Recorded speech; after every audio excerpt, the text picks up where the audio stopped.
for your submission. After Western, we'll have some Mokaya. Western, Karibu. Justice, greetings. Justice, but if we can't record, we are already silenced, aren't we? We are. We're silenced. Well, that's the clearest indication that they are succeeding in infusing fear in us. Justice, the political cost can only ratchet up, can only go up from where we are going forward. It's not going to de-escalate, going to rise. What does political cost mean? It means things will be difficult for people who live in a country called Kenya. They can only get worse from here. Because when a regime is under siege, nothing else counts. It's self-preservation. And that's why this shoot to kill order has been verbalized, but it's been there, unwritten, just been verbalized. The police are being told not to stop at nothing to protect this regime. And some people say, oh, ICC, what? What they don't understand is that the West, or what they call the global North, usually like presidents and leaders who lack legitimacy at home, that they can do business with them. Why do you think they've got a problem with Traore in Burkina Faso, but they have no problem with Isaias Afwerki in Eritrea? The guy who's been in power since 1994 to date, never held any elections. He promised some constitutional reform, nothing has happened. Just there like a king. So much so that Eritrea is no more than a gulag. But you wouldn't know unless you read. You wouldn't know what's going on there. They couldn't care less. Because he lacks legitimacy at home. If Afwerki was working for Eritreans, you would be hearing what they would be saying. But they couldn't care. So they like people like William Ruto, Yoweri Museveni, Afwerki. Name them. So those kind of people. They're the people they do business with. Because you can now sell your people. They can extract whatever they want from your backyard. You know, you don't work for your people, so who can you work for? You can only work for them. So when people sometimes say, no, we're going to report to the ICC, they don't understand how these things work. An African politician who is committed to his people is unpopular in the Western metropolis. An African politician who is brutalizing his people is a darling of the West. Get it clearly like that. Justice Mo is sold as a lie. He sold us a lie. He sold us a lie. That we are an island of peace in a sea of turmoil. That was a lie. Because what we had was what they call negative peace. We've always had what is called negative. Well, there's absence of full-blown war, but all the attributes of a war-like situation exist. A divided society, massive poverty, massive inequality, a lot of divisions, whether they're class-like, whether they're religious-based, whether they're gender-based, whether they're ethnic. They're there in Kenya. They're there. So it doesn't mean if you were not in active civil war like Rwanda at some point, Burundi at some point, Congo currently, South Sudan, or Somalia, or Ethiopia, you have got peace. You may have peace, but it's negative peace. And that lie is catching up with us now, as we speak. Now. And therefore, if you want to know that we're still clinging on to that lie, here these people who talk about the constitution. We've got a brilliant constitution, a beautiful constitution.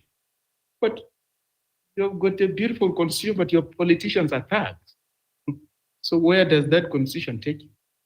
You've got a beautiful constitution, but your constitutions have no regard for it. So where does it take you? Where does it take you? Even if you're to invite an attorney to explain to you what chapter says what, how will that help you?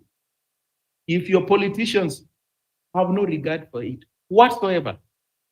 You listen to what Murukomen was telling those police officers. You can take them out. This government will defend you. That's not how people talk in a constitutional democracy. Do they speak like that? Well, they don't. But even after we listen to that, somebody will tell you how the constitution will do this and this and that. We're still clinging to the Moi lie. Just this, I can tell you the constitution was dead in 2013. This constitution died in 2013. When chapter 6 was breached, allowing two individuals facing egregious charges at the ICC to run for office, that's when this thing died. It died like that. That's when it died.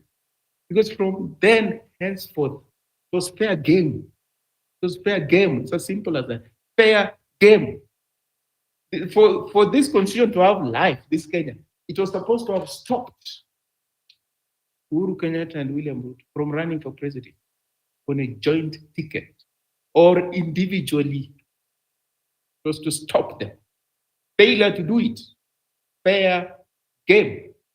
But even justice, this is not the constitution Kenyans agitated for. It's not. The problem is we never praise ourselves of some of this process. The Yashpal guy, the professor who presided over the constitutional review of Kenya Commission, the deliberations at Bomas and all over the country, they recommended a parliamentary system, more or less similar to the French system. Executive prime minister and the president, some executive power, sharing of the executive, split it. Prime minister would run the government. The president would be the head of state. What did the politicians do? They went to Naivasha or I don't know somewhere, and they completely massacred that draft and came up with some American style parliamentary system. And that's what they gave Kenyans. Effectively, they maintained the imperial presidency. William Ruto is an imperial president. You don't know that. He is. He is. Forget about, 47 counties, I don't know what independent institution. He's an imperial president. He is. Massive powers. Massive. Because the attitude never changed. The attitude of the Kenyan political elite never changed. It never crossed the Rubicon. Recall 2010, that was supposed to be the Rubicon, when the country was supposed to cross from the political system that was there before, under that independent constitution, to this 2010 constitution. What has not changed is the attitude. It has remained in the past. Not changing. Not about to change. Because they're the same people who retained power, the same people who benefited from a centralized state. Why would they disperse the centralized state? Even the counties, Yashpal Guy Commission had recommended no more than 8 or 9 provinces. These people came up with 47 counties. Tribal politics, just giving out counties along tribal lines. Along tribal lines. Because to manage tribal politics, you needed bigger provinces, cross-ethnic, multi-ethnic, so that you begin by managing diversity in those units. Minority veto. So if you've got Kuria, TC, Luos in a province, the constitution is drafted in such a way that the Kuria, being the minority, have got a veto power.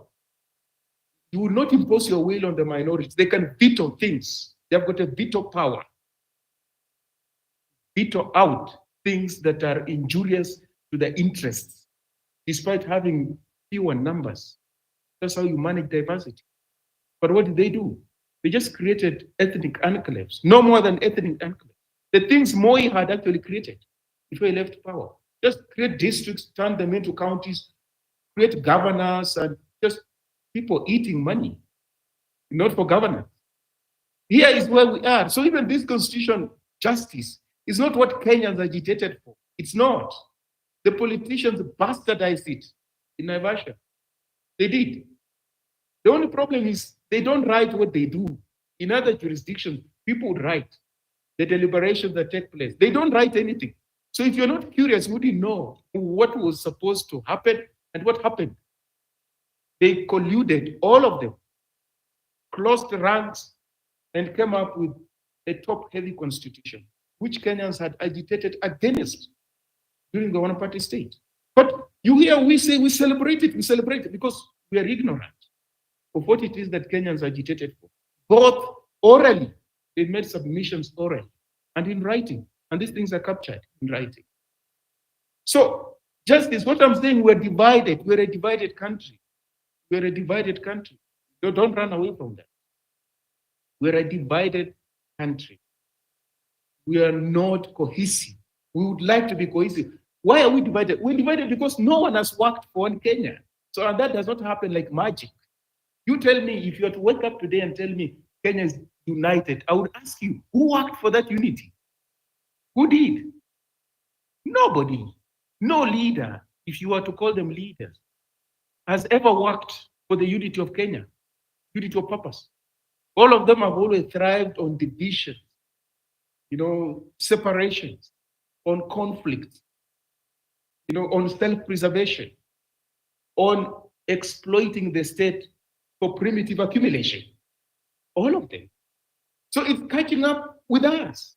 These things are catching up with us because they don't go anywhere, justice. If you've got problems, you don't take alcohol and go to sleep and wake up the following morning, your problems have dissipated. They don't dissipate. You find they're still staring at you. We behaving like this person who has got many problems, he's inebriated and goes to bed and hopes that by the time they wake up the following morning, their problems will have dissipated. They have not dissipated, and they're not going to dissipate. But we don't have an atmosphere for a national conversation, justice. A national conversation, we don't have that atmosphere. We don't even have the political will. We don't even have people of moral gravitas to midwife that process. Can you imagine? Who, look at around Kenya. Who do you think this is an elder? Just look around. Who is an elder? Who would call everybody else to order and say, look here, we cannot continue along this trajectory. We're going to lose the country.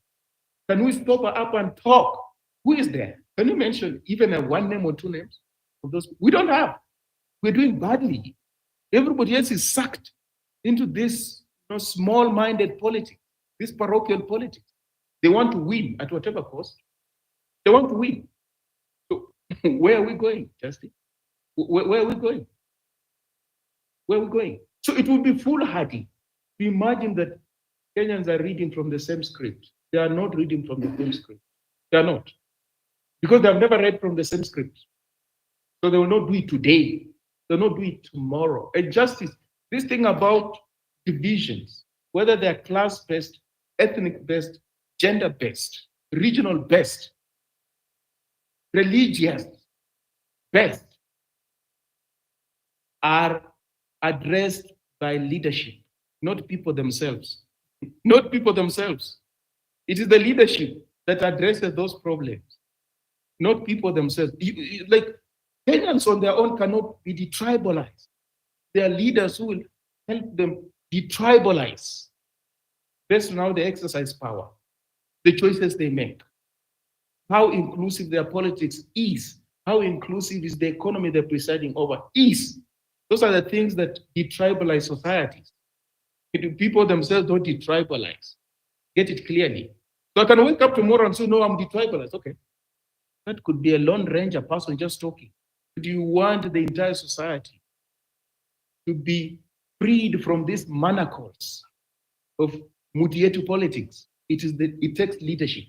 But we have not had anybody who took time, resources, and concentrated on that issue because we think it's irrelevant. It's not an important issue. in important issues where we have got investors. They bring money and they build roads for us. Or we meeting World Bank, IMF, these are development partners. We've gone to Washington, D.C., we've gone to London. Those are important things for the Kenyan political elite. But this thing about social cohesion, it's not important. It doesn't count. We're going to do some ethnic aggregation of votes and we'll romp home successfully. And if they push us so hard, we're going to respond violently and high-handedly.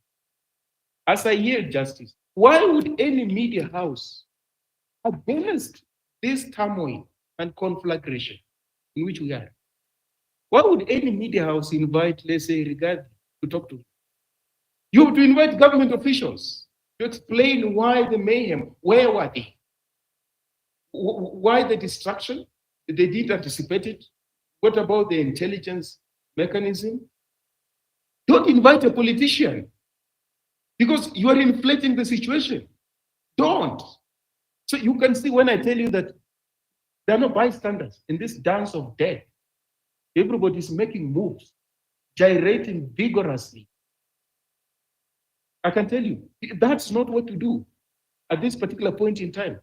You don't invite a politician, an actor in this mayhem to listen to them. Of course, they won't speak for Kenya. They will not. So what are you going to gain? So our media justice is behaving like the media in Rwanda in the run-up to 1994.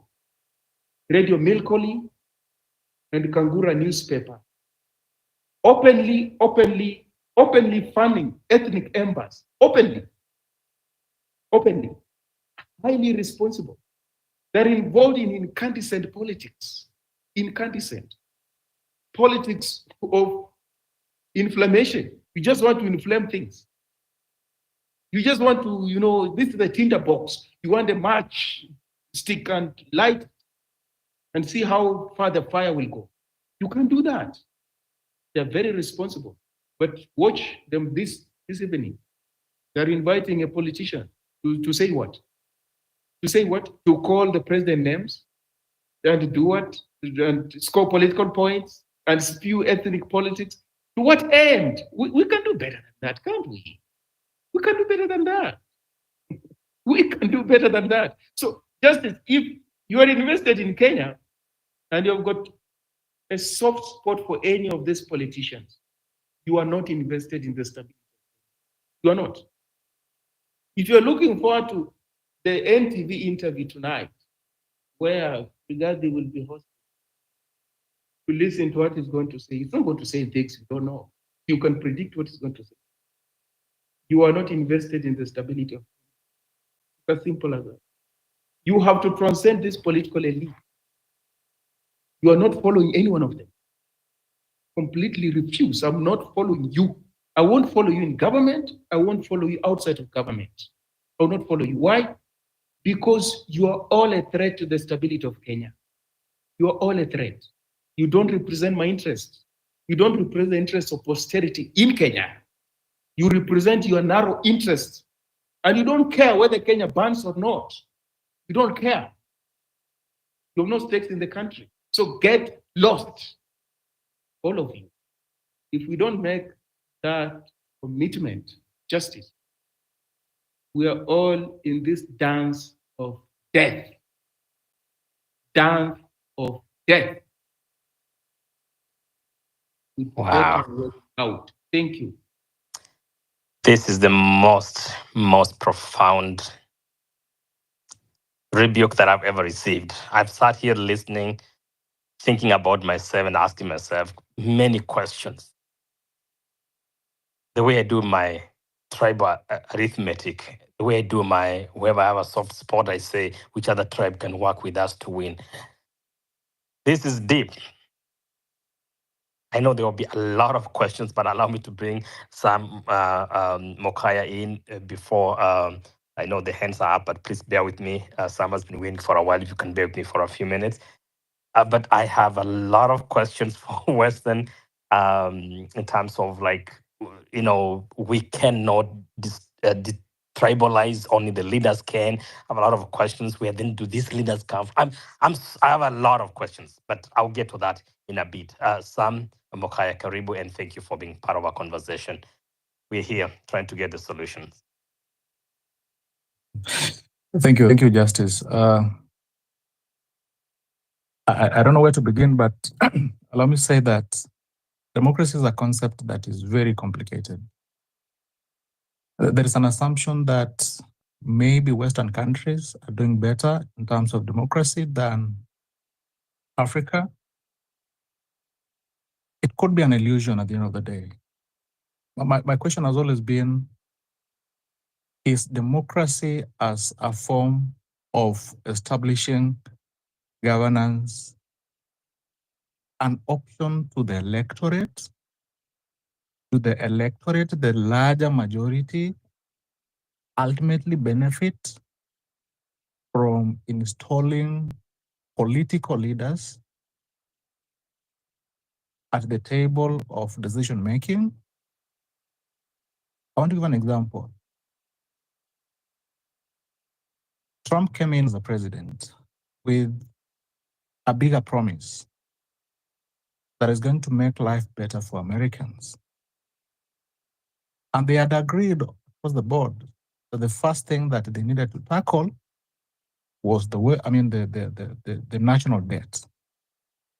So he said, you know what, we're going to cut every expenditure that we see is wasteful.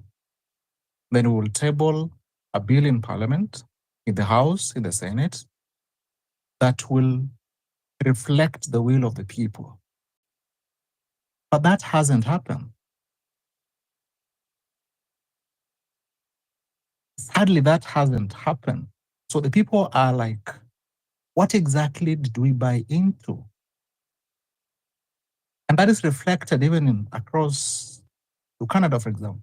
They chased away their prime minister. They installed another one who went to NATO, who went to, there was a meeting, the G7 meeting, and it was all praises to the United States. The reason as to why they impeached, they lost trust in the first, in Trudeau, I think that was his name. It is the same thing if you move to Singapore. They were not satisfied with the prime minister, and they said, you know what? You can walk out. We can have another person. It is the same thing if you go to Bangladesh. They chased away that lady. He left to India. They have a transition government, which does not want to give them an opportunity to elect leaders that they believe will lead them. It is the same thing if you move to India. The gentleman has been there for forever, Modi.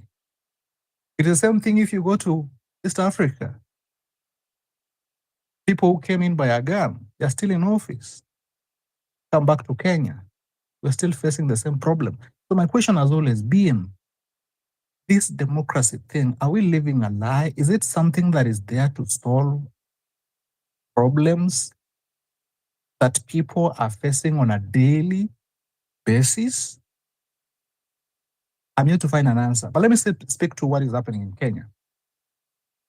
There was a statement issued by, there's a joint communication issued by the high commissioners and the ambassadors to Kenya from different Western countries. And they said, you know, we have watched the police violate the human rights. They have killed so many people. So we are watching that keenly. Please, you can stop it. So that kind of act, the government in place, Murkomen, the president himself, the deputy president, and everybody else.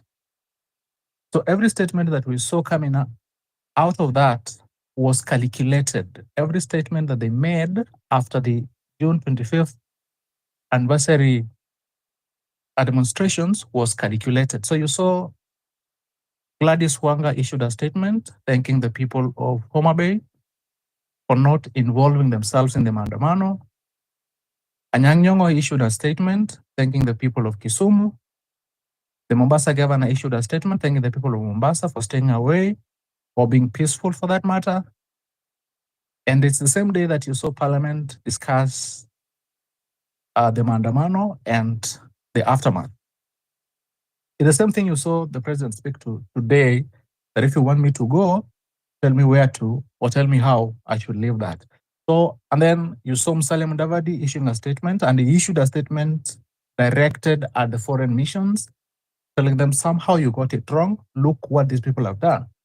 The same thing that Murkomen went around, and for some reason he went into a supermarket and he found several ID documents, IDs scattered everywhere, saying, these people came in, they looted, and for some reason they left all the IDs to be identified and such things. So all these things are reactionary. They want to have someone to shoulder this. They know the problem is that we have serious unemployment in the country. We are facing serious economic challenges. The people are facing serious economic challenges that are not being addressed by the government in place. And that is the origin of all this Maandamano that we see. But from the government point of view, they should have someone shoulder that so that they can cleanse themselves. So they are looking for someone to hook that onto. And the softer spot in this case will be Gachagua.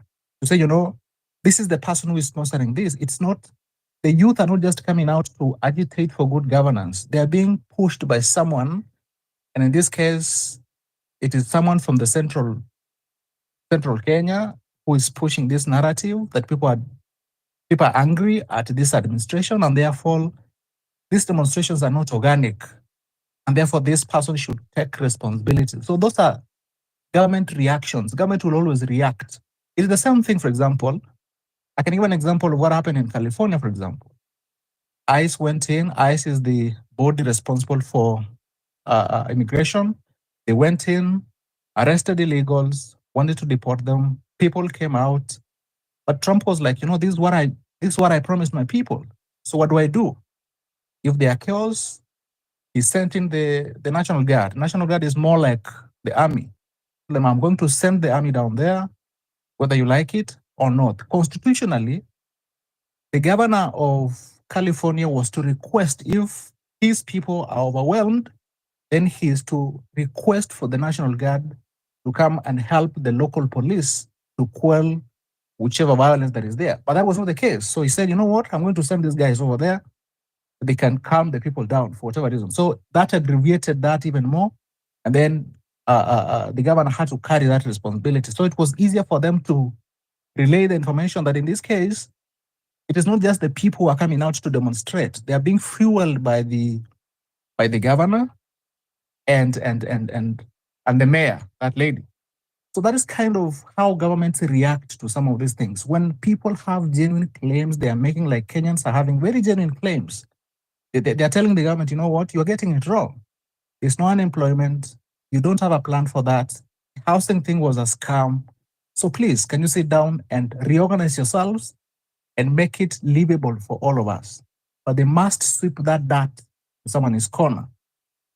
So what is going to happen in the future? I see that, like, the empowerment programs will continue. They will be accelerated so that we can have more people falling off along the way. Number two, they will zone the country where there are more friendly areas. They will camp there so that they can be re-elected in 2026. So we expect several activities from the government side to try and scatter the movement. But sadly, they will come for our own soldiers, the people who've been organizing for these spaces, people who have been very vocal against the injustices from the government. They'll come for them, either politely or impolitely. But I'm sure they will use the polite means of money, like, you know what, if you cannot talk about me nicely, please don't talk about me. So it will not be worrying that justice people will come and, Itumbi will come and call you, tell you, Justice, you're my friend, please. I know you host these spaces, but what if you host them once in a month? And we see how we can work it from there. So that is another strategy that these people will be using. But I pray and I see an appraisal, so to speak, that Kenyans are very angry. Kenyans need a leadership that will stand for truth. And more importantly, a leadership that is going to deliver on the promises that they made. But I'm more worried that we're becoming very angry. William Ruto is president courtesy of anger that people had against Uhuru Kenyatta and Raila Odinga. That when we were suffering, they had BBI. BBI was to introduce, of course, some other good things, but mostly it was to give power to the few. And William Ruto knew very well that this is what these people, Kenyans, don't want. And he wrote on that. And he said, you know what? These guys are there for themselves. I'm here for you. And because of that anger, we never sat down and analyzed and thought about who is this William Ruto. What he is doing is what he used to do before, but we never had that time because we were so angry. We wanted a leader who was to take us to somewhere. And that is why the Central Kenya people, they could not even listen to the sitting president. Kisii people were not listening to Raila Odinga, who had carried them for a long time. And that is how we find ourselves in this problem. I believe as we move forward, our anger will lead us to a better leader than William Ruto. And ultimately, we shall have a better Kenya for all of us. Thank you so much, and may God bless you. Wow, much appreciated, Sam, for sharing. Really, yeah, for sharing that and giving us an analysis that is bringing all this together. I'm gonna move in, and thanks, Japunj, for accepting to be a co-host. I always appreciate you stepping in, even after a heavy lifting earlier on. I'm gonna give this to Imara, and please, my sister Josephine, you have to bear with me for a little bit. I'll give Imara Olwande and then Josephine after that, as we get those comments. I invite all of you to share this space, invite your friends, and let's have this conversation, but also let's try to give solutions and the way forward. But so far, thank you, all of you, for being part of this conversation. This is Justice for All. Imara, welcome. Thanks again, Justice.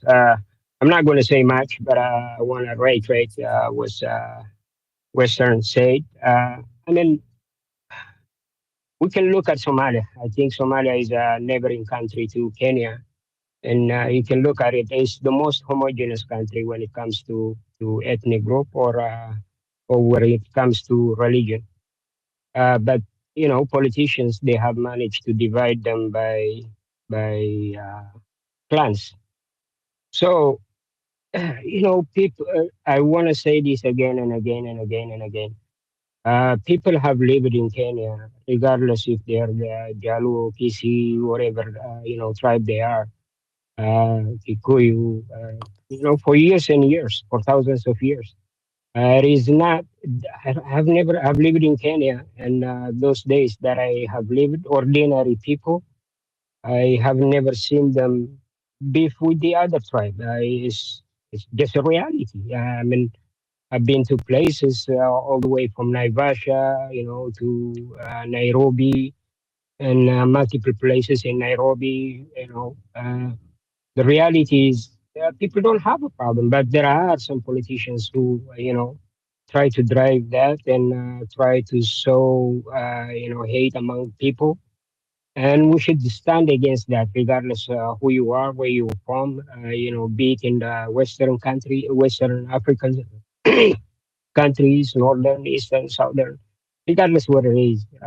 You know, people cannot be enemies of the other people, and that we have to cling on that. And I, for sure, I have seen you know some conflicts in the past few years in Kenya that are instigated by politicians. It's not the people. People don't have a problem living with each other, and they have managed to live for thousands of years. You know, Kikuyu didn't originate all of a sudden, maybe 50 years or 100 year ago. It has lived with the other tribes that live in Kenya for, you know, thousands of years. So that's what I want to reiterate. Any politician who uses a tribe as a leverage is not for you. It's not for you, regardless what tribe you are, even if he's from your tribe, and if he's trying to use that as a leverage, you should not follow that politician. But like I said, it takes a deep research in Africa for us to have, to change the course of that we are heading, the course that we've been, into.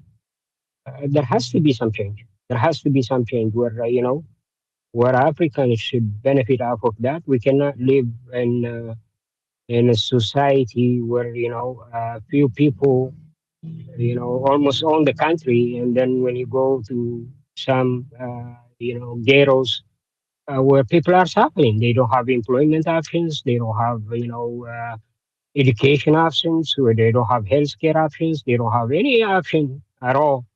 So we have to change that situation in order for us to be as developed as the other continents. So it is from that perspective that I always talk in spaces, and I love all my African brothers. And meshkuru sana, asanteni sana. I'll go back as a listener. Thank you for the opportunity that I have been given, and I'll be listening. And I might not stay in the space for long because I'm in the middle of work. But thank you very much. Thank you, my brother from Eritrea, for being so insightful, but also for bringing in your experience, your thoughts with so much grace and endorsing the movement. And thank you. We continue working together. And please, can say, but if you have you have to go to work, that's very much understandable. Luande, and then we go to Josephine. Welcome and thank you for being part of our conversation today. Thank you, host and co-host. Yes, I've been listening a lot to this conversation, and I can say that we Kenyans, I think we've reached a point. We have become too emotional with some of these things. So specifically, I think I have collected some data on TikTok. I also collected data here on X and whatever people are saying on Facebook, and I could analyze that many Kenyans right now are agitated for what happened on 25th. So on 25th, I can say boldly that personally I was in the streets that day. But again, I condemn strongly whatever happened that day. But I feel the government is trying to fuel it and create a picture, and a very wrong picture, that the protests are destructive and are also meant to destabilize the country, according to how I heard the president speak and according to what Murkomen said yesterday. And there is also a claim that there's a claim that I don't know, it's fertilizers. I've seen it from Mutahi Kagwe. Around 7,000 bags were stolen during protests. So that is really insane to me, and I think the government should address real issues that are affecting the country as we speak. So I could see that when it began with the issue of tribalism, and they were really trying to push it. When it failed to gain momentum, you see, I have heard even someone speaking of Mombasa. Mombasa, they protested, and we have all those videos. We could see what was happening in Mombasa. So I urge Kenyans to remain calm, and most importantly, they should focus ahead. They should not be worried or be agitated with utterances from different leaders, and also they should be verifying information. So this issue even of the supermarket, apparently there is no family that has claimed that his child or her child died from that supermarket. So actually, if you are keen enough, that issue of deaths in the supermarket was not in the news yesterday. And it's because nobody can verify that information. And ask yourself, how can I steal from an apartment or a shop and leave my identity card there? Then, funnily enough, we all know how evidences are collected. If at all this government was telling us that is what actually happened, if you even saw how Murkomen handled the identity cards they explained belong to the people who were in that supermarket stealing, the way they handled the evidence.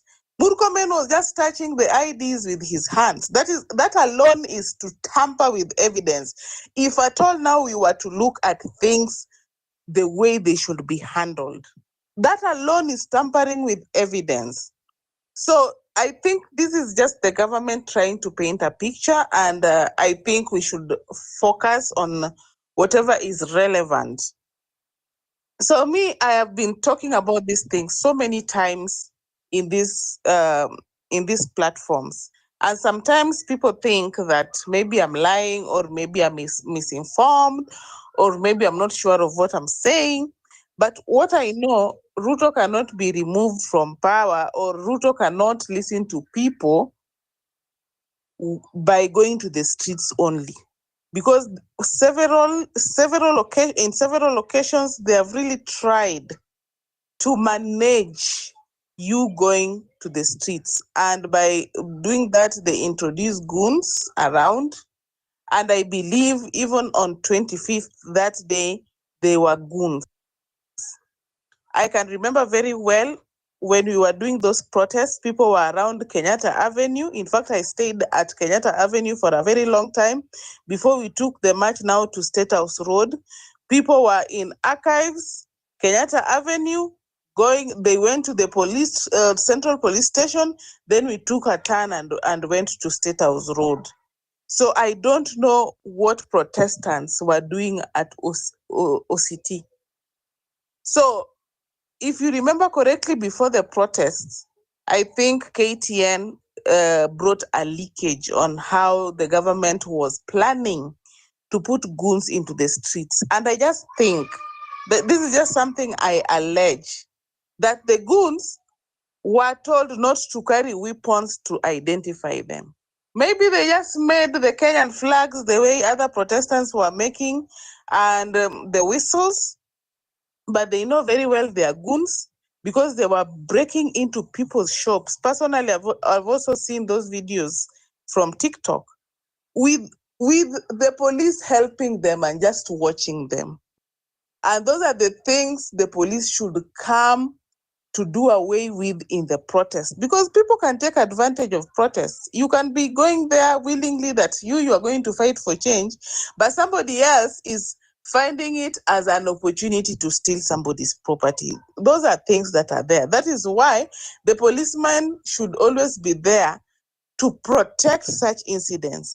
But in our case, we saw the police escorting people to go and steal from people's shops. So those are not, I don't think those were Protestants, if you ask me. I think they were just goons.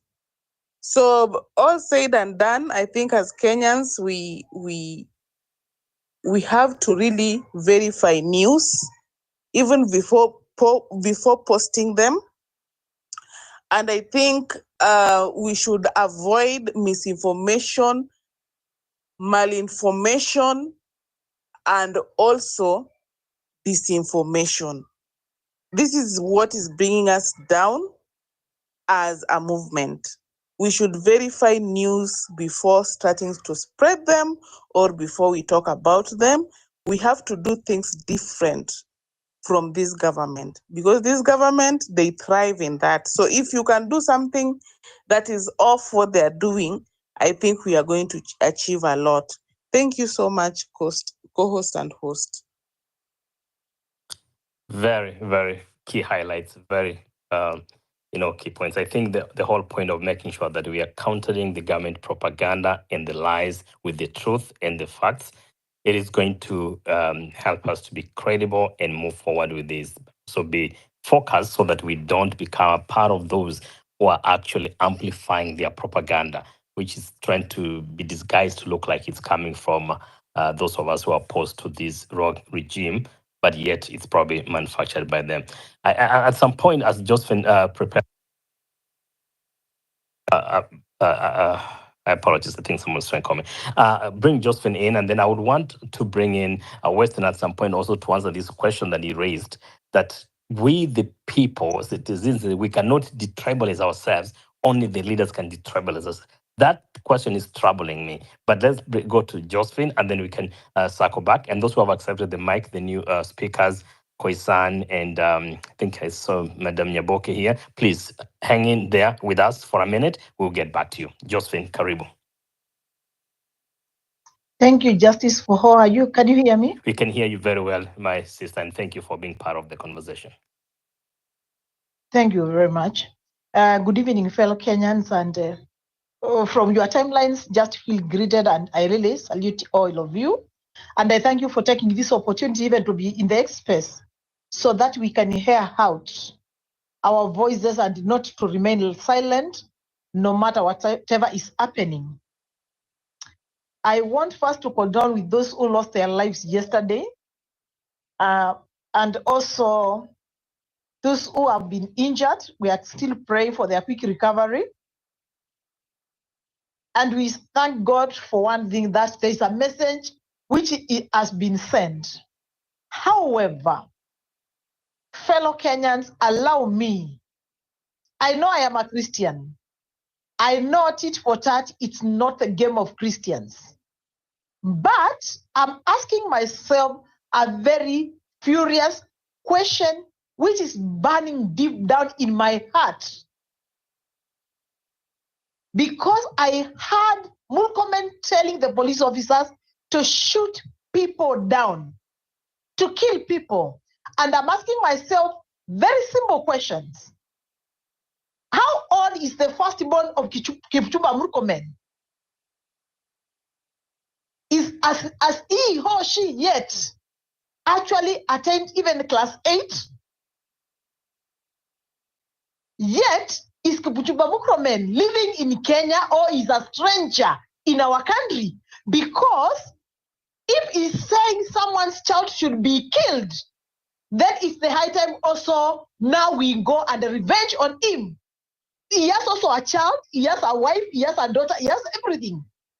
And if we can give orders saying someone's child should be killed, I think a time has come.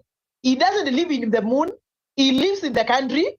And anyone who is giving such orders, because he or she feels that their children or their, whatever they call themselves, they are highly protected. I don't think Kenyans can be protected with the agitation that we have seen. We are not going to sit back and watch Kipchumba Murkomen give orders and threats for us to be killed or our children to be killed. Personally, I think we need a plan B to retaliate of what Kipchumba has just said, so that he would understand he is not living in the moon, and he can also experience how it feels when somebody loses a child. I can remember what happened to Beatrice Elachi when he was telling us to escape, to leave the country if we feel the country is not worthy of it. Thank God it was an accident, nobody was involved. But since when that happened and he lost his child, I think she went silent. She no longer makes noise because now she understood how it feels to lose your own child. Fellow Kenyans, we need to stand up. We need to retaliate. We cannot keep quiet to what Kipchumba Murkomen is giving.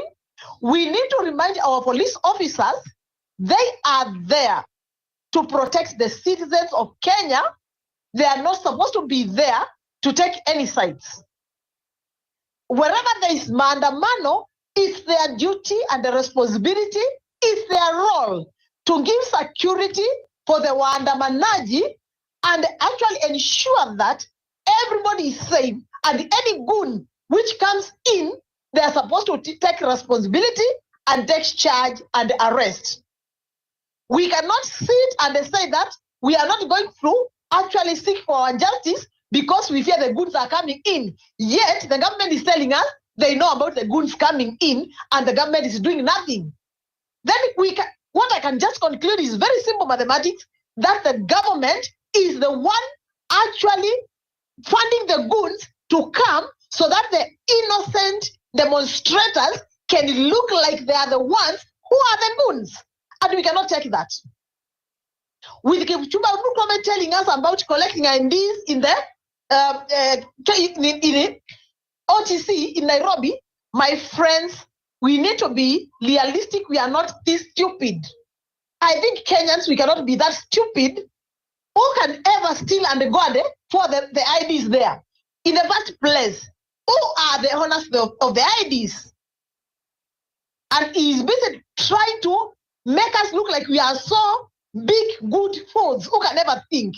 Fellow Kenyans, we are high above that.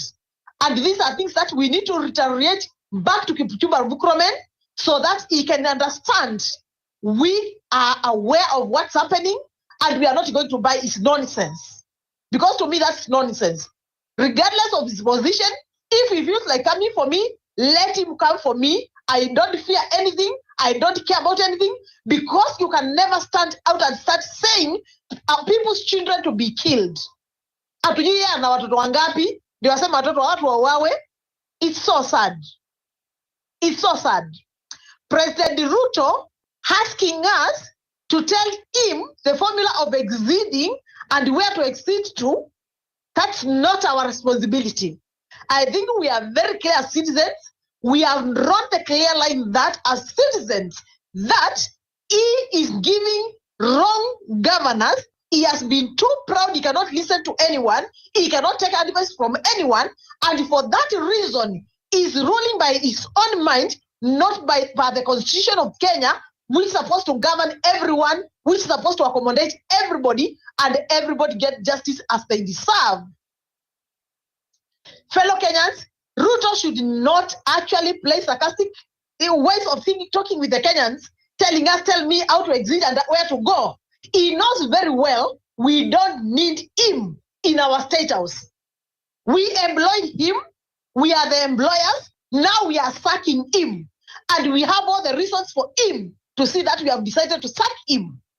And if we cannot see that and pack and resign, anyone with sober mind, with the deaths that have occurred last year and this year, it's only honorably for him to stand up and say, fellow Kenyans, this country is greater than any person. I am going to resign and let us actually elect a leader who we think can take this country forward, who can meet the interests of the citizens of Kenya.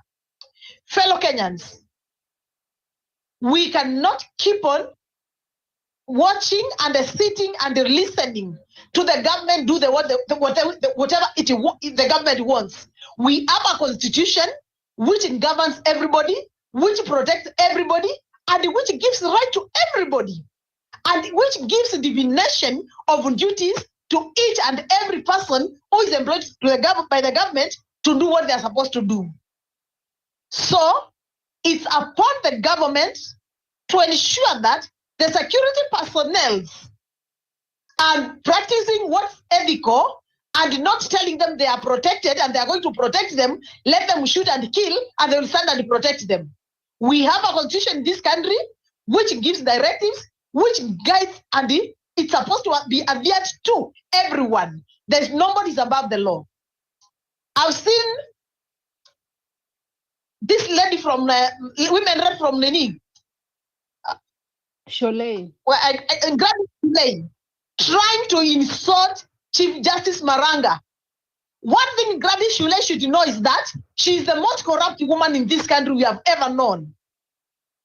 She's the only person who was kicked out of the judiciary because of thuggery and corruption. Now she's here trying to lecture Maranga and telling him he's getting pension from the government. He is earning his pension rightfully. Chief Justice Maranga is a citizen of this country. He has a right, like any other citizen, to come out and aggravate like any other person in this country and articulate his rights. So this lady should be told the truth that she is not better, and we should even be going for her so that she can account for our monies wherever she took our money when she was in the judiciary.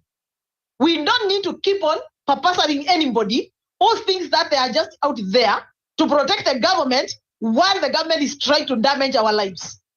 Fellow Kenyans, it's very sad. I am sorry. I'm just pouring out my disappointment to you people.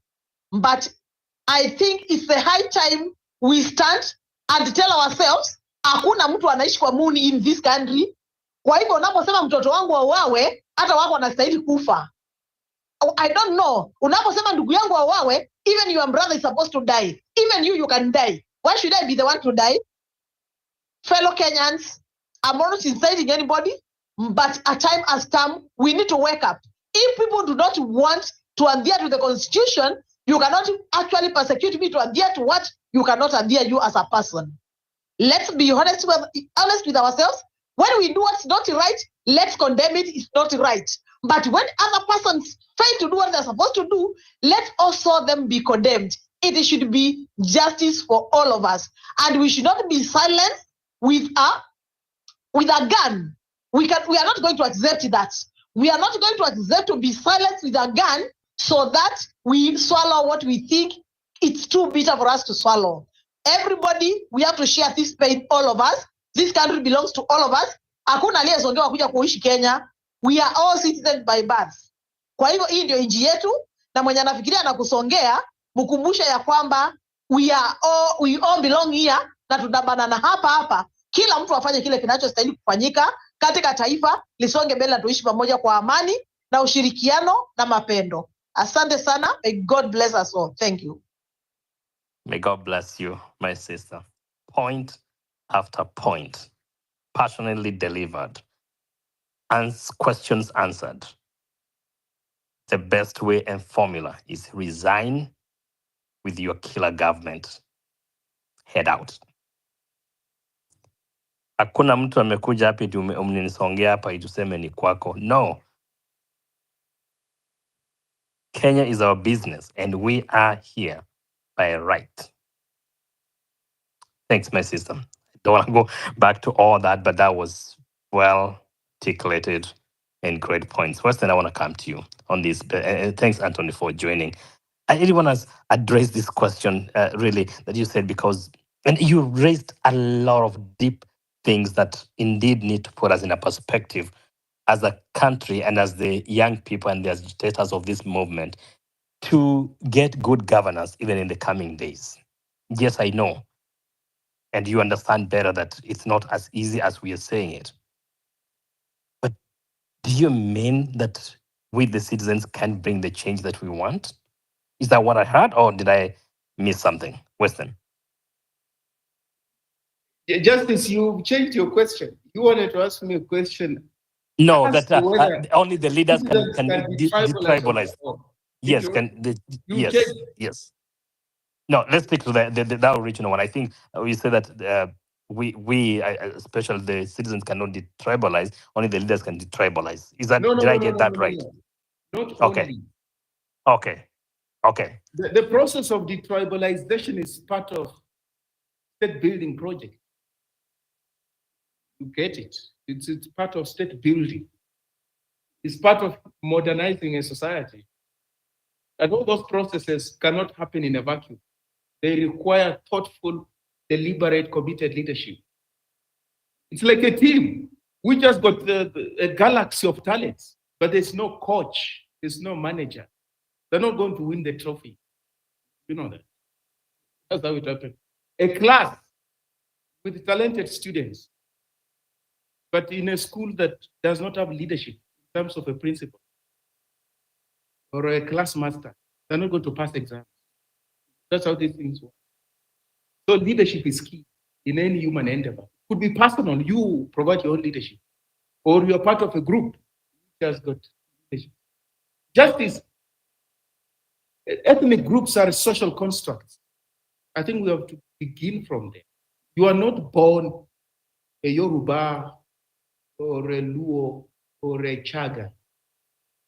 you're socialized into Yoruba as an ethnic group.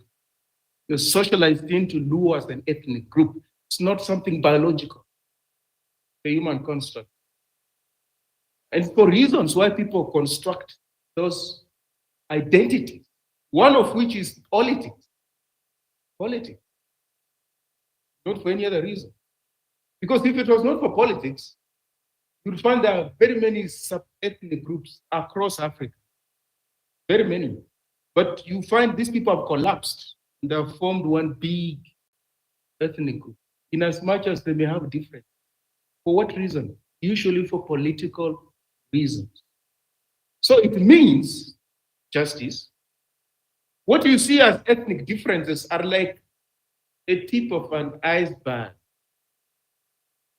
There's something under the water. What is it? Something under the water. Usually, you don't just meet somebody and think, okay, this person has come from this ethnic, so it's my enemy. No. Only a mad person will do that. There's a reason as to why you would be ethnically conscious. And what is the reason? It has a lot to do with power and resources. Power and resources.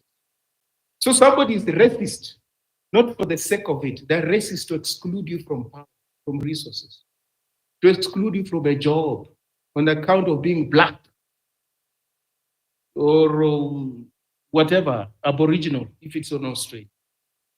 And in Africa, because we're predominantly, black societies, to exclude you because you belong to this ethnic group as opposed to this other. Well, where there are no ethnic groups, there are clans, that's in Somalia, what we were told, to exclude you as a person who belongs to this ethnic group as opposed to the other. So in the absence of power, the power matrix, and the control of resources, you don't have ethnicity. You educate it clearly. So those who exercise power have a lot of currency in ethnic politics, as opposed to you and me.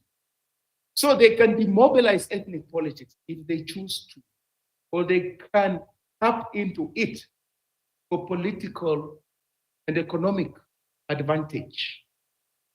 Where does that take us? You'll find more ethnically conscious people in Nairobi than in Homa Bay, because there are less resources, less power in Homa Bay than Nairobi. You'll find more ethnic bigots in Nairobi than Loitoktok, because there's less power in Loitoktok, less resources in Loitoktok. The more resources a particular place controls, more power, the more ethnically conscious that place will be. Get it clearly. So in Kenya, when you hear people tell people in rural areas are more ethnic than people in urban areas, they are lying to you.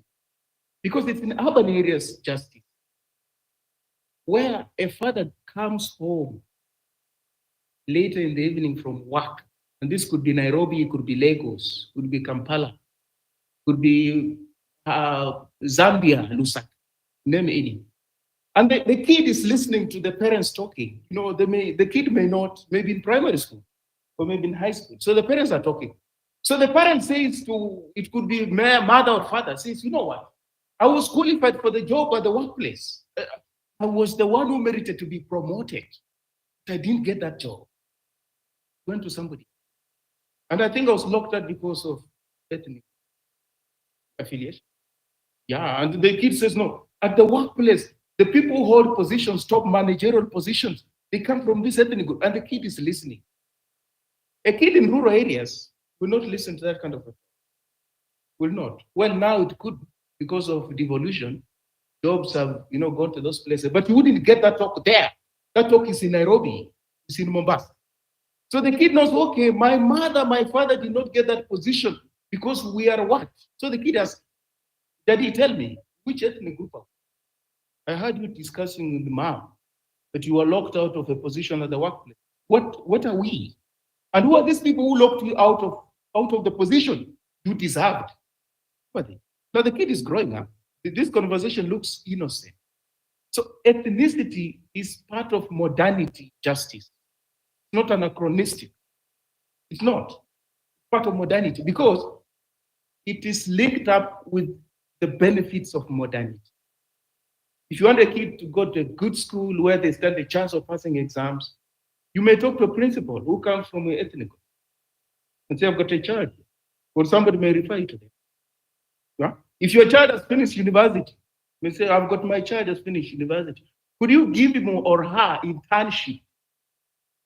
If people who control government, they happen to come from your ethnic group.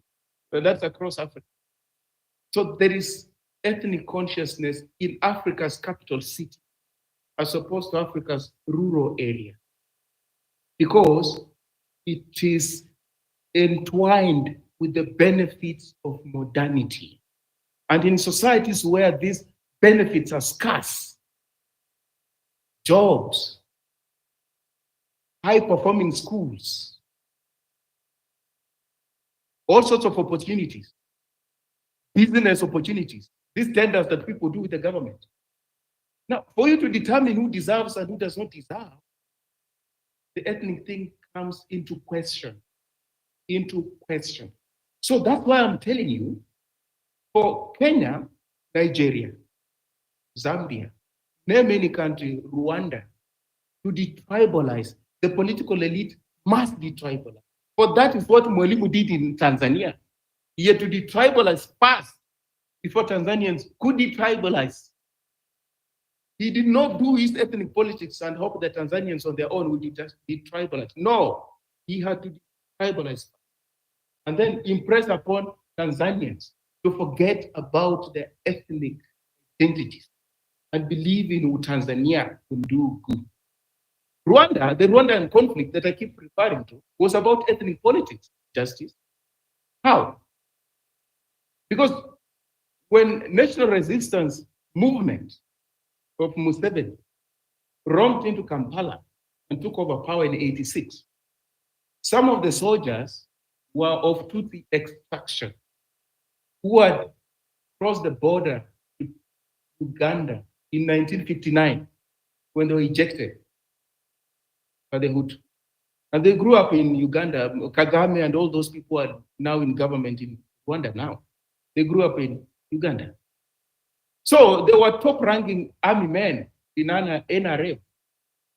But they reached a point whereby promotions were happening. NRM was concentrating on sons and daughters of the soil, Ugandans of the soil. And these Ugandans of Tutsi extraction, the Kagames of this world, realized they didn't have a stake.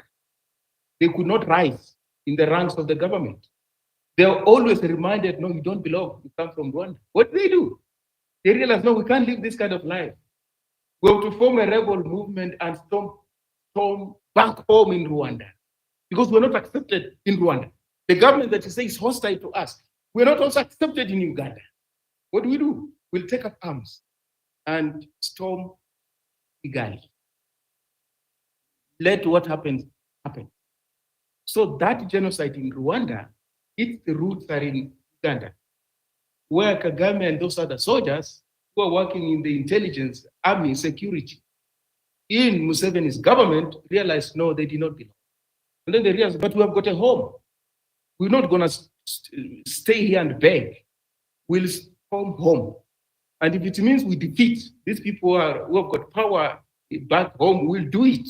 And it was at great cost. At great cost. Almost 1 million people were butchered. So that's what I'm saying. Justice. Ethnic jingoes in Kenya are found in government, they are found in church, they are found in the media, they are found in civil society, they are found among the intelligentsia, they are found among the security apparatus, state organs. They are not found amongst the rank and file of citizenry in the informal settlements and in rural areas. They are found in universities. For me, to come across that ethnicity is a problem in Kenya is when I joined campus. Before then, I didn't know that this was a big problem in Kenya. I didn't know. When I joined campus and I saw how student politics played itself out along ethnic lines. In fact, I remember that year, first year, student politics was inconclusive, just like the one of 2009. And students caucused along ethno-regional lines. They did. And they didn't have their president that year. That election aborted. I could see that politics through the same prism. The students used to, Nyeri University students, Busia University students, those organizations were there. That what were they for? Entrenching ethnic politics. No more than that. Ethnic consciousness. There are some students say, no, in my room, I've been allocated somebody. No, I'm not going to stay with this person. I'm looking for somebody from my home district or something. On campuses. Now tell me, Justice, when those people leave campus, graduate, you want to tell me they have abandoned that ethnic politics? No, they have not. They haven't. Therefore, if you have gotten a job, purpose of ethnicity, sure you are invested in ethnicity. You are. You are invested in ethnicity. Tell me why in Kenya you find some families don't have somebody who has got a job. No, there's nobody who is in gainful employment. All of you look around families in Kenya. But in another family, one brother is in the military, another one is in the police, another is in the intelligence, NIS, another is working, I don't know, in the office of the governor. What accounts for that? What accounts for that? Resource, that's the resource. Employment is a resource. Power is a resource. So if ethnicity did matter, you would find this one is from the military, from this family. Let's take this one from this other family, from recruit into the police. Let's go to the other family, recruit into NIS. It doesn't work like that. They hoard resources. So justice, the point I'm making is this. You and me, who say no way to tribal, it's fine. But it's not going to have a snowball effect across the country. It will not going to have it. And that's why, as I yield justice, just be regarding who, when he was sworn in, you could think that he was one of the most unpopular politicians in Kenya. At that time, he was being sworn in. At that time, he was campaigning.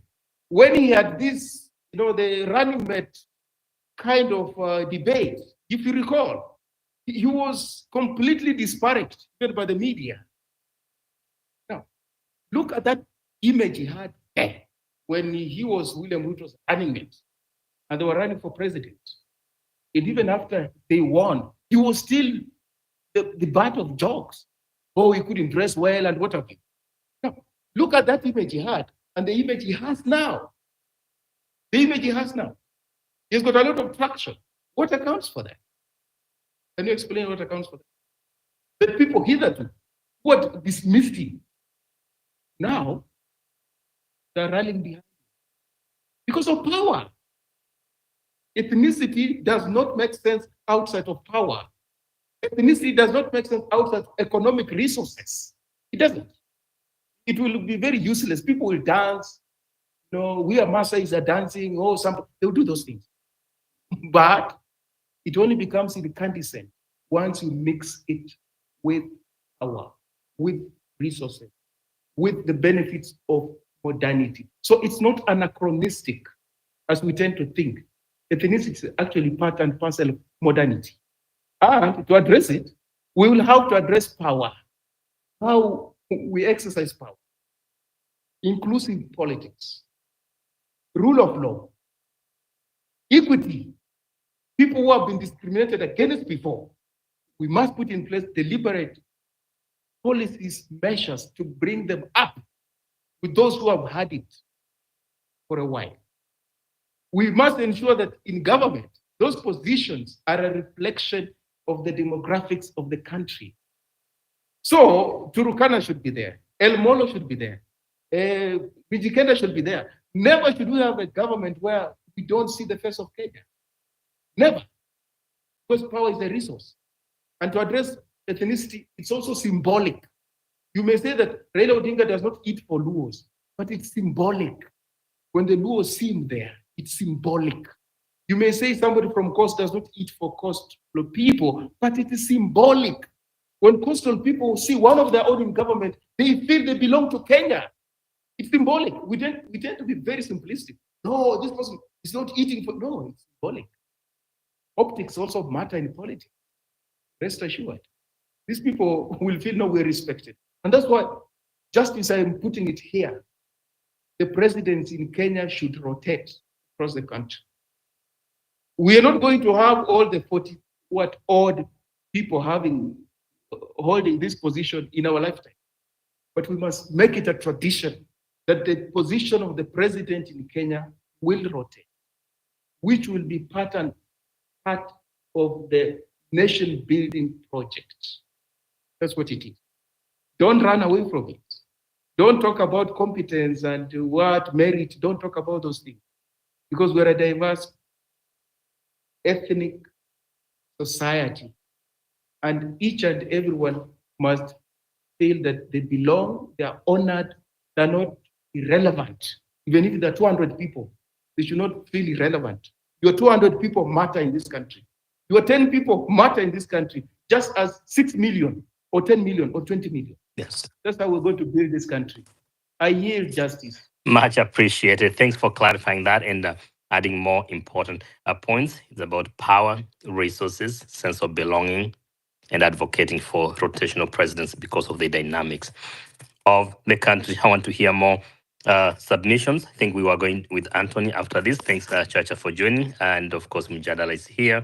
We have Tom, and we are going to continue having this conversation. If you don't mind, you get a chance, please repost this space, share it with your friends, invite people, because today is about not forgetting, not be silenced. We don't want to forget and be distracted from the cause, but we also want to give solutions on the best way to address the invitation by the Kenyan government that is inviting us to be lawless, to fight and fight with the police and ask them to kill us before we even get to the police station. It's just such a sad situation to be in. But guess what? Vile Josephine ametuambia, nobody invited us to be Kenyans. Hapa ni kwetu. Anthony Moreithi, karibu sana. Nafurahi that you're here today. Thank you, Justice. I listened to Murkomen's remarks, and then I listened to the president's remarks. I would not really dwell on Murkomen. I'll dwell with the president. The president said something, and I give him credit where it's due. I listened to him talking about the SME sector, and he asked some very good questions. Why after we've worked on our end in making sure that the banks are able to lower their lending rates, why the banks haven't done it? I'll give him, there he scores some marks. But he also asked a question. He asked a question in a form of a challenge. And I tend, this is my personal opinion, I take up a good challenge. He said, you are telling me to go. How do you want me to go? That was number one. Number two, he said, if you're fighting for this country that you love, then why are you burning down the same country that you love? Number three, he said there's a constitution which clearly outlines the terms. One, the maximum being 2, the minimum being 1, and in case there's an impeachment. But in that clever... impeachment and resignation. Don't keep living... And resignation. So he's not going to resign. We either get him impeached, or he serves 1 term or 2 terms. But in all that, what the president was saying, he said again something else that I agree with. He said, I've created 250,000 jobs in the construction sector. Challenge me on how you can create more. And I, as Anthony Moreithi, would love to accept that challenge. On how can we be better than him? That was the question he put forward.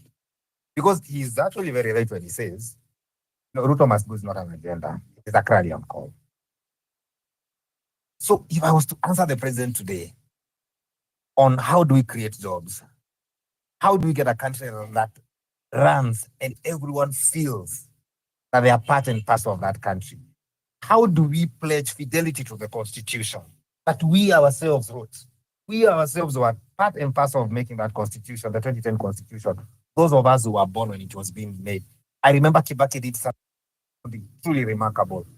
He went to the government printers and said, I want this constitution on every paper in this republic.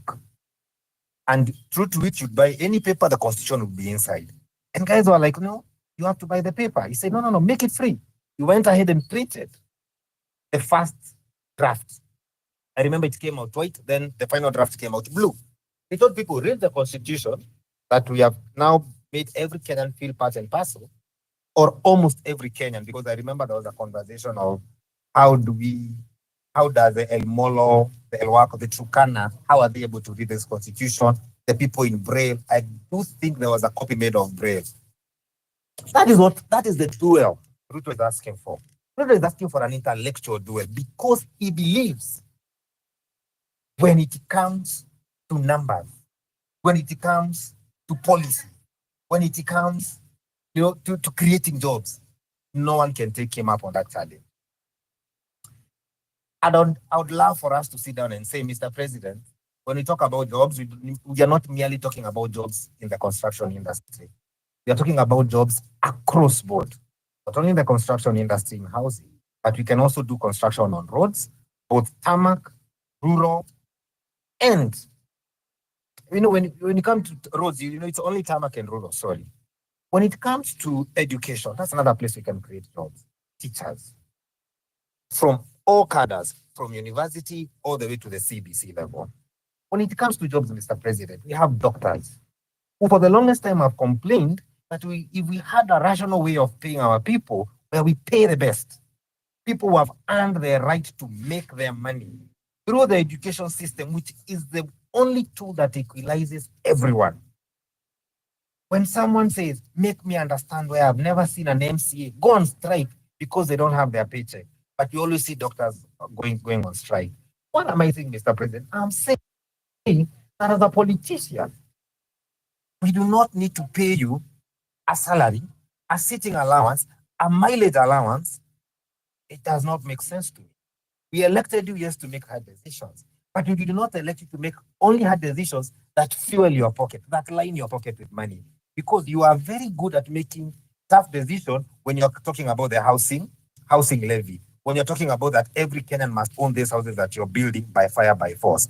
I elected you, Mr. President, and that's the conversation I want us to have with you, to explain to me like a child, can't you make the hard decision of saying that all my members of parliament, if me, Ruto, said, Rigathi did not make me president, I asked for my vote, and if me, Ruto, said that I went around this republic, sold my agenda, he's very good at saying my agenda. He does not say the UDA agenda. He says it's my agenda. In his own words, he said, I was elected because I went to the people and told them what I will do. True as it may be, Mr. President, amongst the hard decisions I want us to have a conversation with you is explain to me why State House has to get $1 billion, and in this coming budget, you allocate yourself 800 million. How big is that house? How massive are these renovations? Can't you make the hard decision of saying that I do not need to live in opulence to lead people to excellence? Mr. President, can't you talk to the same UDA members who in the last finance bill added themselves allowances? Can't you talk to them and tell them, Mr. President, among the hard decisions I'm going to make as the president, because you are the king of making hard decisions, that take this country forward, among the hard decisions that you cannot make, but I believe we can make, is saying that a member of parliament does not need to be paid 1 million shillings, then is given a mortgage at 3% when all other Kenyans are taking home at 18%, then this same MP of yours and your PSs and your ministers who are saying Chief and Shah is working get an insurance that covers them, not to be treated in the same hospitals they are telling the electorates to go, but they get to be treated abroad. Among the tough decisions I want you to make, Mr. President, let's have this intellectual talk, is say that every government employee will be treated in the Chief and Shah that you so much push for us. Those are the hard decisions that need to be made in this country. And if that is the duel you want, if you want us to have an intellectual conversation with you, a battle of the brains, how I wish we'll take up that challenge. Because this president has failed so miserably that an intellectual conversation is one conversation I know he cannot win. When I talk about the fidelity to the Constitution, which you took office, swearing to oath, upholding the Bible and saying how you're a God-fearing president. Among the difficult decisions I want you to make, Mr. President, which I believe you can't make, but I believe our generation can make, is saying that every Kenyan minister, DIG, commander-in-chief, whoever you are, we all take office by swearing to protect this constitution. And if any of you should go against this constitution, then meet the full wrath of the law that is prescribed by the same constitution you took office by. So don't give us lectures that the only tough decisions you make is about housing policy. If that is the conversation you want, Mr. President, I guarantee you, we can have it at 8 o'clock in the morning, and we shall be, me, whoever you pick, we will be done with you by 8:30 a.m. on the same day. Because you speak one thing, that how you are making tough decisions. When you talk about 2 years into your term, and the only jobs you have created in housing is 250,000, really? The only houses you've delivered is 10,000 units? Those are the hard decisions you are taking us through. When you collect money for housing, but now you're telling us NSSF money has to build roads. Why? Because retirees can wait longer to access their money. Make the hard decision and say, when you retire from government, you should get your paycheck within the week. Those are what we call hard decisions. It's not the decisions that favor you. It's the decision that favor the majority of Kenyans. It's not saying that I'm making hard decisions because I am saying that 800, close to 1 billion shillings has to go and work for Chief and Sharp. Achieve a hospital that you cannot walk into. Mr. President, you cannot walk into a level 5 hospital. Okay? You cannot. But you want to lecture us about making hard decisions. Lead by example. When we come and say that Kenyans have a right to picket, it is your work to come and say, where do you want to picket? I agree that not all of you agree with me, and it is your right. Okay? Instead of me unleashing the KDA forces at around 4, let me unleash for you NYF, not to beat you with batons or tear gas you or spray with you that water, whatever that water is called. Just give me your route, whichever route you want to be. And I promise you, Kenyans, I will line the side of those roads with them, with these military people we pay, from the NYS all the way to the military, so that no one interferes with your right. I want you to say what you're dissatisfied with, even if it is me. Shout it until I hear. And if you want to the house on the hill, kindly deliver it. I'll be at the gate. Those are what I call hard decisions. How I wish we can take up that challenge and say, Mr. President, if you are challenging us to an intellectual conversation on the way forward for this country, and you agree,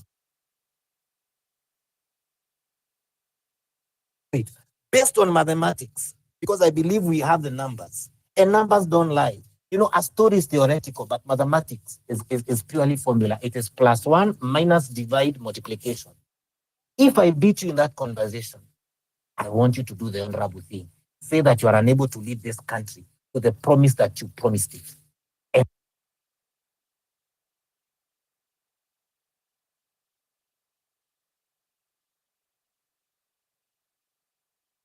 it was not Thank for you, you Anthony. to tell us Okay. how you are Go making ahead. hard decisions that you don't live to. So, as Josephine says, as I learned, fellow Kenyans, we've been asked to take up that challenge and ask him, when do you want to have it? And he shall no longer take selfies on the streets. We will stop that if it's the only thing you had in that entire Maandamano. You only saw a selfie. When you can't account and ask your own friend Murkomen, how did 20 people die in custody? Explain to me like a child. How did 20 people die in custody? And if you can't explain, 20 lives is too many for you to be in office. Step aside. Those are what we call hard decisions. It's not hard decisions are not on 2 issues, housing and chief and Sha. That is what Kenya has been reduced to, and bringing UNGA from 240 to 160. That's the conversation you want us to have? Oh, come on, man. We can do better. Wow. Morithi is daring the president. Let's get on. is daring the president. Thank you so much. I really love the direction you have taken and the way you have taken time to outline them and the things that you will want us to have a conversation on. And I will rely on your government numbers because I also go by the numbers, by the Kenya National Bureau of Statistics that indicate that the economy shrank mainly because construction has shrunk significantly under President Ruto. Kenya National Bureau of Statistics, knbs.co.ke. Look at the data. I didn't make that up. It's a government data. So the numbers we throw out there, they have to be fact checked. Let's not go there because we want the president to be here and then we can have a conversation. So all our friends from the State House, we need a conversation and we are ready for it. I have an order in which people accepted the mic so that we are able to be structured here. I will have Mjadala, Chacha, Tom, Keso, Paul, fellow Kenyans, and Albert. That's the order in which they accepted the mic, and I thought it's fair for me to take that as the order in which we are going to submit. Mjadala, welcome to the conversation. And Japoji, do you have an intervention before Mjadala comes in? Before Mjadala comes in, thank you, first of all, Justice Paul and everyone who have submitted and been listening. I've had a few people talking about, especially Anthony, thank you so much for your submission. But my basic question is, as we come to this space, why is it so difficult for some of us to acknowledge that the president already knows what he's supposed to do, but he's just playing game of buying time? Do we have actually, Anthony, to sit down with the president to tell him what he's supposed to do? What in abiding by the constitution? That is the minimum. So should we sit down, select leaders, go to him and tell him, hey, president, this is what you've done? I disagree with that. It's impossible. The president knows exactly what he's supposed to do. We are not asking for all those overthinking, like a spacecraft, talking about economists, what. No. We're asking for simple things here. Corruption and misuse of public funds. Corruption has been there. We have lost almost 567 billion Kenya shillings to graft between 2013 and 2018. These are facts. If you look at the TI corruption index, we have moved to 120 to 140 now out of 180 countries. These are facts. There is also the Kenyan debt that keeps increasing. With debt to GDP ratio of 70 point something, 0.2, there is human rights abuses. Do you want to tell me in this space here that the president doesn't know about this? That he doesn't know that the social health, this share thing, with the increased contribution, is training workers and there's delayed hospital funding and there's disrupted funding for chronic conditions? Do we need to sit down to point that to him? So when we come to this space sometimes, guys, let's be honest to ourselves. That's why we remain leaderless, because why would we appoint one of us like Anthony? Why should we send you there as a representative to engage with the president and tell him, like, hey, look, you did this, the constitution. This is what the High Court said, that you cannot appoint the ABC. It's against the constitution that you swore to. What should we be doing that? Do you think he doesn't know that? The guy has, see, because now at this point now, I'm like 100% sure that whatever is happening now is not by mistake, it's by design. He's just showing us a middle finger. He's doing it on purpose. Because how else do you explain the youth, the Gen Z, going to the street in thousands the other day, and they get nothing out of that? They cannot even read the room, to understand what is going on. So do we again come out, set a forum to explain to him why we're on the street? If at this point no one understands in the government why we're on the street, but they want to pin it on politicians because solving political problems are easier, then already they're getting it wrong. And when we talk about it, doesn't mean we don't love our country. We don't want to burn the country down. We are just asking the president simple things. Please follow the constitution.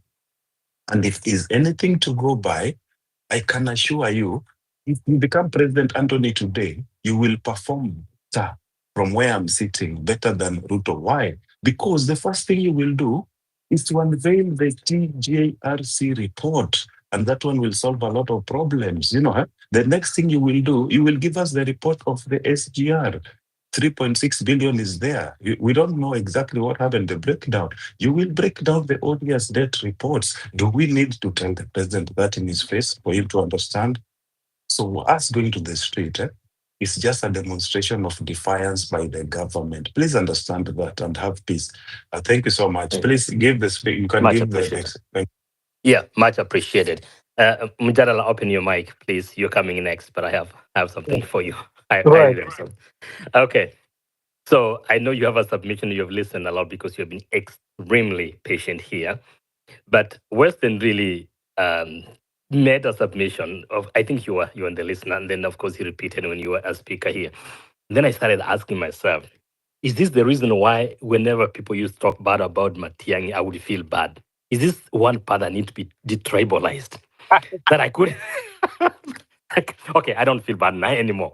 But there's a time, if anybody ever mentioned Rivayala, I'll be like, I wish you didn't even mention that. I wish you didn't talk that. Only today, of course, it's been progressive, but the way Western put it is like, because I'm so tribal, I can't see anything wrong with my person, but everything else I see it wrong. Mujadala, go ahead and make your submission. Don't reference to my point. I just thought I No, thought about I it. want to reference it. You want to make let us run a case study. First of all, peace and blessings to all of you, brothers and sisters who are listening to my voice right now. I always adore being in the same group with a lot of people here, but precisely Western, because I always really enjoy his take on things, because I, with him, really resonate on a lot of things. And let's start with that point that you just made. It's called bias. We all have it. Just the same way, sometimes when a woman tells you that men are blank, you, first of all, because you're a man, I identify as a man, I'm a man, not I am a man. You start defending yourself first, because that's your bias. You've been raised by it. You've lived by it. You've seen every single thing in this world from a man's lens. So when a woman tells you that, hey, saying that phrase is sexist, what does hakuna? Sinasema tu kwa sababu that's what we say. But it is indeed biased, right? Because you were born a man.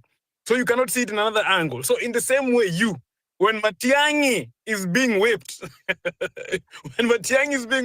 you're seeing your symbol that Weston was rightfully saying, being attacked.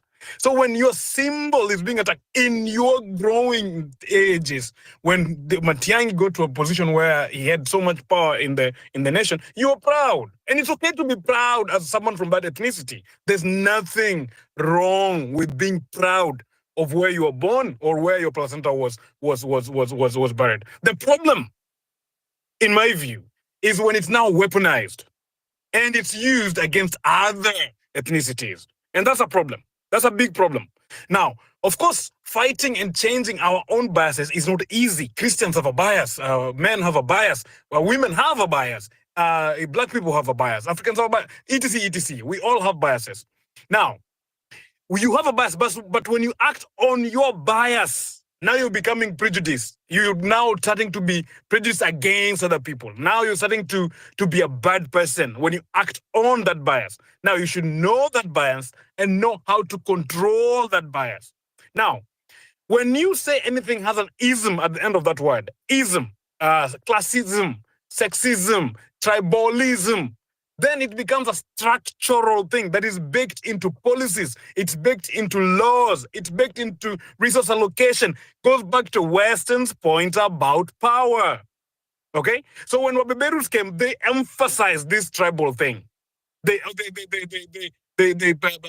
preferred some tribes over others. Marginalized some tribes over others. Told this tribe, you're closer to us. You even behave like us. You can even sing country music. I know. You see where I'm going with that point, right? It's true. I have to open my mic because it's true. Even today, they're producing country music. Why? Because they were told they're closer to the oppressor. So it goes back to that power that Western was talking about. So that's the first thing. In fact, my very reason to come to the mic was to emphasize and underline what Western was saying. And I'm glad, Justice, that you actually asked him to repeat or to clarify what he was saying. So rightfully so. So that was my initial reaction. But also, I was sandwiched between Western and Japonji. Japonji also just mentioned something that I was about to mention. That it is a tone deafness that we're hearing from the government. So, Anthony, you are right that these people need to hear from us, but they don't need any more being talked to, honestly. There's nothing that they do not know. Even this conversation right here, utazapata kumbi na kuwa streamed huko White House. You never know. See White House, inaitwa nini lodging, whatever lodging. Hey, State House. Yeah, State House. Yeah, State House. You can find that right now it's being streamed over there. It can be happening. So the point here is that these people know it's a tone deafness that they have, that they don't give a bleep. They don't give a bleep to the point that they allocate 900 M's. I want to pause there for effect. 900 M to renovate the White House. They don't give a flying bleep what you care as Kenyans. And there's a tone deafness that is getting people very angry. Then you come to the mic and tell us, give me a way of going to Sigoi. You take us for a joke. You take Kenyans' lives for a joke now. You're joking on the mic. You're joking on the mic. Give me a way to go to Sigoi. Umekuwa ukienda aje Sigoi all those other days? Umekuwa ukienda aje?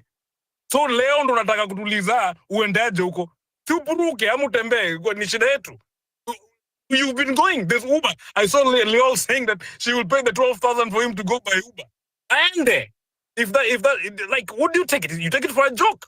So you've taken Albert Ojwang's daddy for a joke. You've taken all these mamas who are crying, Rex Masai's moms for a joke. You've taken a joke for all these young people who are fighting for their livelihood for a joke, right? You've taken it for a joke. And now, rightfully so, to Japon's point, again, I'll stop on this because most of my points have been made by Japan and Western. You have decided that you're going to put this at the feet of Gachagua, while the truth of the matter is that even before Gachagua was impeached, we were on the streets. Like, kwani memory yao ni kidogo aje? It's the same things that the people were fighting for before that they're fighting for now. But now the only problem that has increased is that the killings have become more open. Like wanafanya tu wanataka kwa sababu rao and can protect. So now it's just open. They can do whatever they want, whenever they want. Right now, even the Keter move that just happened moments ago, it's placing himself in strategic position so that if anything goes down, mtu wake yuko pale. So hii mtu yangu, it's something that we have to fight. Asanteni sana, nashukuru. One second. Justice, before you come in, just Okay, sure. I know that Regard is going to speak in the next few minutes, and I know by nature of ourselves, most people will be listening to him, and they'll be coming here with the feedback. One thing I want to tell you, whoever is going there, that is sure as hell, is that he's going to take advantage of the Gen Z protests and to gain political mileage on that. That's what I wanted to tell you. Thank you. Back to you, Justice. Thanks for that. And I'm going to bring in Chacha. And thanks, Japon. Thanks, Mjadala, for that. And oh my gosh, now I feel bad that Leol and my friend Be Real made me not record this. I should have recorded this because I'm missing out on the real. Chacha, come in. Talk to us. Excuse me, But, just Chacha, 1 minute. Thank you. I'm going to drop, not because I'm going to the other, it's because I'm closing work.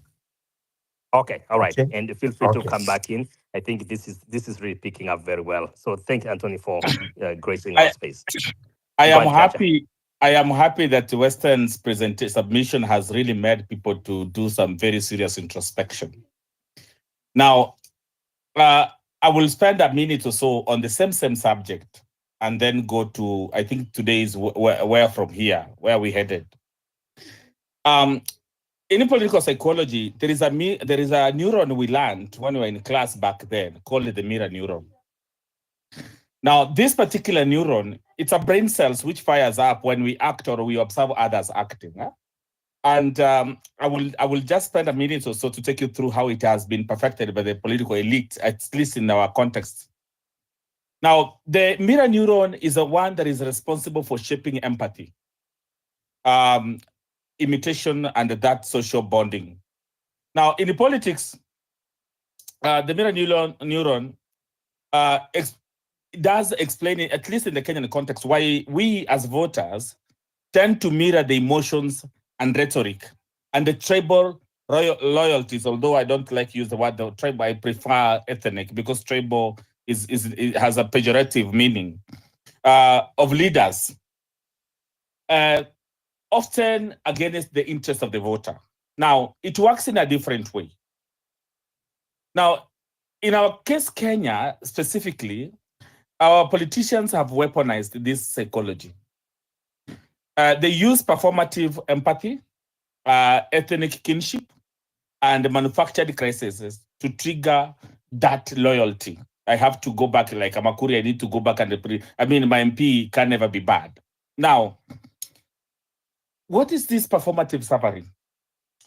I feel your pain. You know, when we see Gashagwa, what he has gone through, then automatically the mirror union kicks in, and everybody who comes from maybe Madeira or a particular region thinks that now it's us being targeted. I remember sometimes back when Professor Sam Ongeri was the Minister for Education, and there was an audit that was done. I think Raila had suspended him and the current president when he was the Minister for Agriculture, if I'm not wrong. Ongeri went to Kisii, specifically a place called Gesusu, mobilized people. And they started saying we're being targeted. But although Ongeri had admitted the money that was eaten, let me use the word eaten or stolen, was not Kenya's money. This money was donor fund. You can imagine that excuse. And people protested to actually to support him, and he was reinstated. Actually, he continued in this position. Now, there is the other part of ethnic mirroring. Now, I'll give an example. If you like Manchester United, let me use Arsenal in this case, or Manchester United, whichever team you support, or even the local ones. If you support a particular team and you're so into it, and it's a penalty being taken, if it's, say, Bruno Fernandes taking that penalty, you are likely to kick somebody in that room where you're watching that ball. You think that you're also scoring together with Bruno Fernandes. So that's how the mirror neuron works. In children, especially before they turn the age of 6, babies, if you are chewing something and you're holding a baby, they're likely to chew their mouth thinking they're chewing nothing, but they think they're also chewing. So that is how this mirror neuron has worked against the interest of the people in this republic. Now, what is the last part, as I conclude on this mirror neuron thing and how it has been exploited by politicians to their advantage, and the voters always get the short end of the stick, manufactured crisis. Now, it brings and that collective fear. When we hear politicians say, for example, our community is under attack, the mirror neuron spreads panic, overriding rational judgment. And that's why you said when somebody mentions Rivayala, it's automatic. Land is being taken from us. Now, often, in the final analysis, the voter is left with the short end of the stick, like I said. Now, what do we need to do? Or what has happened, rather, before I go to what we need to do? Policy is neglected. Emotional loyalty triumphs always instead of actually demanding for development. We have endless cycles of exploitation. So this year, I will allow my MP to exploit me. Next year, I'll allow somebody else as long as they come from a community or my clan, whichever way you look at it. And then, the apex of it actually obscures and suppresses that class consciousness, which will be the subject of conversation. Now, Apua Kikuyu, Apua Luo, Apua Pokomo, Apua Kuria, Masai, Giriama, they have the same challenges. But now, because I am a Giriama and I can say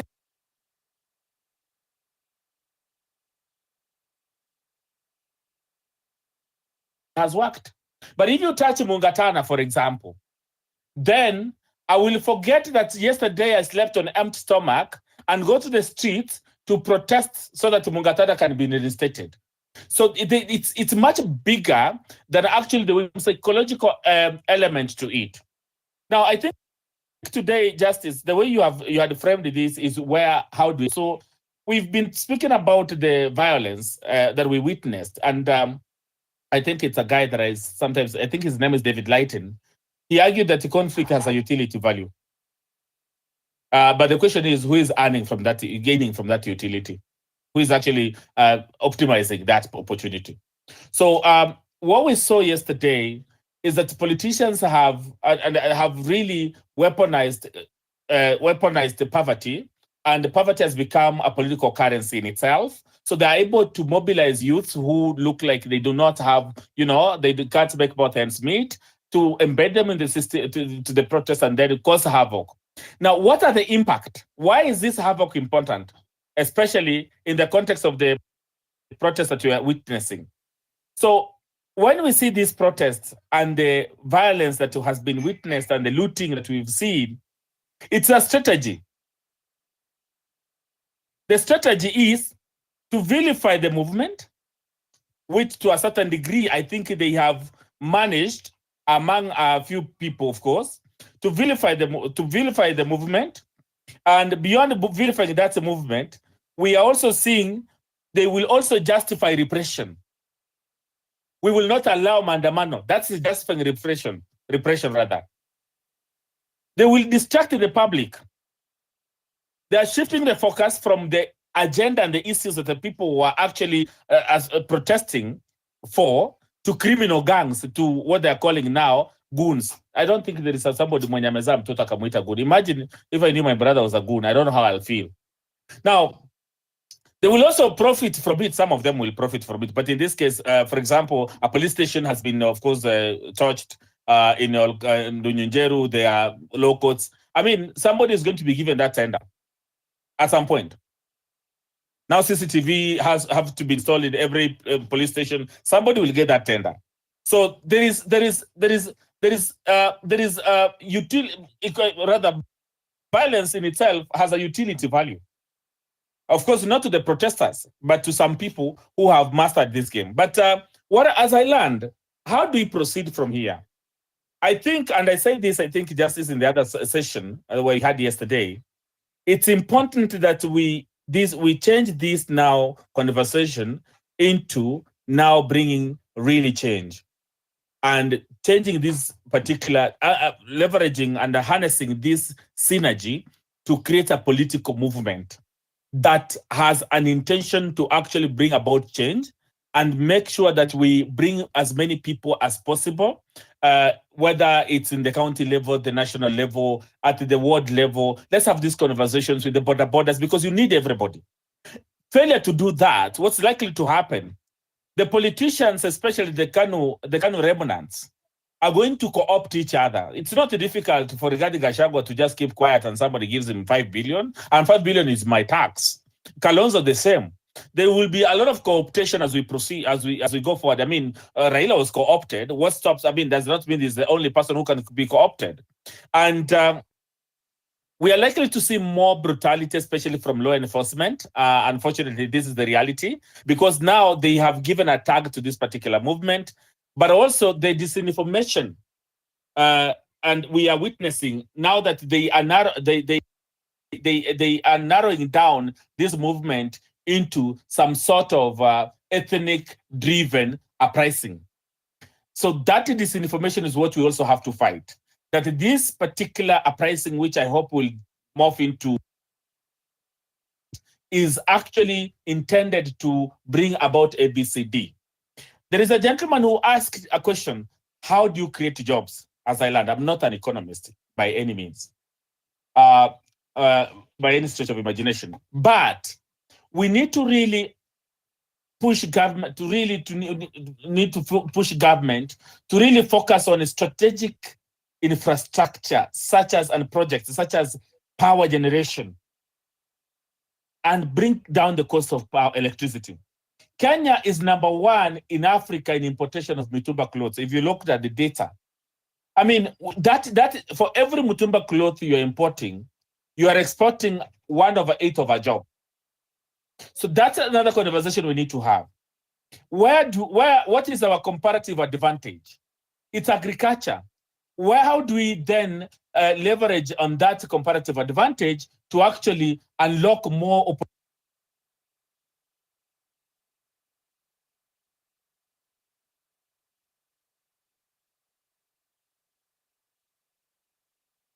looks like we lost we lost Chacha as he was actually finishing.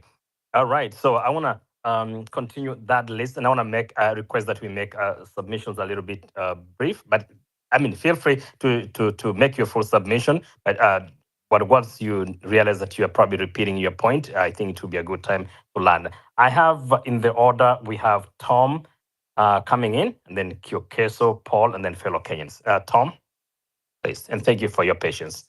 You've been here for a while. Hello.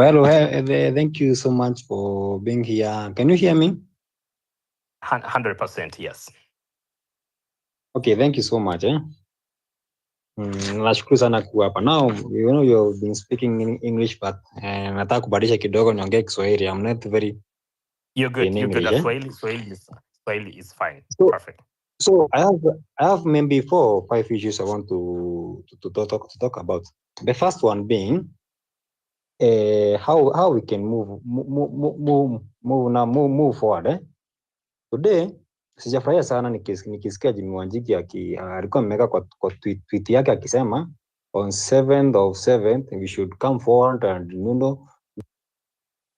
do a massive protest. Watu wako karibu na Jimmy Wanjigi mwambie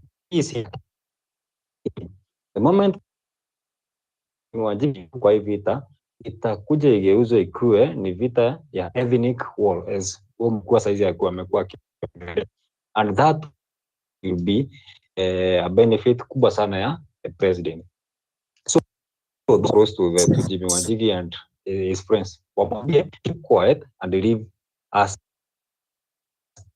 isi yao, because the moment wameanza kuongea hivyo akisema mtokee on this date mwende mpigane, kashaanza kuongelea hii mambo right now, kashaanza kwa TV kuongea and is going to take all our benefit. Akasema vijana wanafanya kazi mzuri, na sisi tutazidi kupigwa na serikali ni kama itaonekana kana support. What I want to tell because most of the friends, please ask Jimmy Wanjigi to keep up this war. Ask any kind of politician to keep out of this war. This is our own war. The second thing I want to talk about is today I listened to the president. Today and yesterday together with Murkomen. And that's what I can say. Murkomen is the most competent CS I've ever seen in the Ministry of Interior. Tell me how those dogs managed to break in that supermarket, na kila mmoja wao alikuwa na ID. So ilikuwa you break in, you leave your ID. Yani more than maybe 100. And it might not be surprising uone kuwa all those IDs, the names which are there, Tapata ni Kamau, Jogona, Isiji Ishungwa, all those names coming from the mountain. And it is also possible that those are IDs that were corrected either here in Central, Githurai, huku town.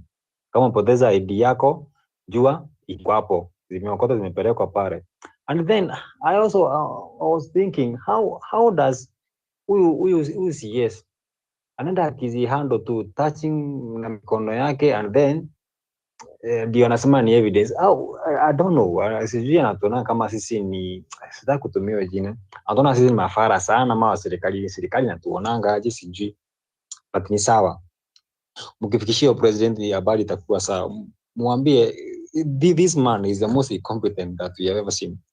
No, nimesikia speech ya president na mimi acha niwaambie kitu kimoja, you guys, let me tell you, the president has panicked and we have done a good job and we cannot relent. We must keep on fighting, but we need to change some tactics. How can we change some tactics? According to me, we need to involve some people.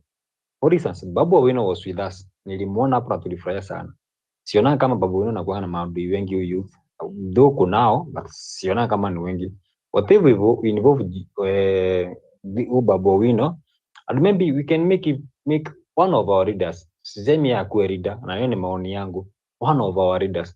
That from there we can now start doing it politically. Sisi wenyewe now, apart from just holding space here, tutakuwa tunatokea huko nje, we hold political rallies with such kind of leaders ambao wana mafikira tu, yani we are on the same boat. It is just my idea. Kama itawezekana, please kaa chini na Babu Owino pia, even kwa hii space mumuite, mwambie ni aje, we want us to be doing this and this. First of all, tuanzie na political rallies. Tuanzie pole hapa and we keep on mounting that pressure, and ikifika 2027 kama itawezekana takuwa na maybe our own political party kama itawezekana, but I see that is too far. Sioni tukifika hapo tutakuwa tushaondoa huu mtu kwa hii kiti yake. What was the other thing was hii siku ya maandamano. While we were there playing football on the streets of Thika Superhighway, I don't know what happened, but Githurai ilikuwa imevunjwa juu na chini. I want to do my own survey because I come from this area. Na nilikuwa nimewambia hata siku ya maandamano kuwa barabara itafungwa, na simulifungwa. Actually hata I don't know what happened hapo kwa KDF, but the initial plan was kwa KDF hapo. I told you na ilifungwa. But my issue is this. Wale guns walikuwa wamevunja hiyo Githurai, wakavunja hadi bank. None of them, according to me, hakuna mwenye anatoka Githurai. Those were people who came from far and away. Na sitaki kusema ati ni sisi, hakuna njenzi alienda kuvunja banki ya Githurai. These were people paid by the government because the police were there. Police wakitupiga na mawe pale, wanaona inavunja pale na hawezi wakaenda because they knew what was happening. So my fellow youth, I want to tell you that the government si wanjinga, na government iko na intelligent mingi sana, na government iko na ugaidi mingi sana. We have to focus. We cannot relent. We have to stay firm and continue with the fight. Thank you. Sina mambo mingi. Maybe kama kuna mtu ako na swali. No, thank you. Thank you for your submission. You did an amazing job to be very organized and step-by-step points. And thanks for sharing your thoughts. And thank you for continuing to really fight and being steadfast. Much appreciated. I think our next speaker is Kyokeso. Is he still here? If not, I'll move swiftly to Paul, and then fellow Kenyans. Paul, still here? Okay, this one's probably dropped. So move next to is fellow Kenyans, Albert, Kid 4, and I'll keep that order so that we are able to be organized. And appreciate you for staying on with us as we continue this conversation, saying that we refuse to stay silent because the fear is gone. Now, here is the way forward. What's the way forward, fellow Kenyan? Yeah, thank you. Thank you, Justice, and I hope everybody's well. Yeah, I actually just picked the mic to appreciate one or two people. The main person is the host, the point. I think he kept giving us, updates, and anybody who gave us updates in real time. So that's the reason I picked up the mic. Nothing else. Just to appreciate you. Know that some of us we are out here and we appreciate that. Thank you so much. Thank you, fellow Kenyans, and thank you for continuing to do a great job and being a great partner in this movement and the work we are doing. And also helping out when you have a chance in terms of hosting and co-hosting, which is good. Albert? Okay, I think people waited for so long. No, the line was so long. I apologize, guys. Kid 4. Kid 4, and then we go to is Senator here after Kid 4? Kid 4, can you hear us? Oh, okay. When he comes back, we'll get it. Senator, karibu sana, and thanks for being part of the conversation. Oh, Kid 4 is there? Okay. Yep. Kid 4, can you? Okay, go ahead and make your quick submission, and then we go to Senator. My net is not that good, too good. Huh? I appreciate your conversation, guys. Just pass the mic. Much appreciated, and thanks for being part of this conversation. Senator, go ahead, and then we go to Falasana, Derek, and then I can see new request. We will proceed with that. Senator Karibu, and thanks for waiting. Okay, thank you very much. Nafikiri ninasikika. Unasikika vizuri sana. Karibu. Asante. Mwanzo kuna something I want to say which in a sound a bit funny. I want you people to take it now on a light note. Number one, Murkomen was a lecturer at university, Moi University. If we don't have that information wrong. Number two, Senator Cherargei was a student of Kipchumba Murkomen. And then the last, mtanisamea watu kama kuna alumni wa Moi University anyway. How is the situation now in Moi University? If we have Kipchumba Murkomen as the lecturer, we have the likes of Cherargei students. Now look at the institution. Back to the ministry. Kipchumba is a ministry, cabinet secretary for interior. How is the performance in that ministry? So, for me, I think we have very incompetent kind of government ever to be in the history of this Republic of Kenya. Kabisa completely. Nilikuwa nikisikiza namna Ruto alikuwa anazungumza, and then I was wondering, is this the head of state? Up to now, hajajua what is going on. We have the national intelligence, or it is their work only to track and abduct people, maiming and killing people. What is their role? So from the top to down, this government is rot, incompetent. Even imekuwa nikijaribu kuangalia, I don't get anywhere. How is it this president is getting it wrong? It's very simple. Deal with corruption. Deal with tribalism. Give opportunity to young people. Just a very simple statement. But this president is so arrogant. Very arrogant. And then, now is all over complaining that now watu wameanza from the downward wakimove up until those people wenye watakuwa in posh areas like Karen and Runda watakuwa attacked. That is wrong messaging. Look on how in the parliament, how they used to provide to profile a certain community, and yet they are not talking even in his hometown Eldoret. Kulikuwa na maandamano. Why is it the Kipchumba Murkomen and the group, they are so much about the central people, the central Kenya, profiling the community, igniting a war between the police and the civilians? When you tell a police, go and shoot anybody who will come close to a police station. Look at the language.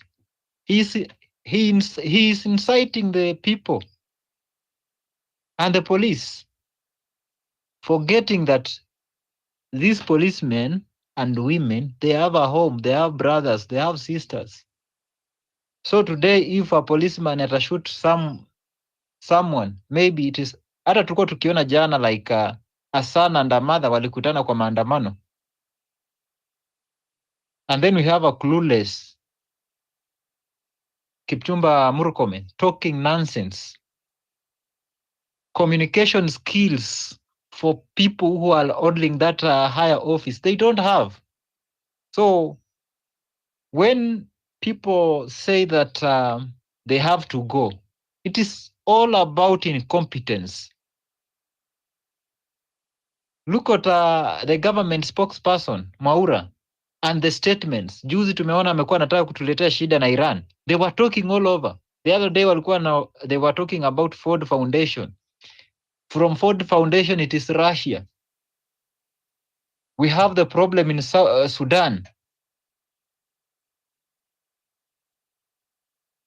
ile extent sasa they want even to create enmity from our friends. Israel and Iran, they were fighting. It was their war. Why is it you drag another state in our own affairs?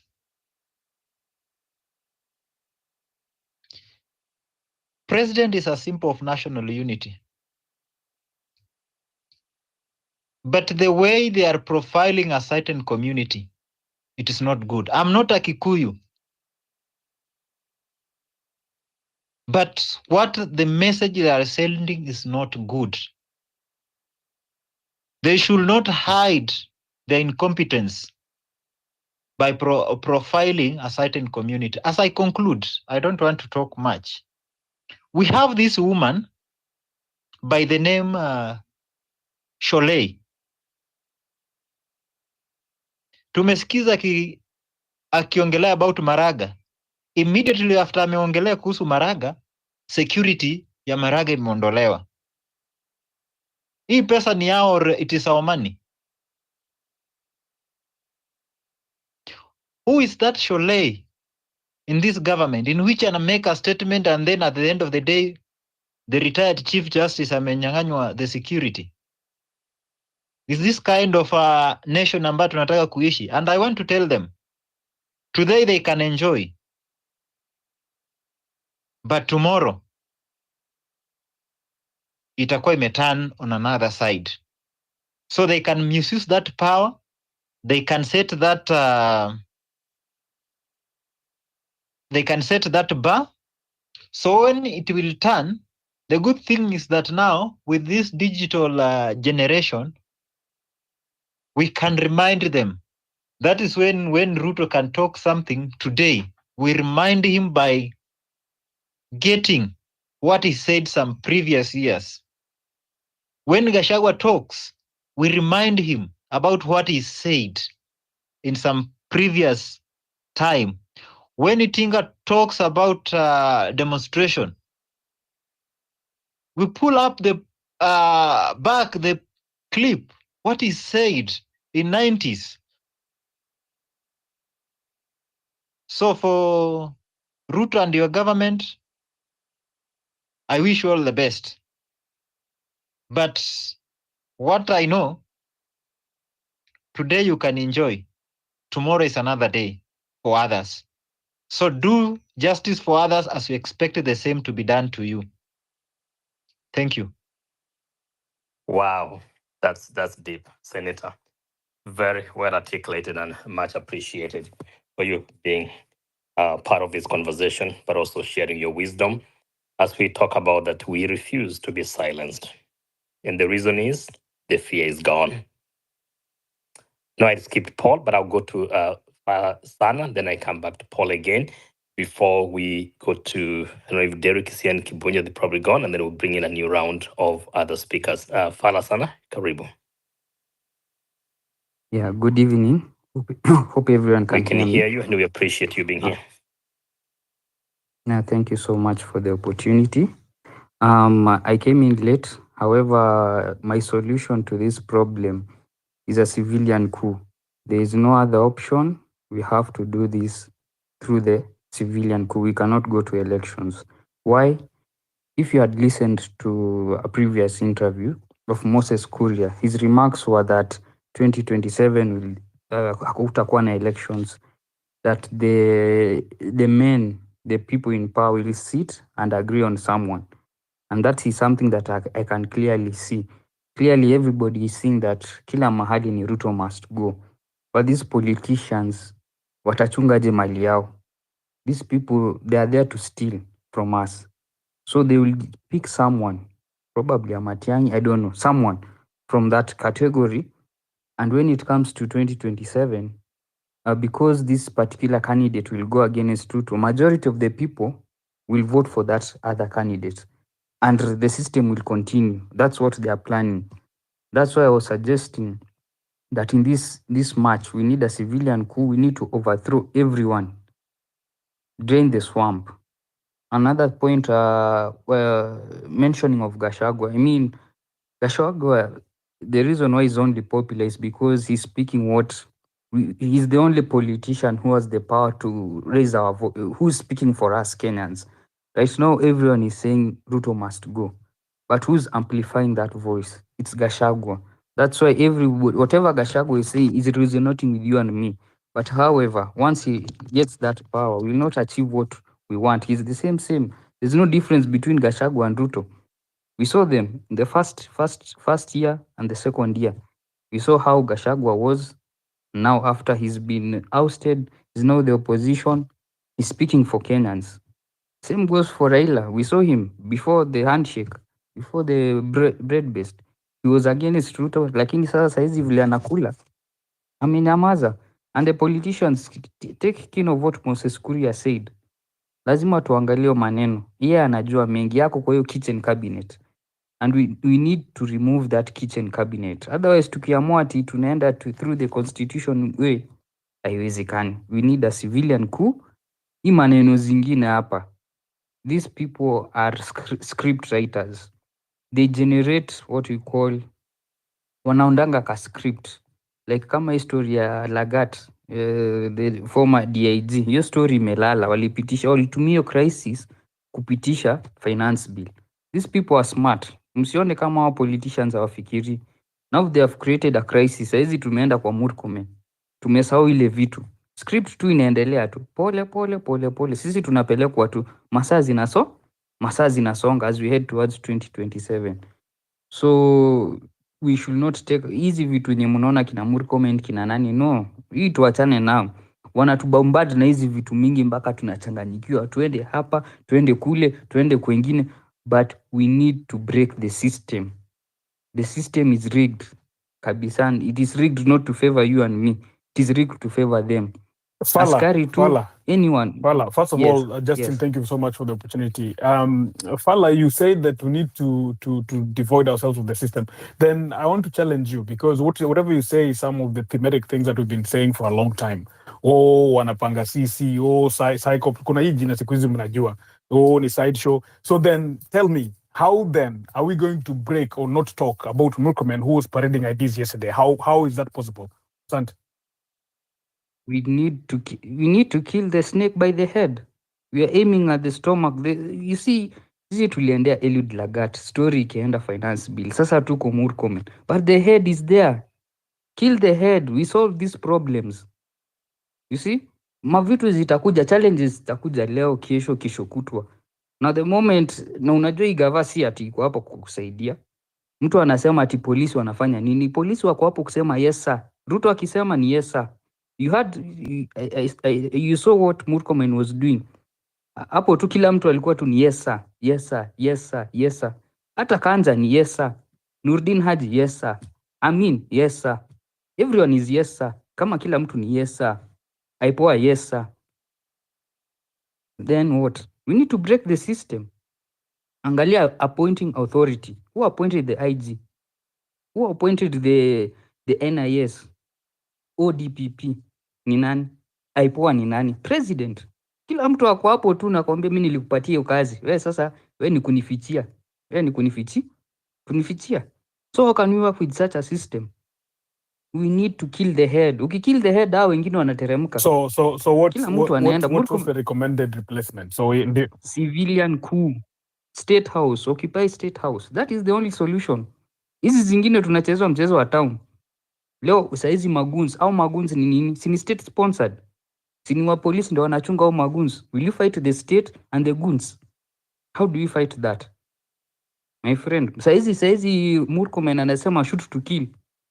That is what they have been planning. They created a situation kule mahali walichoma police station na ndio walichoma.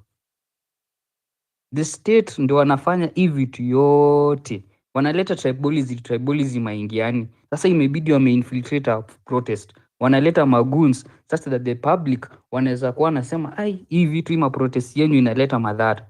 But it is state sponsored. So we need to kill the head. Kill the head, hizi ma problem Asante sana zinaisha. Fala. Thank you so much. That's my Asante tongue. sana, That's nashukuru. my Pale tongue. Fala anasema ya kwamba kill the head, ana recommend state no, amesema wananchi kuu. Ni mambo nimesikia hapo Fala akisema. Justin, unataka kusema kitu amu? No, I just, you can bring in the next speaker. I think it's Paul. Excellent, thank you. Paul, onge. Yeah, hello, can you hear me? Yes, we hear you loud and clear. Yeah, good evening. Yeah, and to the rest of the guys who are listening. Yeah, I think I'm with was it was it the one who's speaking before? I think the speaker was just there before. Fala. I think I resonate with him because I resonate with him, and basically I think all these are just sideshows and everything. At the end of the day, we know. Let's say you're running a company, any company in Kenya. Let's say, for example, if it's KCB it's running. Most directors they sign a contract with a very limit. When you sign that contract, there's certain deliverables you're supposed to deliver, and it's actually very well spent in your contract. And actually, you come and say what value you're going to be adding to a nation, or what value you're going to add to the company. What are you bringing different to the company and stuff like that. So if you look at Kenya obviously is an enterprise by itself in a sense, and then you have the CEO, who's the president. Now, the president actually is not following what the company is supposed to be doing. It's not following the script at all, and even what he said is going to come. By that, you've already failed. So I think all these excuses we try to see and all these distractions, these are just mere distractions to pass time and everything. So there's a key thing. Basically, you don't even I think even if you give this thing to anyone if you give a child, a high school student, an average high school student to run this country, I think he'll run it much better than what's happening right now. An average guy who's finished Form 4 in Kenya can run this country better than the regime which is there right now. So what does that tell you? We're wasting time. We'll discuss, we'll go back and forth. This country we're already slaves. As they say, a borrower is always a slave to the lender. Any child in Kenya right now being born has got debts hinged on him, debts which cannot be fathomed where they came from. And this is quite bigger. It's bigger than what we think about Kenya. We're being controlled, obviously, by the outside world, the World Bank and the powers that be all out there. And these guys got us into there. And they're still running those things from outside there. So we have to really think, because the devil comes to kill, to steal, and to destroy. What's happening in Kenya? They're killing people. They're stealing. And they're destroying all companies, all factories, all institutions which could work. They're being destroyed. Basically, we're living in anarchy. Kenya, in the next 5 years, if we don't watch Kenya will be an anarchy. I was there for Maandamano, and I know how it's tough being in there. Even before you get to town, you have to fight your way, get to pick it just and do the right thing. Not all police are bad, but even that's why they're bringing goons, because they've realized even the police themselves are getting demoralized in whatever they're doing. And even right now, they know, okay, fine, if I'm sent to and do certain things, there's certain loyalists who will do those things. But there's people, most of the police, even they're getting to a point whereby they know, if I kill, I might run for a while, but I'll be caught. I can see in their face, even when I was passing, when I was going through all those things, there are a lot of goons out there. There are people who obviously have been sent to steal.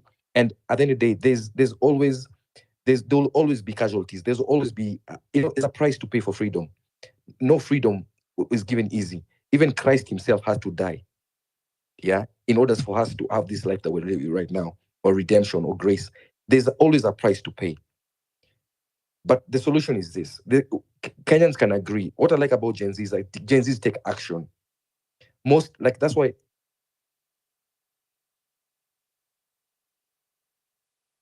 Umepotea Paul, ulikuwa unasema kwamba you like Gen Zs because they take action. Kwa wale ambao wanatusikia hapa ni Justice for Kenya Space. Tulikuwa hapa tunapiga story, Liol co-hosting with myself, Anthony yuko pale, Academy yuko pale, Senator yuko pale, Fala Sana pia yuko pale, na wale wote ambao mnatusikiza, Kadosha nataka kusalimia pale, na muona Lego, na muona pia Kanuni pia yuko pale. Karibuni sana. Tunapiga gumzo hapa. Paul amefunga microphone yake, lakini leo tunataka kidogo tuongee tuseme kwamba here is the way forward. Sasa ukimalizia peke yako unafaa kutuambia way forward yako ni nini? Ya Fala sana alisema yeye way forward yake ni civilian coup. Anachotumia lugha ya Kiswahili na Kizungu pia, kwa sababu si wote ni watu wa taifa. Naona Anthony pale amebeba mkono, lakini kabla nimpe Anthony, Paul ulikuwa unamalizia, unasema kwamba Gen Z wanapenda action. Malizia alafu tumpe Anthony. Paul, kama huko pale tunampa Anthony. Anthony, tupe submission yako. Thank you for giving me this second chance. You see, essentially, Kenya Ruto is saying, give me your best, because in this government, I am the best. You know, democracy does not work with the assumption of that the current leadership. So my what they are solution doing. way forward, like, oh sorry, what is about Paul. We don't need properties. If Kenyans just decide every Kenyan is not going to work, right? I run a business and I do other things. I don't mind. Let me try. Like Paul, losing a week worth of pay or Paul, can hear 2 weeks worth of going through hell. But at the end of the day, for longevity of a country, we have to save the country, because everything is done with a price.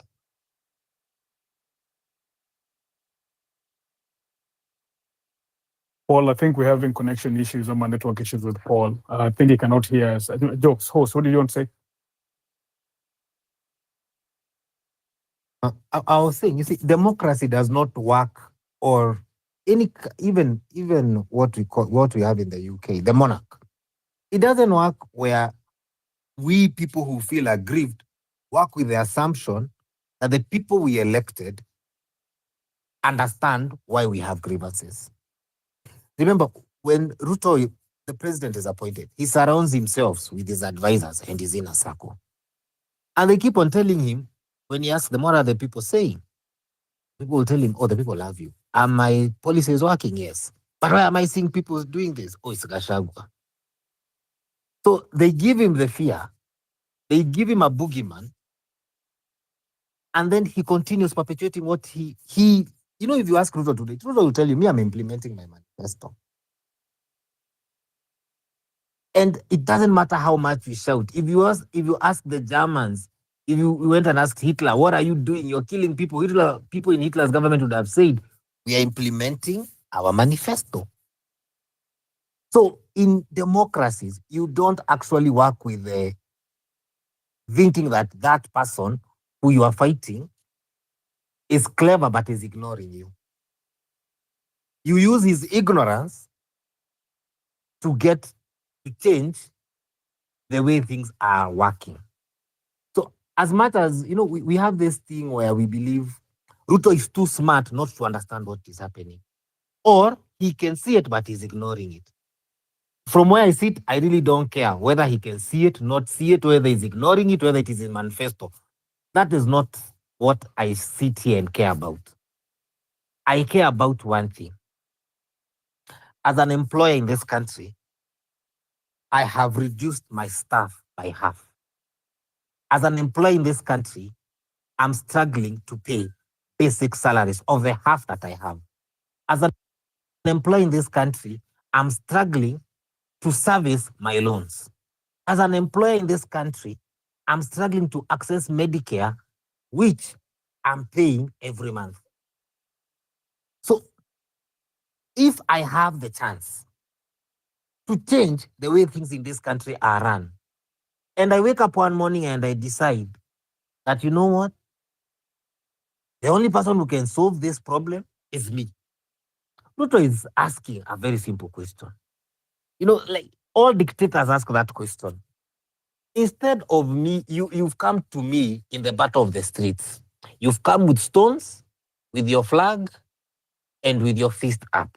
I have answered you with what I have, which is the army, guns, bullets, guns, batons.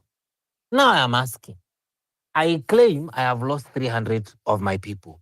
You claim you have lost, according to your numbers, now around 70 that are accounted for. Instead of this battle, give me your best. Let me go on a duel with him. And if he wins, then he takes my position. No, I don't. I don't think. I don't think. No, Look, it's okay. look. It's a, Just it's a okay. second. It's Just a okay. second. No, just a second. Let me make this debate even more interesting. I think that if we keep debating what the Rais said there, I think we're losing focus because I don't. He was saying that No. in jest. There's no way he's inviting anybody to. I'm also saying this. No, actually, he is. Ruto is saying, I come with your agenda because I'm implementing my agenda. So go to the same people you claim to be fighting for with your agenda because I went to these people with my agenda. That is the fight Ruto is asking for. I'm not also here saying that we meet him, mundu ho mundu, fist for fist, slap for slap. No, I'm saying that to that challenge of can we go to Kenyans as young people and tell Kenyans we went to the streets, but this is the alternative. This is the alternative we have for the healthcare. This is the alternative we have for education. This is the alternative we have to counter corruption. This is the alternative we have in actually remaking the leadership of this country. Because Kenyans have said, or we have said as young people, that we feel we overrepresented. Young people in this country have said, women included, that the position of women rep is null and void. It serves no purpose. It was supposed to meet the threshold that is subscribed in the constitution of the two-third gender rule. But women in this movement are saying, these women do not even speak our voice. They do not even represent what we want as women.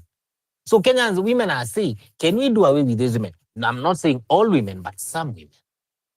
So if Ruto is asking for an alternative, I agree with him that it is the time But here is where I'm sorry to cut you short. Sorry. Here is where I think we need to rethink on this. Ruto's political rhetoric from back in the days to label the other person as not having an agenda, not having even a direction, not having a manifesto. That is a style of politics. But he is right. No, actually, hang on a second. On this justice, he is right. No. It's not right. It's not right because no. Let me tell you for a second. Every single thing you are pointing out, we have a very good solution to it. And the solution has always been very simple, whether you're talking about healthcare and everything. But leave alone what is the women solution? out, because we had NHF that was working, period. We needed to deal with corruption and not use other nonsense there. But I don't want to go into the substantive issues, but let me address other things. Like, for example, you're talking about the issue of women rape. That's what people are saying. That's not a Ruto issue. That has nothing to do with... I gave an example, Justice. I think the problem is that we are allowing Ruto to start setting the agenda. But whatever we have gone to the people and they have rejected him. If he thinks that we went to the people with, if he thinks what we went to the people with, and they embraced and they have rejected him, then he's dead wrong.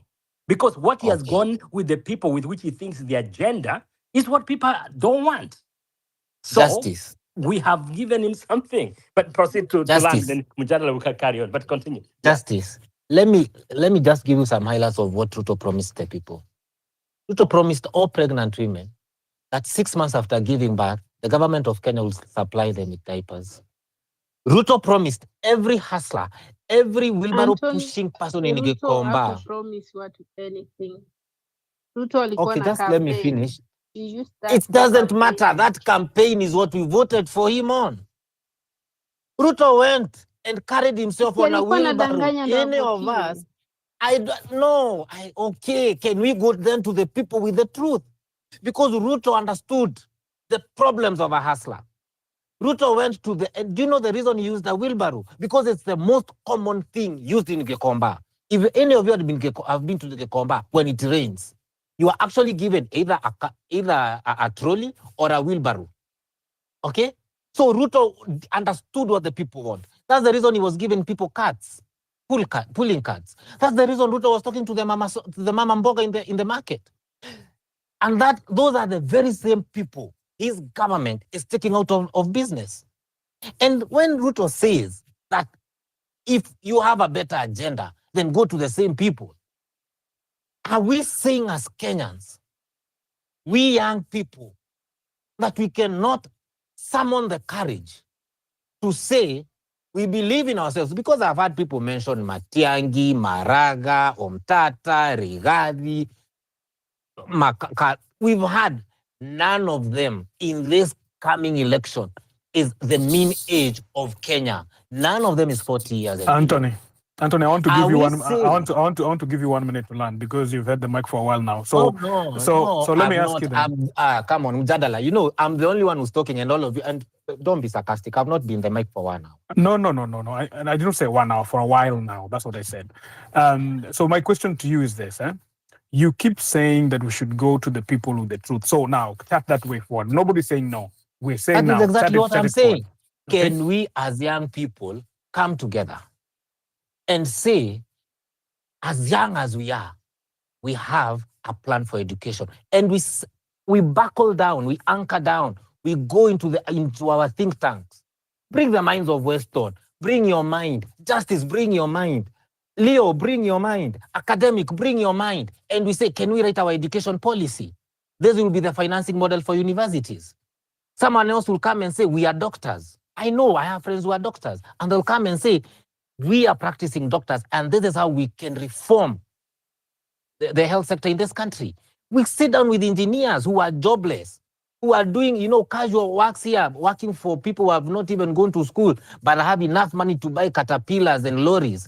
Those engineers will tell you, this is how we can bring down the cost of roads. Because, a kilometer of tarmac in Kenya costs 100 million. And it's a question even Uhuru asked, it does not make sense. So if we sit down as young people and we come and tell Kenyans, we were not only making noise, we are the alternative. That is, to me, is the way forward. How do we provide an alternative? So far, going to the elections, the only people who, if Ruto did what we have all said, that he steps aside or he resigns, the only people who will be viable to go into a snap election after 90 days, none of them is 40 years and below. It is not Rigathi Gachagua with DCP. It is not Martha Karua with PLP. It is not Moses Wetangula with his Ford Kenya and Ford Asili with Musalia Mudavadi.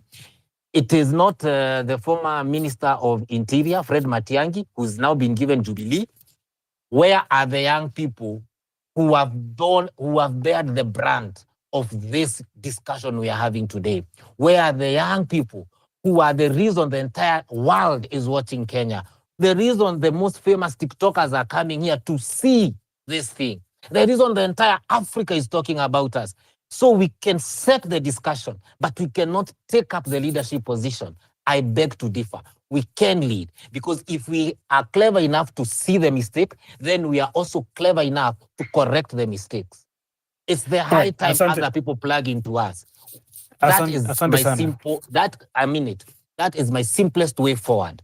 Because if you want to talk about solutions, now let us stop talking about what Ruto has done and what he's not doing. Let us start discussing what are we going to do that is drastically different from what Ruto is doing.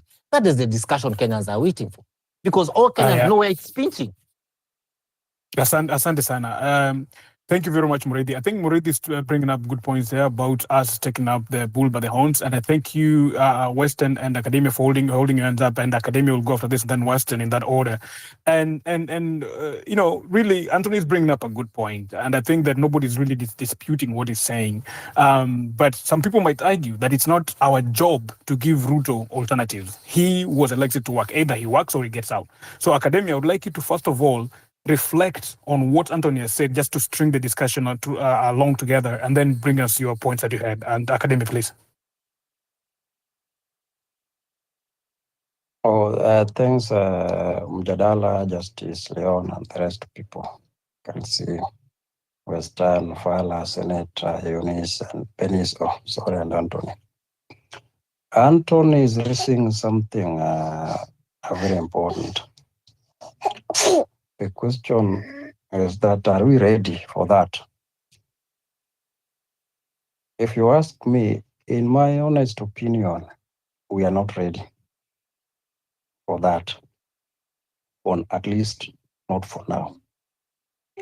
So until such a time that we are ready, then we'll be able to sit down. And you see, politics does not work like academics, where you teach the same syllabus across the country and you set the same exam, and somebody from Busia to Turkana will do the same mathematics, paper one, with the same answers, and will be marked, all that, and grade awarded. So politics doesn't work like that. So to get some uniformity in politics is not that easy. We've tried it for the more than 60 years. We have not been able to achieve it. People are running away from the reality. The challenges we have, or the bigger challenge we have in Kenya, is ukabila, which has been used for personal gains or at the expense of other people. And where we are as a country, what we really need to do is to either go back to the constitution and do one simple thing. Because the problem is our problem is always around presidency. Because it is like the president controls everything in Kenya, despite we have constitution. And they have demonstrated that from the Jomo Kenyatta to Ruto. Now look, until we address the question of tribalism, we are not going to get it right. Even this movement, at the heart of it, tribalism will not allow it, because even if you go to State House tomorrow and you want to get Ruto, the first thing will happen, people will struggle for power. And immediately someone clinches that seat, he will quickly look around people who will help him maintain that seat.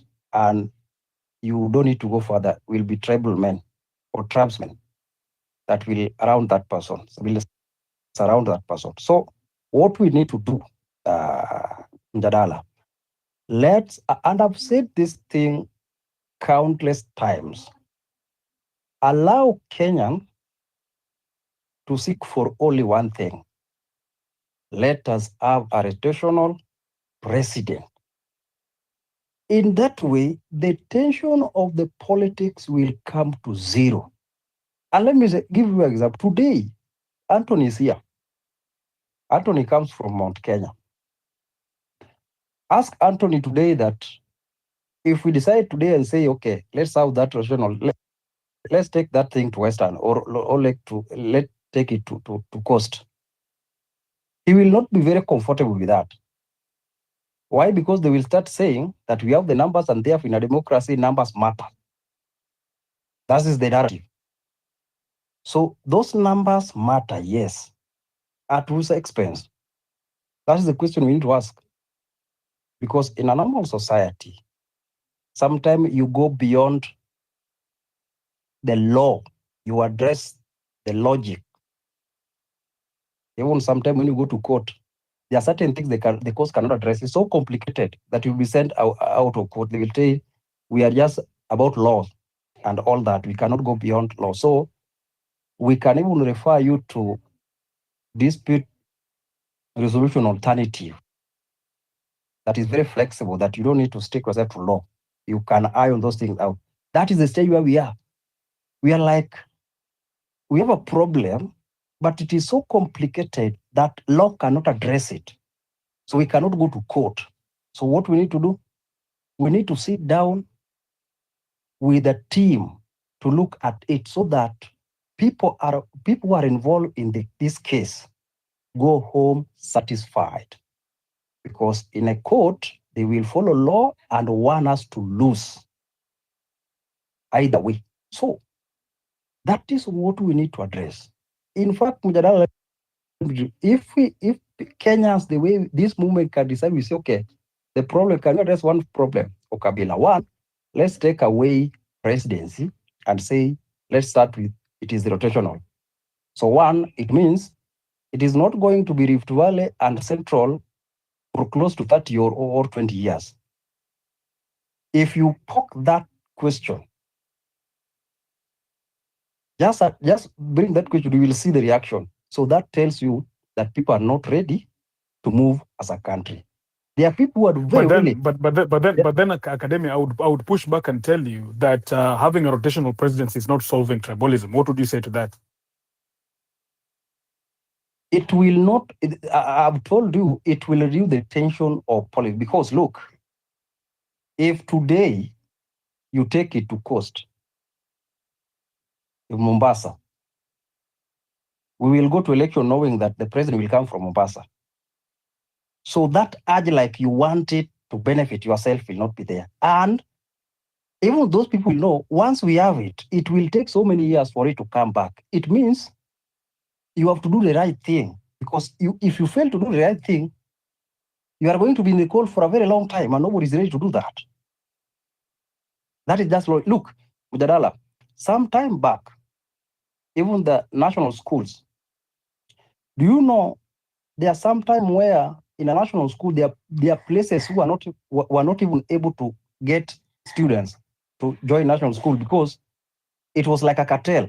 You realize that there are some regions that there are so many students joining national school, not because they are more qualified or they pass more than the rest, but just because the people who are managing or the heads of the national schools are very selective.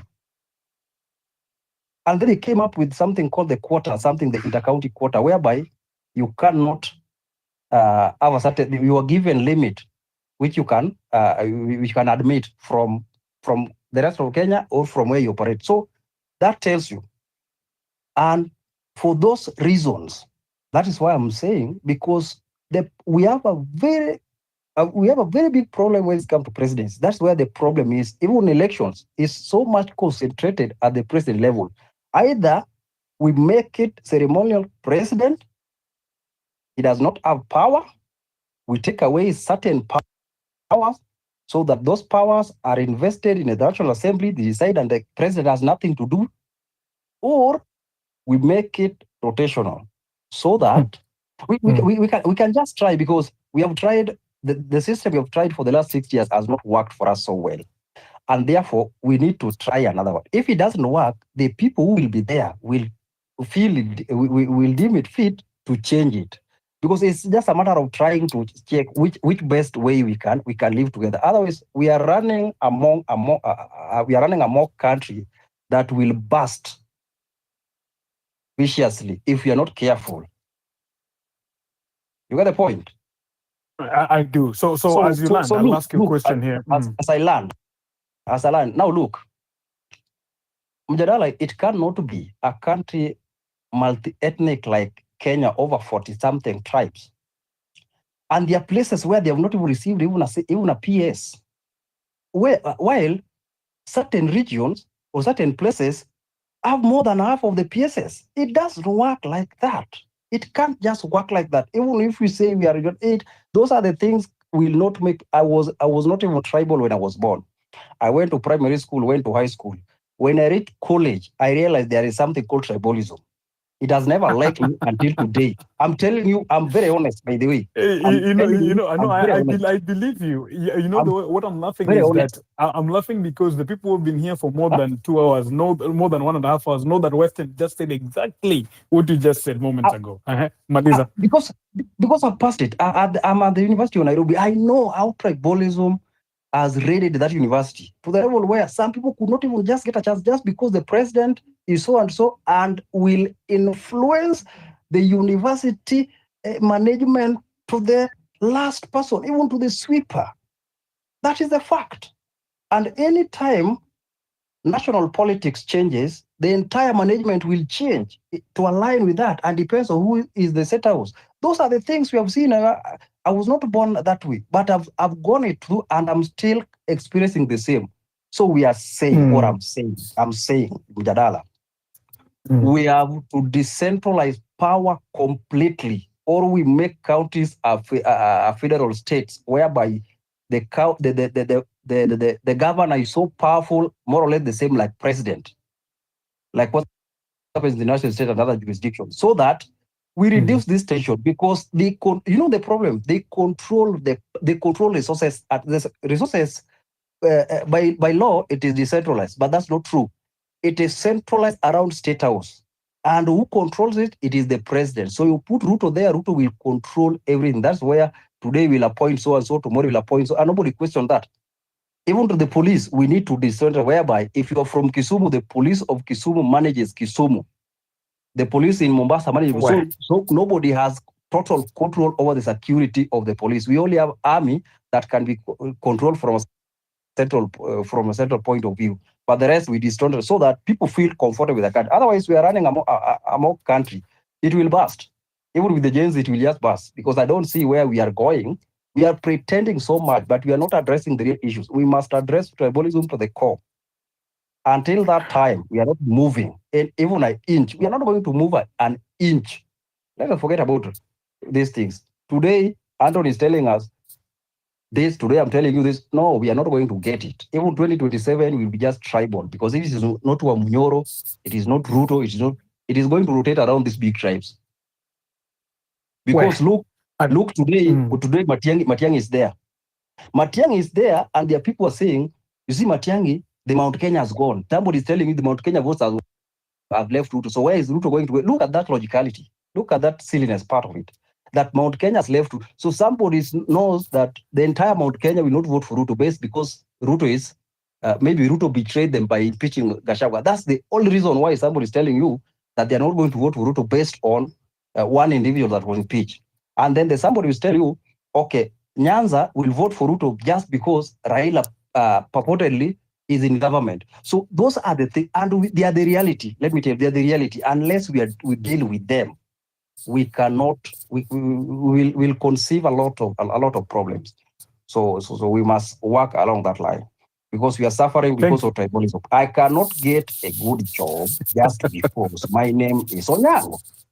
And you look at the qualification, you see it is just it does not fit any common sense or any reasonable person.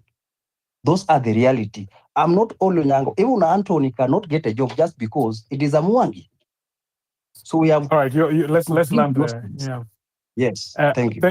Thank you very much, Academia. And Academia is painting a very bleak picture. For those who are listening today, this is Justice for All hosting us here. Leo, hebu sema kitu. Hata kama ni kusema unataka uji, tusikie sauti ya dem tu, tusikie sauti ya sister yetu mara moja tu. Sema tu kitu. Leo, sema tu kitu. Nilikuwa nataka kumuuliza Anthony. Ruto anasema create jobs. Kazi ya MJE 250k. Umeziona hizo kazi? Why should he be proud that I'm creating jobs with MJE? Our whole president. That's so painful. Sasa si kitu unastahili kusema mbele ya watu. Hiyo unaacha inasema huko kwa Museveni. Leo wewe nimekupatia chance usalimie wananchi, wewe umeanza na violence. Anyway, asante sana. Wanaotusikiliza tunaendelea kupiga story hapa. Western, I know you're a gentleman and you let me give Farik. Farik has been here for a while now. Farik, I want to tell the conversation in this way, but Academia painted a very bleak picture of the future. He's saying that we have to decentralize power. He also said that the constitution is just a document that people are peeing on. So could you reflect on those, Farik?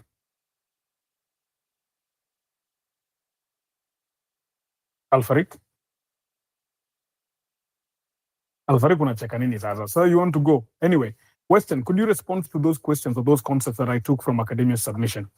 Ask Fakir to open his mic. I think the mic was making noise. I muted him. I don't know if he knows that he's muted. Okay, Fakir, fungua to mic, you respond to those concepts that I just noted. Well, let's go to Weston. So Weston, like I was setting you up, Academia brought up some issues. He brought up decentralizing power completely and rotating it, which you had said already. So if you could just underline that. And then he also mentioned that Gen Zs, even though Anthony is really clamoring for us or the young people to move forward, there's a lot of division among us as well. So could you reflect on those and then we'll put your question?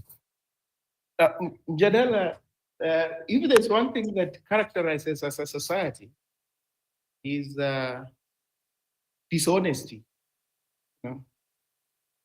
We are an incredibly dishonest society. You know, a friend of mine went to Botswana and asked the Botswana people, How much do people earn in this country? And they quoted the figure. And my friend was surprised. He said, no, but that's so much money. They said, no, we can show you our payslip. You think we're lying? And then one thing my friend realized was that at any given juncture, you ask a Botswana person a particular question, the response was the same. It was the same. It was not like, oh, this one gives you this answer, that one gives you. No, it was the same. And if you doubted, they will tell you, do you understand? Give you evidence what we're talking about here. Societies that have got high levels of trust progress faster, as opposed to societies that are full of people who are scared of their thoughts, who are saying one thing while they mean the other thing. And that's what characterizes. These politicians you see lying all over the place. They are not aberrations. Predominantly, that's the culture you find in Kenya. That's the culture. Like now, Mjadala, we're divided, but people will tell you, no, we're united against Ruto. They're lying. They're lying. We're divided. We are very divided. We're almost in the middle, the way it has always been. And that's why it's not scared that he could ever be removed from power. Because he knows there are people who would stand by him and to the hilt. They may not say it, they may not even say it publicly, but they are there. You know, that's why in a society where most people shout, there are those who go quiet. But you know, those who are opposed to William Ruto are shouting loudly. Those who are for him, they have taken a backseat. You know, they have taken a backseat. But you may mistake their silence for an overwhelming, you know, disquiet against his rule. It can't happen because we've never been one country. We can't wake up one day and be one country. And I think I prosecuted this point earlier for those who listen to. So the state has decayed. The Kenyan state has decayed, completely decayed. All efforts were put in place to get this state running have completely failed. And you can't rescue people from scandalous poverty if the state is not modern and working effectively and efficiently. It's not working. It is run by bandits. And these bandits have been around from 63 to date. They just change in walking styles and what, but they're the one and the same people, completely disinterested in the collective well-being. And therefore, when academia talks about decentralization actually it's what we try to realize. You could say that's what we have, but that's not good enough. He's right. We need federalism. Federalism. We don't need these counties that are appendages of the central government. You know, the president can summon 47 governors to state house. That tells you how powerless those people are. But they've got resources as individuals to abuse and become exponentially wealthy. 15%, you know, appropriated by a governor and a few cronies, that's a lot of money. But it's not so much money if you are looking at the population in those counties and the things that money is supposed to do.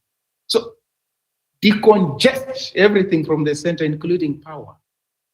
Collapse these 47 counties, form federal states. But the Kenyan political elite since Jomo Kenyatta to date are scared of that. Why? Because of centralization of power and resources, revenue. Then you can abuse it and then dish out for patronage and cooptation, buying people, you know, buying support. They will not do it because that is what, as I go back to the Ashpal Guy Commission, Kenyans want that. That thing, if you go to the immediate post-independent period, the Majimbo thing, federalism, they completely killed it. Killed it. Why? Because the intentions were nefarious. To control power in Nairobi and all the resources. And then you use violence to suppress those who raise pertinent questions. So this state has decayed, as academia puts it, completely decayed. People are talking about reform, it's not going to be reformed. It needs surgery, radical surgery, You perforate the underbelly and expose the unwholesome content and see what you can throw out and what you can rescue. It's not small matter. It needs a lot of courage and political will. And I'm not so sure people are interested in making money as cabinet ministers, as governors, who would listen to what we're talking about. The police, as Academia puts it, this has been my thesis. Let the police work where they were born. You go to college, deployment, go where you were born. Go work there. Go work there. I think at least they'll restrain themselves from killing people. But this culture where police come from Kikanjo and then they're posted to all sorts of places, they can act as bandits. And then they can always be transferred to another place to continue the bandit. Decentralize the police, like many other things. Form bigger administrative units, more resources, more power. People will tell you, no, but those governors will be so powerful, they'll become corrupt. Isn't the president unable to account for money at the center? And those people at the center unable to account for money. So what is it? Let's give them the power and insist that they'll go to jail if they don't account for that power and the resources. Academia talks about tribalism, the big issue. And if you want to know it's a big issue, we sidestep it, but it goes nowhere. Like you come to these spaces and somebody tells you, Matiang'i will be deputized by Ndindi Nyoro.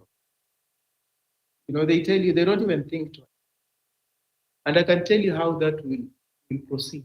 Even, God forbid, that something like that. If in the event that something like that happens, I can tell you how it will pan out. Ndindi Nyoro will look at himself as de facto president because of the ethnic numbers he's brought on board. I mean, Kikuyus are more than pieces. So as a deputy, he would think he has more power than Matiang'i. But Matiang'i is likely to behave like William Ruto. I'm not going to take this nonsense. No one wants to carry around a shell. You are a president, but you're walking around with a shell. You don't have power, somebody else is exercising. No one with a right thinking mind will take that. So Matiang'i would impeach Ndindi Nyoro if he wants to exercise power. And you know what? People who are supporting Matiang'i now will remind him about Ribayala. When I tell you we're a deceitful society, they will remind him about Ribayala, how he killed people. But now they're telling you, no, don't talk about that. Why? Can I tell you why, Mjadala? Yes. It's because the Kenyan political elite is very narrow-minded. They're very narrow-minded. When they have got power, they want to settle very narrow political scores. One of the reasons why a section of the Kenyan political elite is annoyed with William Ruto, annoyed with the Raila Odinga is I'll tell you. Because the Kibaki succession was meant to checkmate Raila Odinga. Checkmate him. And those who are planning that succession realize that if you separate William Ruto and Raila Odinga as path to the president is narrow, very narrow. Because they knew what William Ruto had done for him in 2007. He delivered the presidency to him. So separate the two. It become very difficult. But they knew William Ruto is a problematic person. He's agile. But you know what they say? If you sharpen a knife, it's going to cut you. That's why I don't sharpen knives. I want it blunt because it will cut you. If you sharpen a knife, it's going to cut you. So this knife that was supposed to cut Raila Odinga has not cut him. As we speak now, these people are together. But the succession was meant to ensure these people don't get together. So the bile, the antipathy you see among a section of the Kenyan political, and particularly from Mount Kenya Kikuyu community, is that design has failed. Why has it failed? It has failed because it was narrow. Anytime you exercise power narrowly, you are likely to shoot yourself because you don't know how it will pan out. You don't know how it's going to pan out. Accent cross-cutting issues about the people of Kenya, and you're going to succeed. Be interested in defeating a particular politician, you will end up defeating yourself. That's how it works. So when Anthony tells you that William Ruto will resign, he's not going to resign. Power does not work like that. He's not going to resign. Because this is something he grabbed, he smashed and grabbed. He's not going to let it go. No one gave him on a silver platter. He went for it frontally. He dared those people who have all along thought that they hold the levers of power in Kenya. He dared them and ran away with power. So he's not going to resign. He's not going to step down. It's not going to happen. The power does not work like that. It doesn't. Power is very brutal and it preserves itself. So as we go forward, Anthony, sometimes I listen to you and I wonder, which side are you on?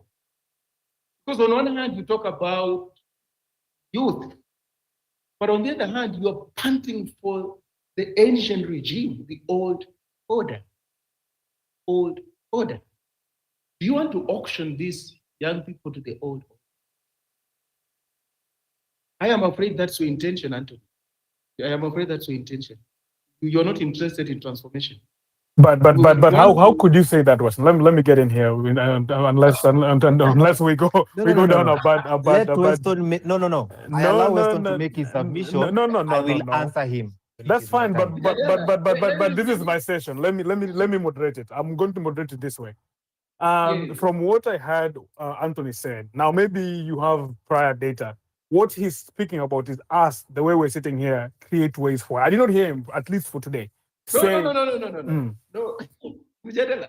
No, you know, for you to arrive at a particular conclusion, you have to analyze data, a lot of data. Mi kwanza leo nimesikia ukicheka. Kumbe unaweza kucheka wewe. Unaongea ni kama kwanza vile unaongea kuna acoustic nyingine kama uko kwa mochari hivi wewe ni motisha. Anyway, finish your thought. Mujadala, no, Anthony, he's sympathetic to the old order. He is. And he doesn't make any bones about that.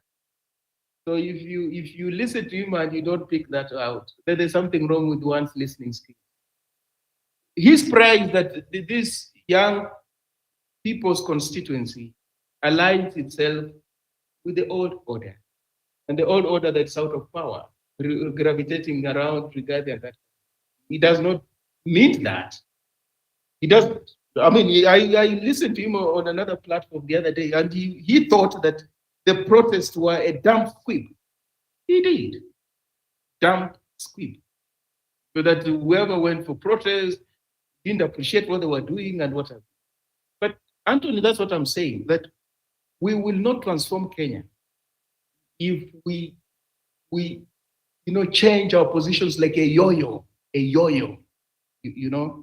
or we gyrate vigorously depending on who pays us. We are not going to change this Kenya. We need to take a position and stand by that position. Even if we are the only ones, we stand by it. We stand by it. And how unpopular it is, we are not doing it. Because it is not.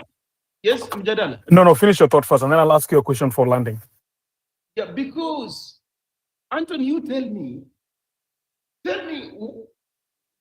don't you have a problem with people from Kindiki's catchment area disparaging him? Even regarding going to the extent of disparaging him based on how he speaks, his voice. Don't you think there's a problem with that? And this is the deputy president. I mean, is that how he expected to be treated when he was in that position? Is that? No, this is the person who held that position not too long ago.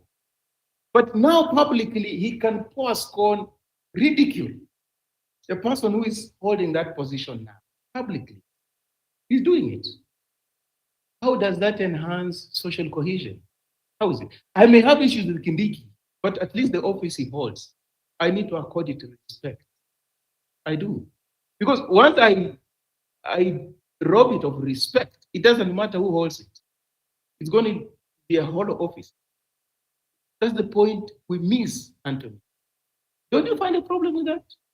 So how am I going to build bridges with the people from Mombasa, from Kisii, Matiang'i, from Busia, from Turkana, if I can't build bridges with Kindiki, which just a stone's throw away, Anthony. How? It's not going to work. That's the deception I'm talking about. These people are deceptive. They're lying to us, but we still can listen to them. We still can say, no, I think they represent a new Kenya. I think they're better because, you see, they were ejected from the government. Gen Zs, this thing about Gen Zs. Remember, academia echoed what I said. If you have ever been to university in Kenya or any college, or been at a workplace in Kenya, you will have to fight very hard, not to be contaminated by ethnic politics. That's the fight you'll be making on a daily basis. It's like a prayer. You wake up and say a prayer. You will have to fight very hard because it's ever in your face. You're either a beneficiary or you are at the receiving end. All right. So this Gen Zs we're talking about, where did they come from? These Gen Zs were saying that the tribal. Where did they come from? Did they drop from Pluto, Jupiter, Mars? Well, we will think they dropped from outer space. You know why, Jadala? Asailan? You know why? Because we run away from reality. It's like a lion is charging at you, and what you decide to do is you cover your face. You cover your eyes, you're not seeing it. I'm not so sure whether it's going to retreat. It's not going to retreat. If anything was to happen today in Jadala Asailan, the risk we run is that power usually goes to those who are organized. And the Gen Zs are not organized. They are very amorphous, group of people. You may have numbers, but in politics, your numbers don't count. They're not organized. They don't. They mean nothing. So if anything was to happen now or within 2027 and power was to shift, it will unfortunately end up in the hands of scoundrels. And we'll be back to square one. That's the most unfortunate. Because it happened even in Egypt, in the aftermath of Mubarak. After Mubarak fell, the most organized body in Egypt was the Muslim Brotherhood, who have been stigmatized as terrorists. So Mohamed Morsi became the president, the first democratically elected president in Egypt. They had to remove him. They had to remove him. But he won the thing openly, fairly, squarely. Why? Because that is the only constituency that was organized at that time. Civil society, Tahrir Square, they were not organized. So they couldn't have power. So these characters we see around the Rigadi, they're saying very weird things, but they pose a threat to our country. Because unlike we, they are not amorphous. They have got constituencies and they've got PCP, whatever. Some parties that have got very weird and ridiculous, but they don't care about that. What they are interested in is power. So Mujadala, that's my fear. That's my fear, that we could actually move from the frying pan into hot coal, fire, and burn. Unajua mimi nafurahi kwamba leo umecheka. So in under 40 seconds, one of your biggest thesis was that we've lost trust and the society is in decay. So could you outline for me very quickly, just in one sentence each, where did we lose the trust and how do we regain it? Asante Western. Mujadala, I would go to the immediate point that we lost. It was 2002. That was a false start. What was meant to be a rebirth turned out to be a nightmare. A nightmare. It's also a false start. To have had Mwai Kibaki elected as president in Kenya was a setback. It took us, I don't know how many years down. Completely. Whereas we were supposed to move upward trajectory to get the society running, to do the business of this social cohesion and unity and what have you. He was not interested in that. He was interested in money. He was interested in power. He was interested in ethnic politics. He was interested in impunity, all those kinds of things. And therefore, we're harvesting those thoughts. Because what Kibaki should have done, if he was a statesman, I will tell you, because some of these platforms, you go and you find very weird things. Kibaki's legacy cannot be that education that youth accessed. It can't be.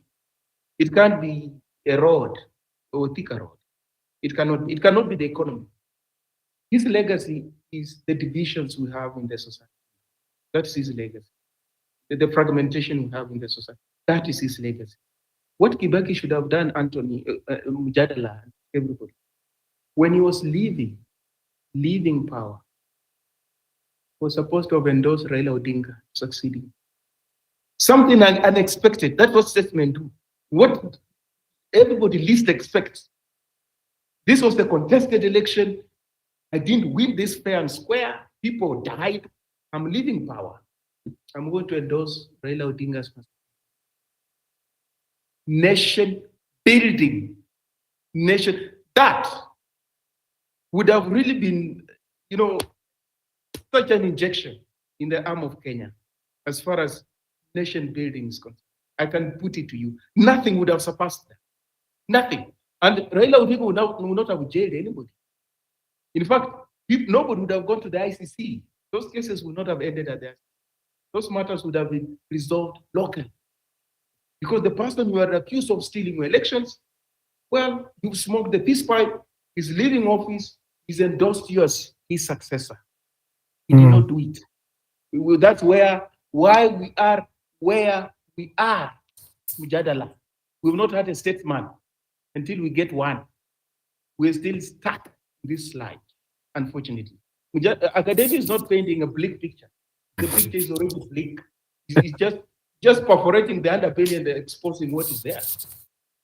Thank you. Thank you very much, Weston. And as you folks see here, the host made me a host, and suddenly the people on the mic were all brilliant. So muniekage hapa mara mingi. Anyway, I want to thank you so much, everybody. The time. No. Leo unacheka Kindly, nini? Mjadala. Wait, Mjadala. Anthony. Nini tulia. No. You see, I get very angry when someone goes to assassinate my character on a space. Utaongea. I was literally about to give you an opportunity to respond. Lakini wewe una kelele sana. Relax. Wacha nikupange. So folks, as you can see, we're having a very awesome debate. We're having a very awesome discussion here. And the host has alerted me. This is what I wanted to say, Anthony, before Anthony interrupted me. The host has alerted me. So this is protocol that we need to wrap up in maybe the next 15 minutes. So we'll give Anthony the right of rebuttal, of course. And then, of course, we'll give everybody that's on the mic, maybe the new people first. After Anthony, we'll give Kibunja, Alfarik again. We'll try Alfarik. Alfarik is connecting. So Kibunja, Japunji, Academia, and then we finish up. Anthony. Thank you, Mjadala. You see, I am never one. I might not agree with you, but I'll never assassinate your character. Because it is our right to have a different of opinion. Now, I have seen several people here who have commented about me. Among them, Kanuni and another guy called Kanuni. In fact, he called me Mini Mtu wa Madhakarua. Now, Weston here is associating me with Rigathi Gachagua, who I have never met. Okay, but let me just enlighten you, because you said I want to lead people so that I sell them to politicians. Now, let me enlighten you. I used to host a space with Tony Gashoka. And right about that time, there was an issue. The case of Adani came up. There was a lady from the US called Mwero. And as we were talking on that space, Mwero said, why can't we take this case to court? And Ndegwa Njiro was on that space. And that's how we came with the Tony Gashoka Adani case. I was given the responsibility of coordinating that case. And that is how I ended up meeting Kalonzo Musyoka, Eugene Wamalwa, Jeremiah Kioni. And in extent, I also got to know a few people. That time it was in Mother Karua's NAC. Now let me surprise you, Weston, something you might not know. The day Kalonzo Musyoka and the opposition, that time Rigathi had not joined, were making a press statement, and Hanifa was there, I was also invited to the same press statement. And even when people were taking photos, I was asked, don't you want to take a photo? And I'll give you my reply to Honorable Kalonzo Musyoka's team. I did not come here for a photo op. I came here because young people trusted me enough to send me here because I represent something they believe in.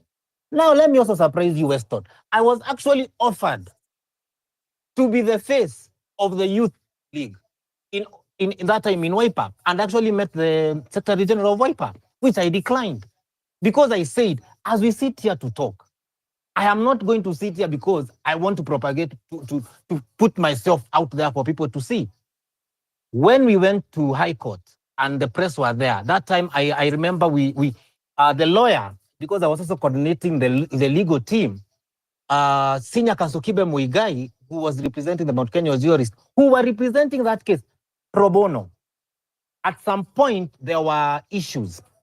And we said, why can't we bring in more legal team? And I'll give Ndegwa his credence, his flowers. Yeah, he's the one who made the connection between us and the Mount Kenya jurist. Okay? So as we went on with that case, if I wanted for sure to shine, today I would be the face of the youth in the opposition. But my question was simple, and it's the question I'll ask here. Do you fully understand what we are asking for, or do you want us here simply to be flower girls? And Justice is here and is my witness. And this was the Cralion call I made. It was in a space hosted by this guy from this lawyer, Miguna. I said, we must take a John Zote approach. That's actually how I got Eugene Wamalwa's attention. We must take the John Zote approach because we must rally on the experience of the old and the tech savviness of the youth. I remember that statement. So to you, Weston, do not mistake me for other young people who the mere presence of political leaders make me feel like I am starstruck. I am not. I am not one of them. I'll never be one of them. And All if right. I ever wanted to be on the limelight, Mjadala, don't hurry me up because you did not hurry him up. If I ever wanted to be on the limelight, no. If I ever wanted to be on the limelight, Mjadala, Western, kindly ask Justice. He has known me from the first day we hosted a space in June 25th, 2024, when I started asking young people, can we go to this battle as an organized group because we shall be more efficient that way? Justice is here. I'll allow him, if he chooses to, echo my words, that I have stood for an organized movement from June 25th, 2024. I have only pushed that message to the extent that people believed I wanted to be the face of the movement. Even when Morara came on. When Morara came on and people are saying, I hosted Morara on a space. Why didn't I go to take photos with him? Listen. No, don't assassinate my character. No. Wait, Mjadala. You're really abrasive. I'm telling you that we're trying to wind down. We've gotten to your point that your character is perfect. And in fact, if you remember, when Weston said something about you, I defended you. Unapenda kupiga kelele ya nini? Umezoea watu wanagombana na wewe. Mimi sigombani na wewe. We were trying to wind up. And this is the reason I even did not want Weston to go down this road. You said that it's okay for him to talk to you. I was trying to avoid exactly this. I don't want to go back and forth. Who's nice, who's not nice. We know you're a good person. That's why you're here. Weston, next time, let's not talk about Anthony. Anthony, next time, don't talk about Weston. Let's just move on, talk about ideas, and let's move on pamoja. Acha vita. Nitafungua, umalize Anthony, tuendelee na maisha bana. I'll tell you this. Your light, your candle does not shine brighter because you work so hard to dim the other candle. Oh, those will be my closing remarks. Sasa nini ni huyu? Because Weston has attacked me on every space. I have been quite long enough. Let it end today. Exactly. Let's discuss ideas, not personalities. And this is why I said that while I'm moderating, I'll not let Weston talk about you. Where when Ndogasema it's okay. So you again gave him the permission. So this is why I'm saying let's move on. So let's give Academia, Japonji, Academia, Abdullah, and then Sigrid, and then we're closing off. So Japonji, who did I say first? Yeah, go ahead. Am I next? Yeah, go ahead. Thank you, Mjadala. Mjadala. I left here in peace. I went, nilitoka tu kidogo kuangalia, kuchungulia watu wa Monyoro was saying, and you guys are fighting, Hapana, ni watu wawili wana testosterone kidogo, wako sawa. It's okay. Anyway, nothing new. I think it's about to go on all timelines. I wanted to listen, so no one can come here and tell me narrative that is not true or something he didn't say or he should have said. Sometimes it's good to keep tabs to anyone. And before I start my submission, Mjadala, Leol and Justice for All and anyone who hosts spaces, Anthony, I know you for a very long time, and all others. See, the point of these spaces is that anyone can speak their mind, you know. You don't have to agree with it. And your point, you know, your point of information may be different from my point of information. But at the end of the day, why are we here? If we are all speaking the same language here, sometimes we don't learn, you know. We like to learn from others. I've learned a lot from Western, and I like listening to him, but sometimes he knows I don't agree with him, but not because I just want to disagree. There has to be a reason. And I wanted to take the speaker a long time when we were talking about ethnicity and where did it start? And I heard Western also talking about 2002, I think, where the rain started beating us. So I did my own. So normally when I come to spaces, I always do my small notes. Just as you know that, I always do some small notes, you know. So I keep tabs. I don't lose that, you know, that line of thought, you know, because some people will always interject in that. So what I know is that if you go back to this thing called ethnicity, or if you like, you call it tribalism, it goes way back, way back to colonial. You know, the colonial master used tribes as a divide and rule technique. You know, he kept, unfortunately, kept the people who were closer to the headquarters, Nairobi, close to power, and then some people were away from power. You know, just to consolidate power and make it look, you know, relevant and see. It was simple. You know, divide and rule. The governments that have come, you know, after that, they have just, you know, they have made perfection of that divide and rule using tribes. And when we talk about it in 2025, you ask yourself, imagine if someone was jailed during Moi's era, they had no access to media, they had no access to news, then they wake up today. Do you think they will see any difference? That's what I ask myself. Japonji, nikumalizia So pole, najua Yeah, I'm unaongea closing vizuri down. I'm just closing down. So my point is, you know, is there a difference between what is happening now and those many years ago? And having a new constitution as we speak today, does it make us better than what happened during Moi's era? I refuse to agree or accept the fact that someone can use the same constitution that Moi used to make Kenya great. And this, at the same time, someone can still use this constitution that we have today to make Kenya great. That it seems like the power is at the head of the snake. It depends on the leader. We can go around sometimes talking about us, talking about our morality. But if we have someone at the top there who demands, you know, who uses the same constitution, you see, the way they're violating constitution, why can't they also try to violate in quotes to make it work for us even better? You know, for instance, if you want to build a two-way road from Nairobi to Nakuru, you know, the same way you are forcing people against the court orders to contribute to this housing, you can do the same thing and make sure we have a road and we forget about it and move on and people say, yes, it worked. But unfortunately, as I learned, mimi naye kama na co-host siwezi kuacha unaendelea tu hivyo. Tunamalizia na nimekuambia mara mbili simalizie twende. Mjadala, so okay, let me land to that. Let me land on that. And I think yeah, let me just land there. Let me just I think he can talk. Hapana Tumalize Leon. at 11 Huyu time. at 11 up top of the hour? Yes. Okay, excellent. Thank you so much. Haya, Japunji and 11. And let me try to get my line of thought. So what I'm saying is this: see, as we speak here about ignoring history and what has happened, I am coming to think of it as we can have actually a good dictator in quotes. We can have a good dictator. We can have someone using the Moise constitution and be better. We can have someone using this new constitution and do worse. That is what is coming up. So it's about the goodwill of the person.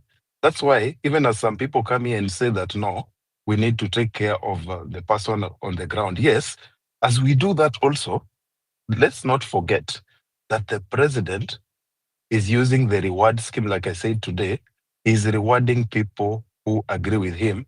And he has made sure that the legislature is in his pocket and he controls almost 85% of the budget. So if the 15% that is sent to the county level, it is what makes you think that is enough for development. It's not. Actually, even 10% of it goes back to the pocket of those people. So the president still has more power and is a symbol of authority. Same as when Moi, that is what I'm trying to say. He has done a lot of things here. Uhuru did the same. They get away with it, but nothing happens to them. So I'm persuaded again, as I learned, that when we are picking the president, let's go for someone at least who has that goodwill of the people, who can use the constitution to the limit, to the maximum level for the betterment of us. You can come up with your policies, you can build road like Kibaki did, you can come up with economic development, but also if you don't get politics right, nothing happens like coming back to power. Kibaki did it. I will land there. Thanks. Asante Japonji, na siku ingine ukiwa course msinitese Leon, kwa sababu wewe ndio diplomati kunajifanya Mama Maria, si umalize nao watu kwa sababu mimi utanichukia. Mimi mtu akienda 2-3 minutes tuko tunamaliza, naomba wewe bana, si uland. Anyway, asante sana. Nashukuru sana Academy ulikuminua mkono. Academy alafu tumpate Nyabanga, alafu tupate Western na Anthony tukimalizie. Na mjadala wewe ndio utamalizia. Ongea Academy. Unafunga space na maombi. Umeanza siasa. Ongea Academy bana. Okay. Actually, that's good. Actually, the reason why I raised up my hand initially, I was even going to defend Western because what Western said was within the context, and it was rightly in order. One of the people who stand by what they say. Whatever I've said today, I've said it in different forums the same way because I believe and I stand by it. Justin Muturi told us that the president talks depending on the audience is addressing. Actually, that is not character assassination. It is what Anthony is doing. And is here. Academy, tusirudi huko please. No, is here. Just allow me. You know, when you're talking to somebody who is not present, it's bad, but is right here. He has a right to respond. I'm not. No, because no. Listen to me real quick. I'm not saying it's a bad thing. I'm just saying it's within the context. Let's just move forward. Yes, that is back and forth. Yeah. Yes, that is what I'm saying. It is good to be honest, because he's not honest. It talks depending on the space that he is, depending on the nature or the context of the conversation. He will go there. Another space he will address the way people are talking. Another space no. So you need to have a stand. And I've told him several times, Anthony, you are tribal. That's a fact. I'm also tribal, but you don't want to accept. You only accept when you are another group. When you're another group, you turn to meander around and maneuver your ways. Always just be honest with you. Yeah, I've said. And I will repeat it today. Let me just repeat. No, let me just repeat. Skiza vile mjadala anasema. No, guess okay, Academia fine. why. Let me tell you why. My brother, let me tell you why. So if we start discussing each other here, I'm telling you, we're gonna deviate. That I can see it happening. And then and then of course we will just end up not even focusing on the topic. I know we have. I mean, people interpret. For me, I come openly when I feel like I need my Mukisi to win. But the point, the point I think Mujadala is bringing up is that if we start talking about each other, I see you this way, I see this way. We'll be back and forth, and we will get off topic. Let's probably not go in that Which is direction. okay. But Timo, Yeah. justice for all. We want to build a strong Kenya and we want to build a good Kenya. It is good to just point out to somebody when they are making a mistake. It's not bad. Okay, but so a I very guess the important point. Let me question, just Academy. let me No, just you still have the mic. The question is, what did Anthony say today that you deem? That's why I want you to focus on. What did he say today in this context that you deem tribal? I love to underlay. I'm not talking about what he said today. I'm alluding to what Western said, which was right actually, or is right actually. He did not say something that is off the topic, or maybe maligning the guy in a bad way. No, it was actually right. And I will say the same thing about the guy. And sometimes we disagree based on what we discuss. So I'm simply saying it's good to stick to your stand. Just stand by what you say all the time.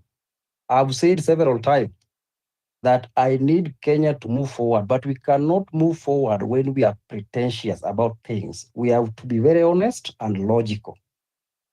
So we apply logic to get these things done. And that is, I said, I proposed what I said because we pretend like we are okay, yet we are two worlds apart. It is only when we talk, we pretend to be friends, but by our own actions, you realize that these people are not even neighbors. They're like they live in different countries. So we are all Kenyans and we must live here as brothers and sisters and view another person just like you view yourself. That is the most important thing. So moving forward, because let me just elaborate, moving forward. And I'm very honest, whether we like it or not, the battle in 2027 will be between Ruto and anybody in the camp of Wamunyoro and Kashagwa and let us not pretend. So you either line yourself with Wamunyoro or you line yourself with Ruto. Any between will not work. These are the reality we are trying to do. And if we have accepted that, then we can say, okay, these are the reality. So as young people who want a new Kenya, what is the way forward for us? Because when we say that, I will attack Ruto, somebody will attack Ruto. And when I say no, Ruto is bad, but the other person we are supporting is not bad. Then they say, no, he's not president. He has been impeached or he has been kicked out. These characters are the same. The earlier we realize they are the same, the better for us. But if we pretend that we only need Ruto to get out of State House, but the people who are against Ruto, who are not in our camp, we accommodate, we are going to lose terribly, and Ruto will be back in 2027. So it is up to us to decide whether we want to move forward or we want to retain the status quo. I hand over to you, Pedala. Asante sana, nashukuru sana, and thank you for giving us your ways forward. Asante sana for being in the debate as well. As always, we appreciate you, Academia. Academia anasema kwamba hakuna njia ingine ni kushikana pamoja na kwenda mbele. Nyabanga, alafu Jacob. Na mkumbuke ni kumalizia eh? Okay, yeah, thank you. I think for me, like on the way forward, independent, like let's try and remove emotions and our tribal element aside for a minute and just look at facts and use those to chart a way forward. Ukiangalia hawa watu wote wamekuwa kwa serikali, whether amekuwa minister, chief justice, cabinet secretary, president, whoever. I think the only way we will be safe is going with somebody who has proven in the past that he can stand by truth and justice for all. I've seen people wakisema, oh, Matiang'i, but if you look at his record, when he was in charge, it's not the cleanest, and he's proven that he can shed innocent blood without blinking, and he can only dance to the tune of his boss, or according to what they want, and he cannot be really trusted with the lives of Kenya. Number two, ukiangalia mtu like wenye wako kampi ya Wamunyoro ni nini, the only reason there's they're against Ruto and speaking like that is because they were kicked out. If you look at the last minutes or the last days of Gachagua in government, what was he saying?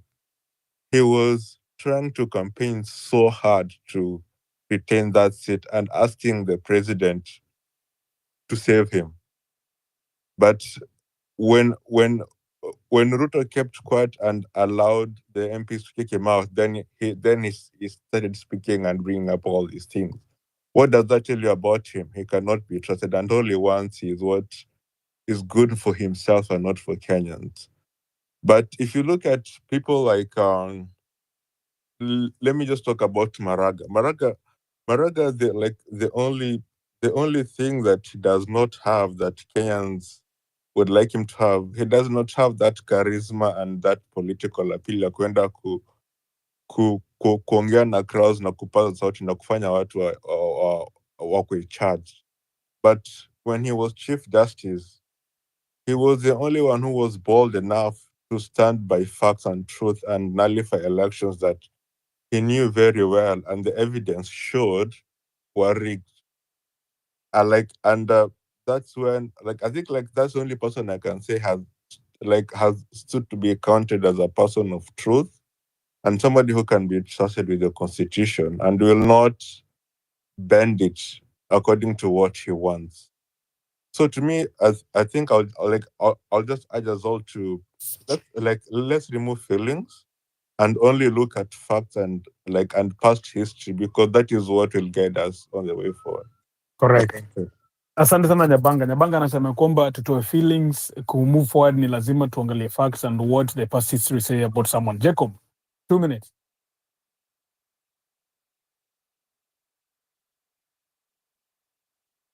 Jacob anatafuta mic. Mocheche, 2 minutes. Hello, good evening or good morning. Salama Hope I'm sana. audible. Uko sawa. Hope I'm audible enough. Okay, I've heard you people speak and you're speaking nicely. My point was that today I had our president speak. He said he's not understanding the meaning of Ruto must go. So for me, I would like to say what we are lacking is this, ni ile hatujapata ule mtu specific tunasema ni nani atamreplace, and this trying to bring the perfect person, e.g. each and everybody here, there is nobody who is 100% perfect. So hii issue ya kusema like Matiang'i this, Matiang'i that, okay, I'm not like the supporter for Matiang'i, but I'm saying alikuwa performer. All we want to do is to bring someone who can perform, and mtu tuliona kazi yake. Personally, alistraighten Ministry of Education, Ministry of ICT, hata interior. So let's try to have a leader first in place. What we are lacking ni mtu ata replace Ruto. That is why Ruto is still in place. So the next time you are going to the street, you must say Ruto must go and this must come in. So tukiendelea kukosa mtu tunaleta ndani, inafanya anaendelea kukaa. And if we keep pointing finger. Kwa maoni yako nani anafaa kumreplace kwa maoni yako?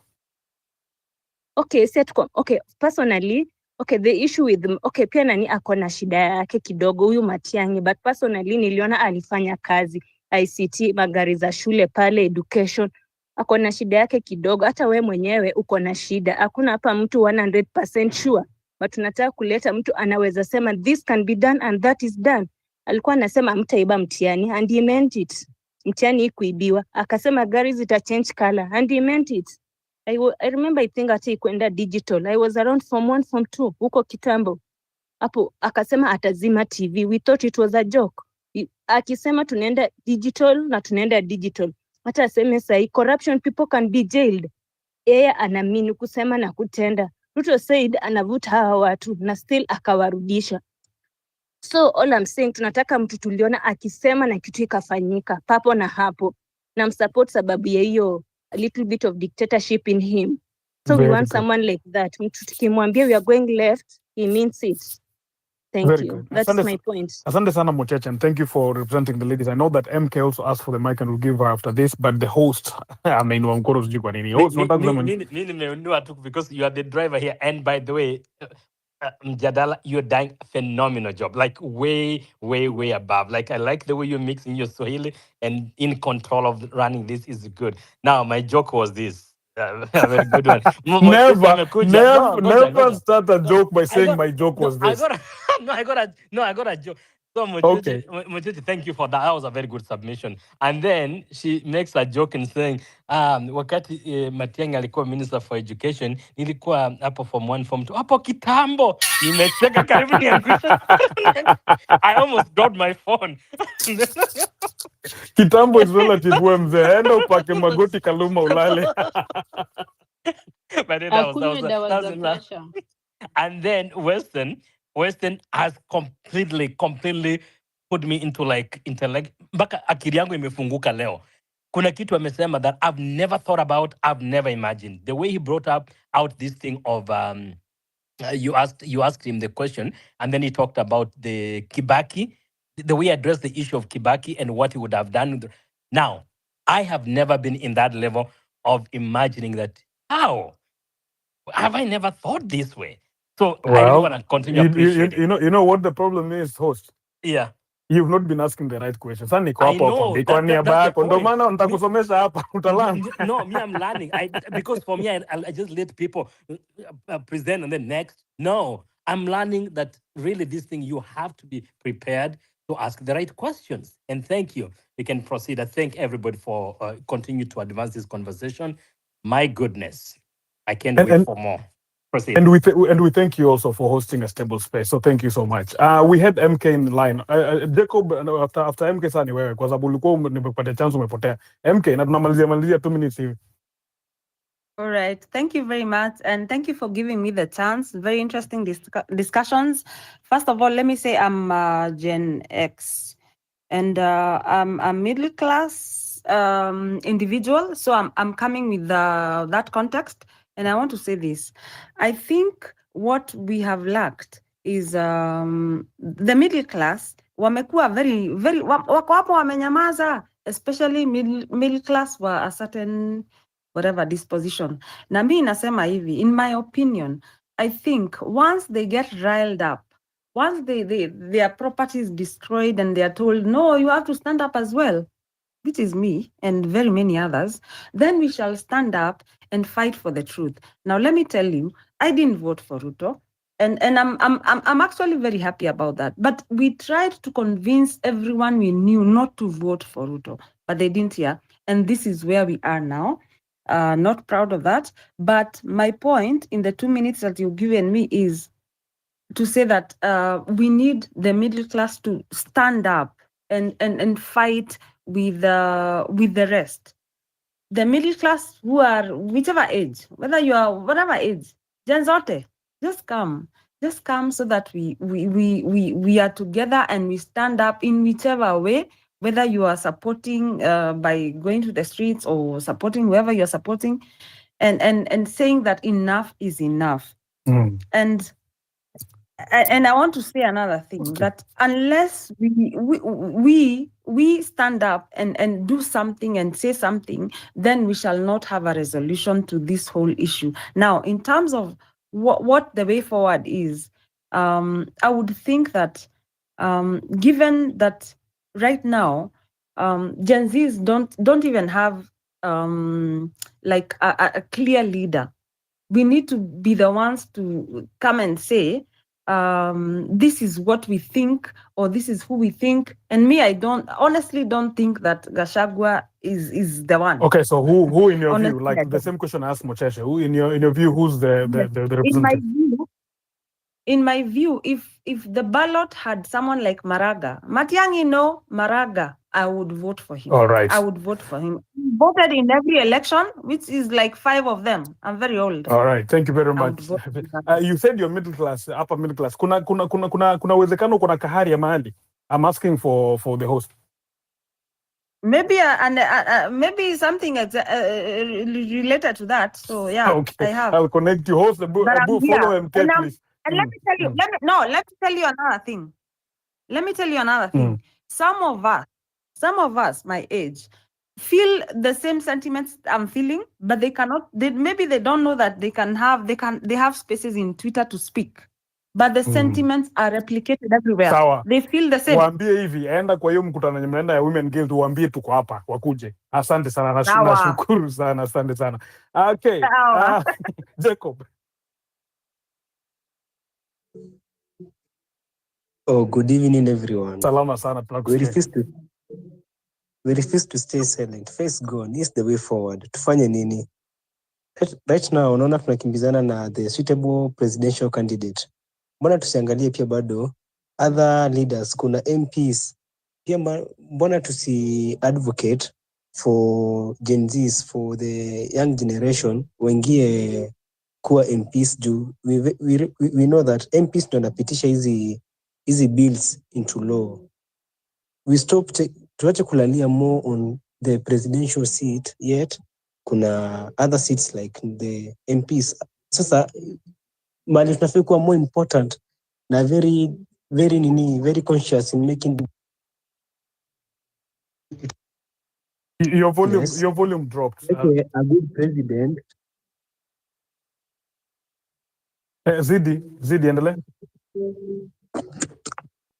Okay, it would be very useless to make a very good president that the opposition side, because opposition fights the government, even if only in Africa, mostly only in Africa, the opposition fights the government, even if the government has very good agendas for its citizen, the opposition still fight the government. So it will be very unfortunate. We have a very good president and we fail to have a very good parliament. So you'll find that most bills that the president has petitioned, that's one thing we must put into consideration, Jadala. That's actually a very good point of focusing on lower level leadership as well. So let me ask you one question as you land. So in your view, do you have some friends who are vying for MP your age? Okay, personally, in my home constituency, there is a young person who's vying in where I live in town right now. There's a Gen Z who came into me and told me that I want to vie for the MP seat in this area. Okay, that was very nice. I don't know other areas how they are doing very it. Good. Sasa fanya hivi, because of this space, we want to be an institution. Justice wants to be an institution here for us in the space. So bring that jamaa. Mlete hapa tupige story na This is how we start changing the culture the way Anthony was saying. We start changing culture pole pole. Wakifika huko juu wanaongea vitu mzuri, waongee hivi. Asante sana Jacob. Exactly. Number two, mjadala. Number two, it's hatufai kuchagua the people who have been into power. Kina Matiang'i, Maraga, the Wamunyoro, au watoto wanafai kutulia. Right now, we need a very new person in government. Mtu mwenye hajakuwa na scandal even once. It will be very useless. We are fighting for the removal of bad government. We are losing our lives as youth. Maandamano, after going, we don't know even whether he'll come back home safely. Ndio maana tuliona our Gen Zs wakiambia Anne Mwangangi TikTok, tunakuja sleepover kwako, because they were ready to die fighting for our country. Okay, yeah. Jacob. Nick, please speak when you're given a chance, please. Tulia tu, wacha Jacob amalize his thoughts. Nilikuwa tu nataka kuuliza huyo politician mwenye anaona hapo pure ni gani atuambie kwanza. Okay, me personally, I had a man called Patrick, and even is in this space right now. That man is a genius, and naona tukipea mtu mwenye ajaiko in government, that will be very good. Okay, yeah, that's my view. Okay, thank you for your time. Asante sana Patrick, you've been endorsed by Jacob. Asante sana, nashukuru. Wewe host, Wewe umeamua sasa ile tukimalizia umeshanitumia message tumalize ndo unaongeza watu sasa kwa mic. Na ama ilikuwa No, ni Liol na ndio did, tabia. I did not. I'm gonna beat up this Ni person, Liol. Alafu Leon. I kameishia. did not. I'm like, I'm Amejaza serious. watu. Why you guys adding more Huyo people? ni justice. No, I have not. But it's okay. It's Joe. okay for those who have Sawa. joined. I Sawa. saw it and I was like, no, Eh, no, no, no, no. unaongezeka tu. Nataka nimalize hii kazi. Moshesha weka mkono chini. Kwanza tuende na cigarette. Cigarette ongea. Yeah, so that we can wind up. Okay, thank you. Thank you for giving me the mic. So there's something that I wanted to ask or challenge or push back the narrative of alternative, or people asking what's the way forward, what's the alternative. Maybe the alternative is no alternative, or young people saying that we don't want to move forward, and that's also okay because we are stuck with a broken system. Yeah. And then when we say that we want the system fixed, you throw it back at us and tell us, so what's your alternative? What's the way forward? Maybe we don't want to move forward. We want to fix the system first. We want to be stuck here until the system is fixed. Then we can talk about what next, because I feel like every time you guys, okay, not you in particular, but when leaders tell us about when young people say that they are not contented with the leadership, and what the politicians are telling us is, so what's the alternative? I feel that's very condescending and deflective and very manipulative. It's like you're trying to, because honestly, we've given Ruto everything. We've given him the power. We've given him the budget, the institutions. We've given him the constitution. Like we've empowered him in all sense to lead the country. Yeah. And then we are telling you to work with what we've given you. And then you come back at us and ask us, what's your alternative? Your alternative is to work or go. Like it should be very simple. I feel this idea, this obsession with people asking us, what's the way forward? What's the alternative is so flawed. Like, we don't want to move forward until we fix the system. Yeah. Because again, if we change faces, like for example, people were talking about changing faces, doing this. If we don't fix the problem, it's going to be the whole issue repeating itself. I don't know why people don't look at this way, the issue that way. If we don't change the system in totality, we are going to get back to where we are coming Okay, from. so then, Sigrid, engage me for a second here. In your view, you're saying you don't want this questioning or narrative of an alternative, but yet you want to fix the system. In my view, the way I'm thinking about it, that's a next step anyway. So how do you think this next step should look like? Fixing the system. The next step is no next step at all. Let's fix. We are in a problem. We have this car that is broken. Yeah. Don't tell me. So how are we moving with it forward?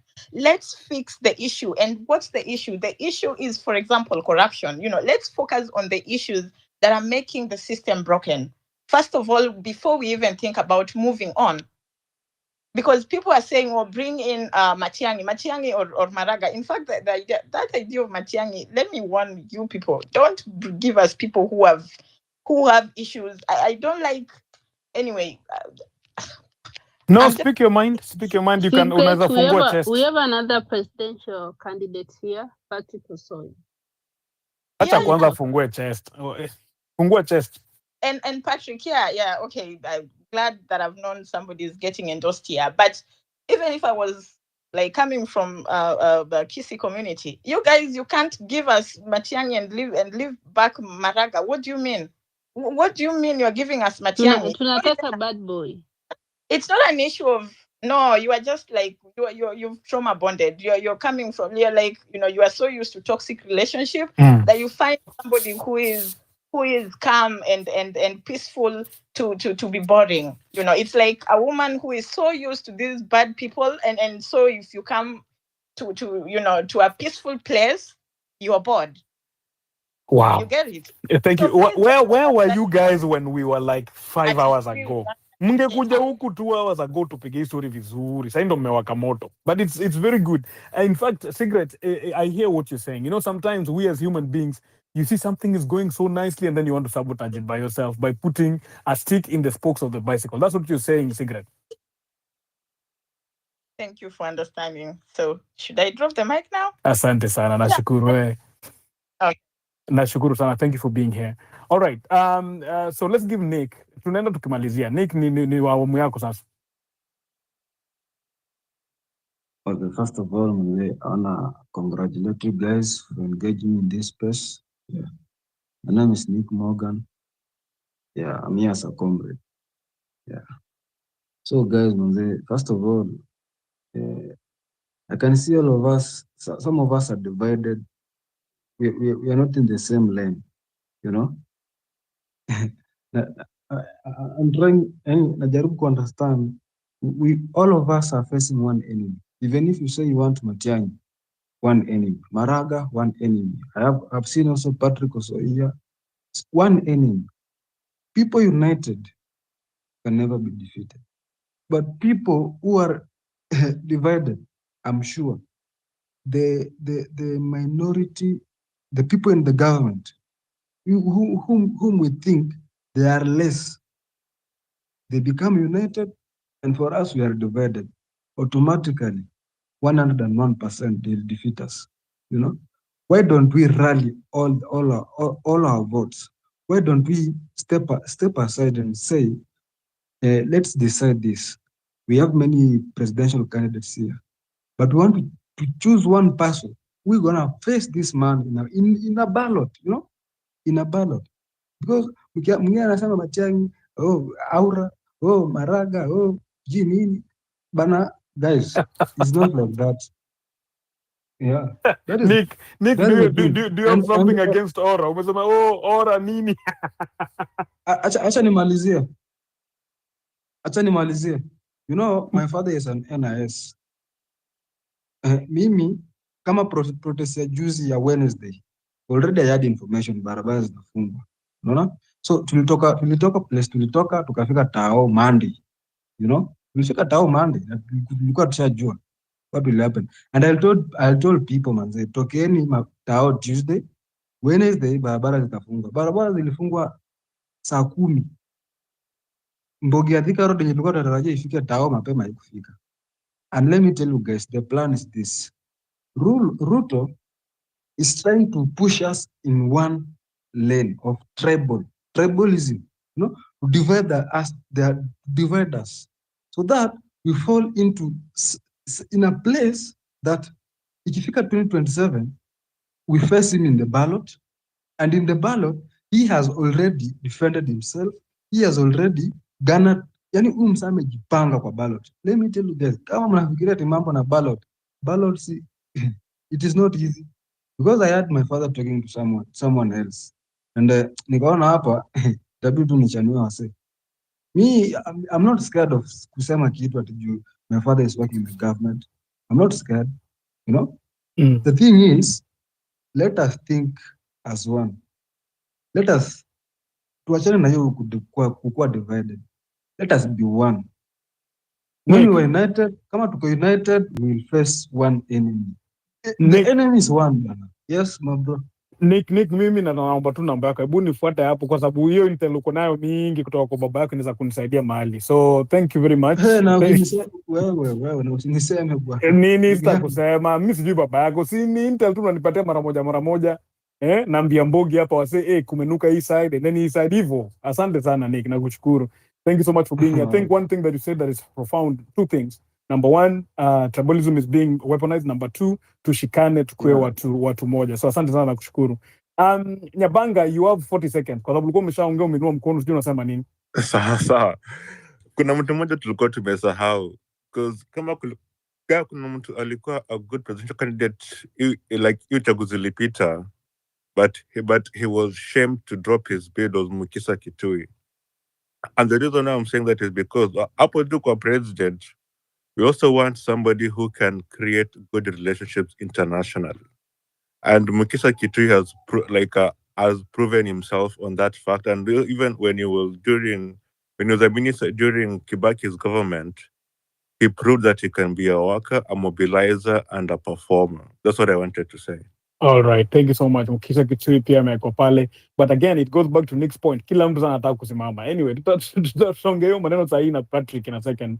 But before Patrick comes, kwa sababu in terms of just the things that we're trying to discuss and the way forward here, he is kind of by de facto someone who has thrown his hat. I had him speak earlier into the pool. So I'll give Weston and Anthony first in that order, and then tutapatia Patrick afunge na ma ideas zake zinako nazo. Weston na Anthony dakika mbili mbili, na msipigane please. Tuonge hizi stories zetu. Mjadala, I think we lack political consciousness. It's disturbing me. Why would you consider Mkisa Kitu your presidential material because he worked with the UN? UN is one of the most corrupt institutions you can ever find anywhere. Come on. I mean, you don't know these things. You don't know. Oh my goodness. So you think because you worked with the UN, he's qualified to be a president? Come on, folks. Why don't you understand how these things play themselves out there? The same thing in another society. If you went to the US and resigned your job as a World Bank bureaucrat, you would stand no chance for running for president in that country. But in Kenya, people, it's like they don't understand that Matiang'i was working for the World Bank. So whose programs is he going to prosecute? Take away even the Rivayala killings and the fact that he behaves like the Kenya para when you're colonialist. From the World Bank, that's where he's been working. Comes home, you want to make him president. Do you really understand what's going on around? You don't. You don't. And therefore, I don't think you're eligible to vote for your president. You think like that. You are not. These characters you see working on the international landscape, these are the people that are required in Africa because they won't serve your interest. They will serve other people's interests. They have been socialized exactly like that. So they come into power and you start asking questions. Why are these people implementing policies whose origin we don't know? But do you care to find out where they were working? Do you? Professor Kitui is a very arrogant person, for those who don't. Very arrogant. Very arrogant. I don't know whether you want somebody like that for your president. Why? Why is it that he couldn't make it for MP where he was born? Why? Because he was disparaging those villagers. You know, you've got a PhD, you think you're so clever, and they say, okay, then let's see your votes. Who's going to vote for you? Why did he lose parliamentary election? Do you care to find out? No, they did not find him somebody agreeable. They found him disgusting. You know, somebody who is so full of himself, who thinks that he's the only cleverest person in that part of the world. They say, okay, let's see who's going to send you to parliament. Do you really understand these people? I think you don't. You don't. Mjadala, what I'm saying is that we're not invested in the rule of law, collectively as a country. So Mjadala, if you do, God bless you. Justice, if you do, God bless you. We all, God bless you. But as a country, we're not interested in the rule of law. Because regardless of your political affiliation, whoever you've got sympathies for, Rigathi Gachagua does not merit the kind of airtime he's getting in a normal society. He doesn't. He does not. Until that impeachment is overturned, if at all. As long as you've got that tag in a normal society, you cannot have as much airtime as he does. So if you want evidence that William Ruto is not the only rogue character in town, look at how these people are treated. The media, civil society, activists, the church, the intelligentsia in Kenya. None of those constituencies is invested in the rule of law. None. They are not. They are invested in their own parochial interests. And that's why people will tell you how Matiang'i is presidential material. They'll tell you that. But Matiang'i is a colonialist. You know, you are craving for a colonialist. Somebody who is going to do this, don't do that. If you don't do this, you're going to be whipped. This is the person Kenyans are craving for. What do you do with the dictatorship? If you want dictatorship, then Give William Ruto 5 more years. If that's what we're interested in. No, he's got a little bit dictatorship. Oh, what? Already you have got a dictator. Well, why do you want another dictator? Moshesha Why do you want another? amekula stay hapo, handle. You don't need one. So please, you don't need a dictator. You need a leader. Somebody who's going to treat you as a human being. Somebody who's going to center your interest. You want violence, you already have sufficient violence. Don't go around looking for more violence. We're not looking for pure people. We're not looking for perfect people. We want people who know what the rule of law means. And that you don't have to be an angel. We want people who know that all and sundry, irrespective of their station in life, must submit to the Constitution. You don't have to be an angel, a perfect person to appreciate it. We want people who will preside over inclusive politics, bring every other Kenyan into the mainstream politics and economy. You don't have to be an angel to do that. So if you ignore all this, Jadala, you ignore all these things, you ignore the rule of law, you are just interested in a messiah. You suffer from the messiah complex. So Matiang'i can be your candidate. You can listen to Wamunyoro. If Wamunyoro doesn't run, he can support somebody you're going to vote for. Mujadala, my memo is out. William Ruto will defeat all those people. And don't be shocked why. Because you will not have presented any credible candidate against him. You will have presented cynical people, but who, unlike him, don't have violence. Because it will be power for its own sake. And when you contest for power for its own sake, the one who prevails is the one who has got more violence. It's as simple as that. These things are not rocket science. It's simple.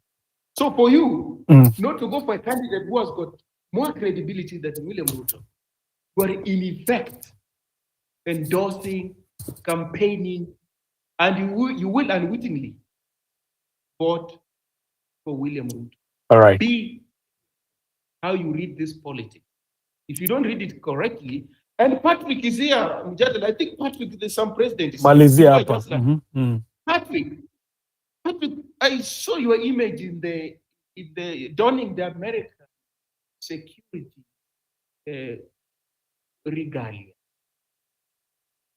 Patrick, you know, the military regalia is the highest form of nationalism. That army uniform, highest form of nationalism. That's why Donald Trump, whenever he meets those people, he salutes them. Those are the epitome of nationalism. So, if you come to Kenya to study, let's say from Rwanda, I've seen them, or Burundi, they never put on the Kenyan military regalia. They maintain their Burundian military regalia, Rwandan, Sudanese. Your allegiance to Kenya is in doubt. You ever done that particular regalia? And the same way we dismiss Matiang'i because he's coming from the World Bank, Muriza Kitui because he's coming from the UN. You also stand to be dismissed because your allegiance is doubtful. That's what we call consistency. These things, we read them robustly. There are no rules for this person and rules for that person. Where? That's what academia is doing you. Across the board. I would like to see how you're going to respond to that. I hear Mujadala. Asante sana. Now, one time, Justice, I wish that you can put Western as a co-host. Aweke watu chungi. Wakitoka ile saa nyingine hao ni mincemeat. Anyway, asanteni sana. Western, siku moja tutakula nyama. I think we can share a good laugh and a good conversation. Sasa academia na Mosheshe, you people ni watu wa smart, mliuza shamba ndo msomeshe, mmebeba mkono tena ya nini? Si niliwaambia mmemaliza. Anyway, just because I gave Nyabanga messed me up. So I'll give Mosheshe 40 seconds, academia 40 seconds, tumalize hii kitu please. Na mseme 40 peke yake, Mosheshe. Okay. Western, sasa Western anasema tupatie nani? Personally, Western, all of us here, kila mtu akona downfall yake. Nobody is perfect. All we are saying that we are campaigners of Matiang'i. Tunamsema sababu kazi zake tuliona zenye alifanya. So in any leader in Africa hata appointed which of any cabinet amaifanya kazi imeonekana. With him akona kiburi kidogo, sijakata, kiburi nayo ako nayo, but alifanya kazi yenye ilionekana. Personally, alisaidia magari za shule tunazijua, cause kila gari zilikuwa na makala tofauti. Alisaidia tukaenda digital. Nikuulize Mosheshe, gari ikiwa ya Yeah. blue ama ni ya yellow ina tofauti gani?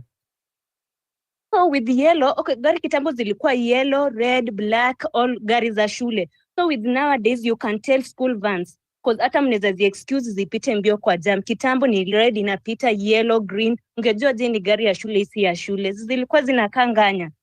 So with that we are able to identify. So huyu Western atuambie ni nani ako perfect. Hata mimi najua shida zangu. So we are Western atupe candidates. Wewe ni kata wewe una kelele sana. Tulia Moshesha ongee. Ai. Wewe sasa zile ulikuwa unasema baba yako ni AS, ulisikia Moshesha akiongea. Anyway, Moshesha maliza. I'm just seconding her. Mimi si ati na kampenia huyo mtu, nile niliona kazi yake. And then with Kenya where we have reached, najua tutaki upole kidogo, hata vile tunasema with us we want someone who will bring policies that will work. Tumekubali kuna unemployment, hata with nani akikuja haitaisha, but tunataka tuone kazi zinapeanwa equally and fairly. Now we can tunaweza sema bila uoga, kazi ni Wakikuyu wamekuwa wakipata, sasa ni Wakale. So tunataka by the time hata mwenye anakuja anapeana, kama ni kama is all regions 47. Wakiadvertise hata kama ni walimu 2000 wana divide every county, kila mtu inapata 10. So tete wakisi wakiingia ni wakisi watakuwa wanapata kazi. That is what we are fighting for. Tunataka whereby yeah. No, go ahead. So with Western amesema watu wote ni wabaya, mmesema kina Mtusa, then kama tuta compare, new people are bringing, kila mtu ana support mtu fulani, but you are not telling us manifesto zenye alifanya tukimtetea. So with Western she doesn't connect to okay ni mbaya tujakata, hata wewe Western uko na ubaya wako. Unataka tuvotie Matiang'i kwa sababu ya hizo. Wewe Leo, una extend hii story. Wacha malize. Moshesha maliza. So nataka Western mimi nipe candidate perfect, huyo nisikie ni nani. Western hebu nipe candidate, sijajua mwingine na uniambia alifanya nini.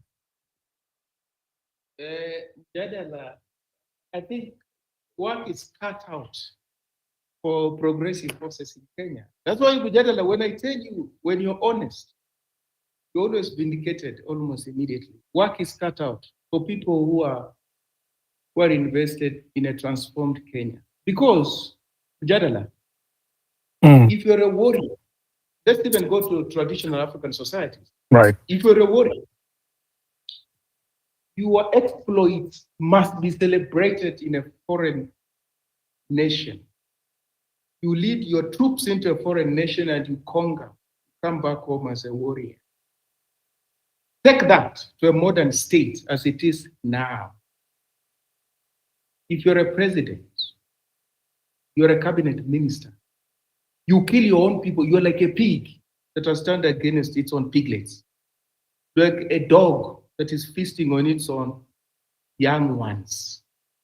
It is abominable. Even Donald Trump will go bomb Iraq. That's a foreign country, but he's not going to unleash violence against America. They will not. Tony Blair, Prime Minister, UK, is not going to unleash police against the UK citizen, but will unleash violence in Iraq. People in far-flung countries. That's how it happened. Even in Africa, traditional African societies, that's what it was. What became of us whereby we celebrate people who kill us, and at the same time we want them to be our leaders? What became of us? Walipaka basi yellow. Wewe usikii story. Nothing, Mujadala, nothing counts as far as power is concerned if you don't preserve human life. Every other thing you're doing useless. You need people to be alive, to enjoy these policies you're putting in place. If you're killing them, you have to answer the question, who do you want to make use of those things? Who is this? So I'm saying, don't be desperate for a candidate now. Politics, one day in politics is one day so many. If you don't have a candidate, it's fine. We're not having elections tomorrow.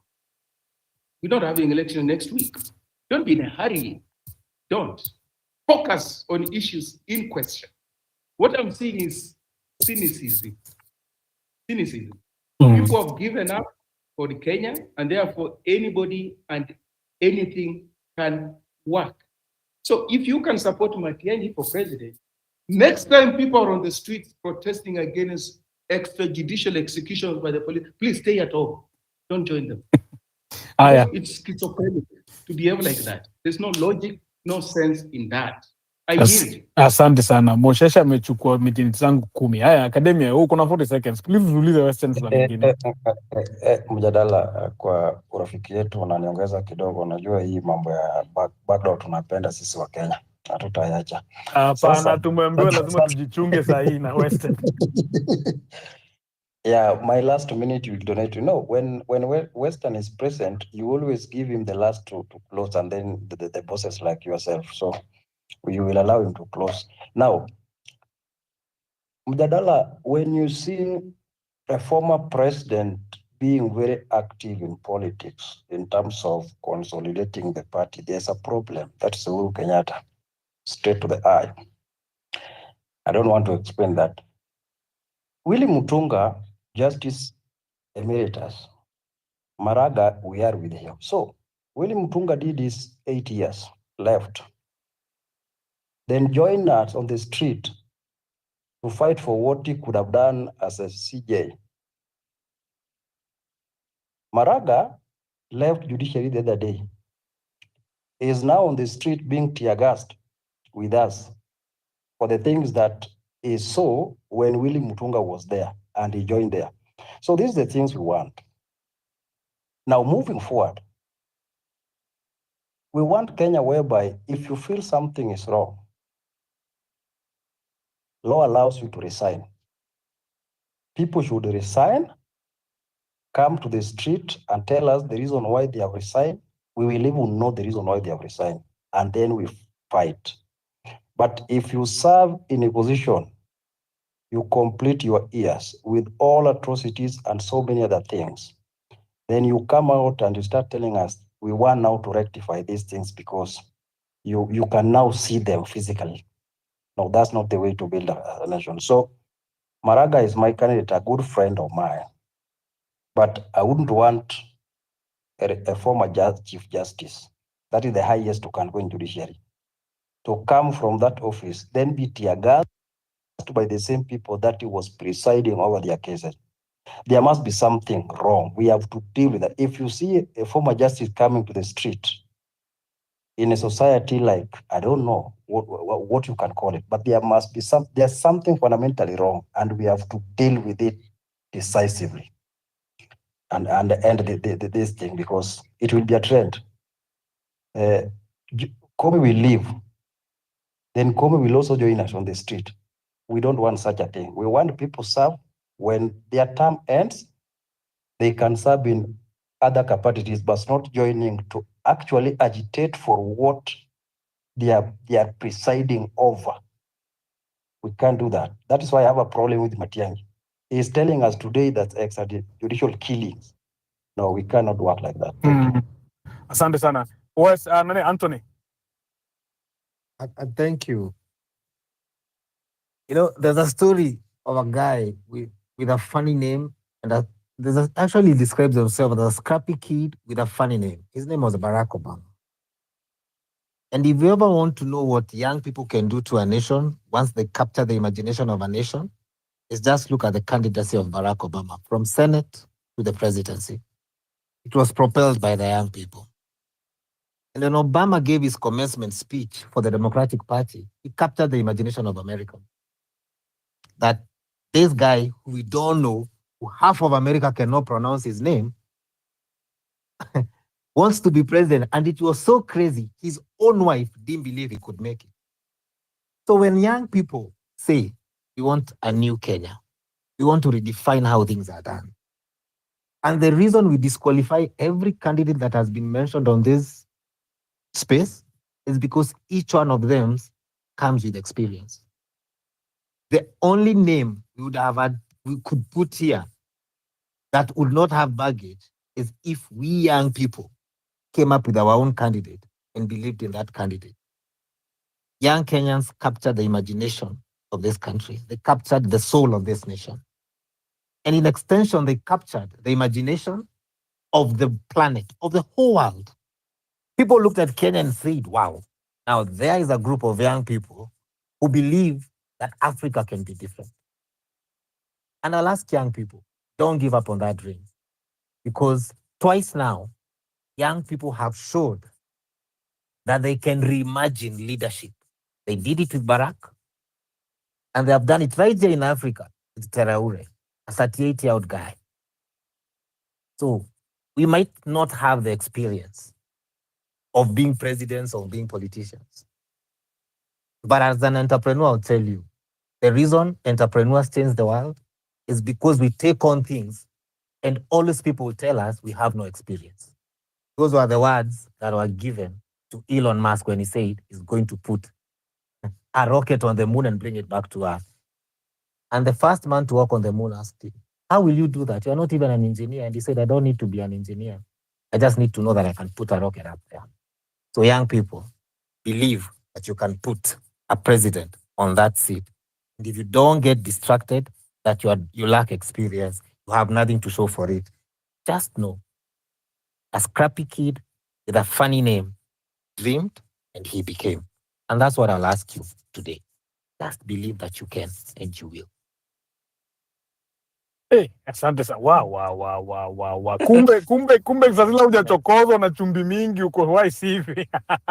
Very good. Also unasemaje? That's good. That's very good. No, that's very good.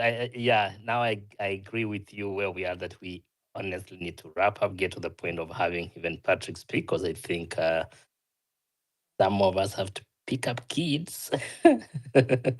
So that's the beauty. So if we can really go into like our final submissions for those who haven't submitted, and then get to hear, of course, just our closing remarks. I think that would be fair. But again, I have to say this is going to be a beautiful platform that captures all the generations. So you are be very comfortable here, whether you are Gen Z or you're Y. Like I think Y is like the ages of Mujadala.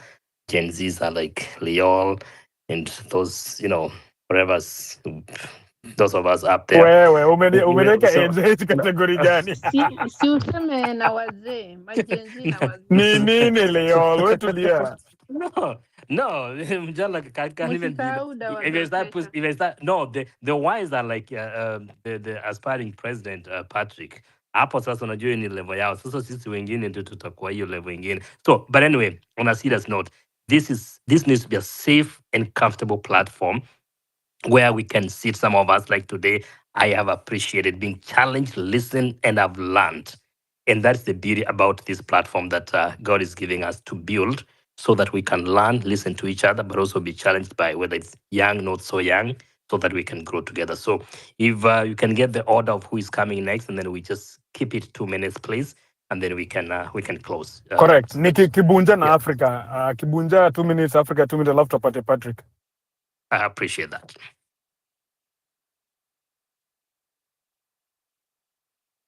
Hello, can you Kabisa, hear me? ongea. I just want to ask Academia a question. When he said that 2027 to be Ruto versus Wamonyoro team, is he reasoning based on what the current status is right now, that things might not change? Or does he mean that the others are not so strong than those two teams? That there is no likelihood there will be a stronger candidate then? Thank you.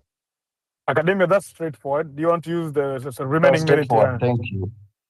First, I base my argument on the Kenyan politics. It will be a two-horse race. Two, the young people, I included, we want Ruto out.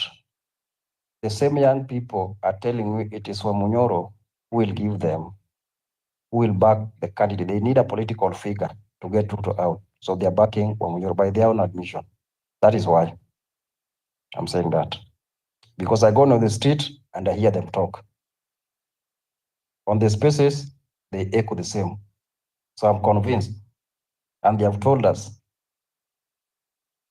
even the people they want to back using Matiang'i and Matiang'i and the running mate of Matiang'i. Some have proposed Ndidi Nyoro, some are saying Regade and all that. So that is why I'm saying it will be a Ruto versus the Wamunyoro side. Whether that person will be Maraga or Matiang'i or Wamunyoro or Stephen Kalonzo, it has to be that side, yes. Asante sana. I think umejibu vizuri sana. Haya, Africa.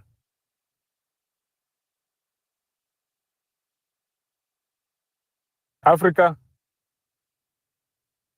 might be step away from the mic kidogo. Uko hapo Africa, hebu sema. Yes, mjadala. Yeah. Leol, Justice and everybody, good evening. Now, the way forward, I still go back to what I said the other time. We need education. I mean, civic education to be able to create awareness. How will we do this? By promoting understanding, okay? Because things have fallen apart. We need people that are going to address the crisis that we have. If I use the analogy of what the other speaker said about the car, that the car has broken down, and we are saying the way forward. Okay, if a car has broken down and we are saying what is the way forward, it doesn't mean that you are going to drive the car that has broken down. But the way forward here is about fixing that car. We can fix this through civic education and creating awareness.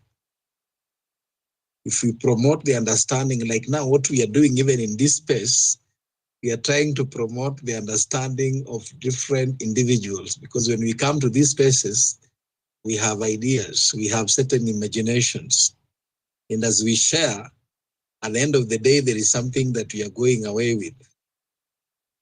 Because an open mind doesn't go the way it came.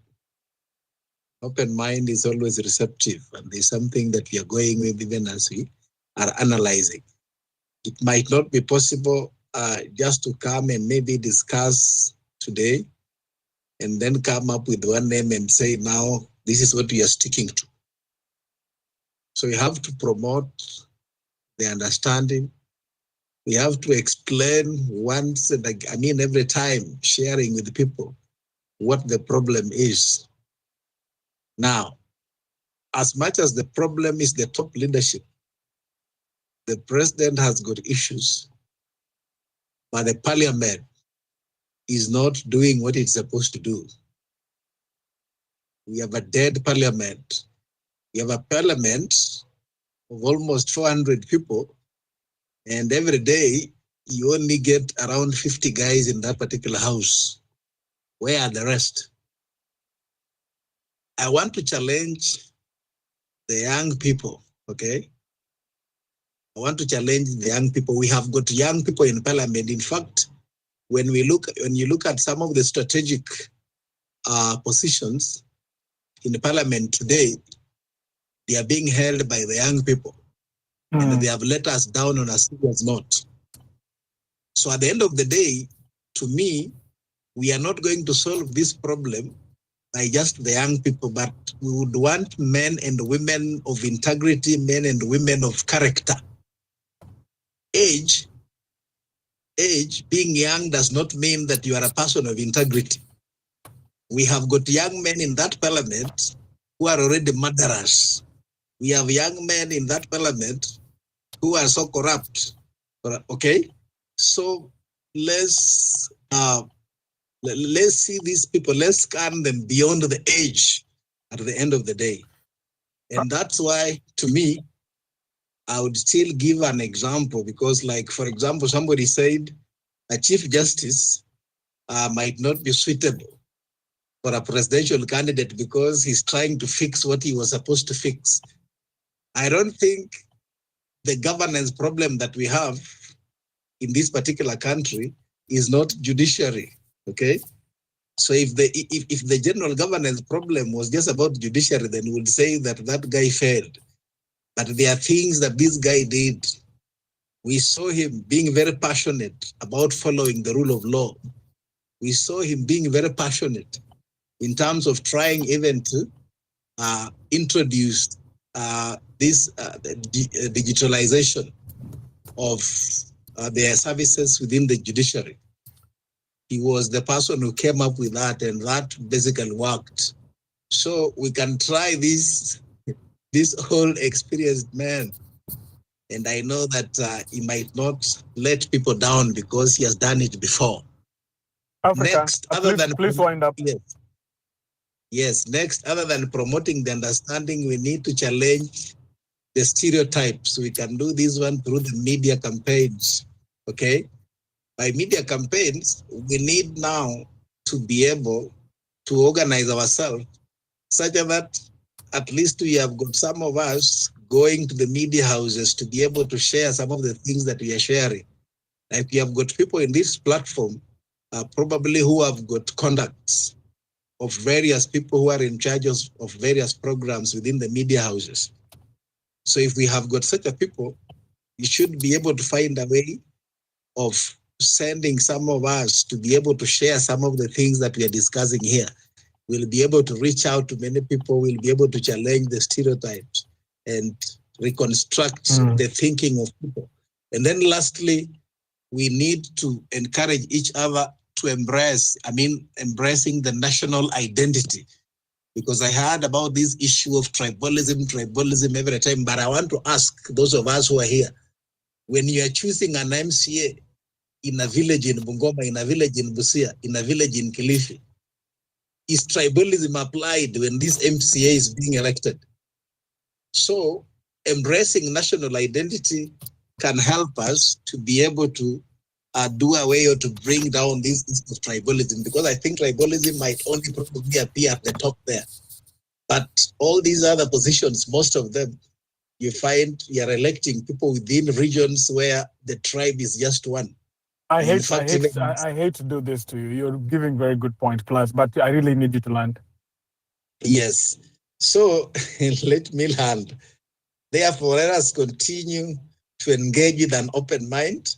Let's continue to identify the people. And above all, I want to encourage those of us who are in these particular programs to run for these seats at the end of the day. That would help us to be able to sort out this country. Asante. I learned. Asante sana. You know, one thing I fear is people who speak like that, like justice. Hao watu wako either kwa politics ama ni waumiri.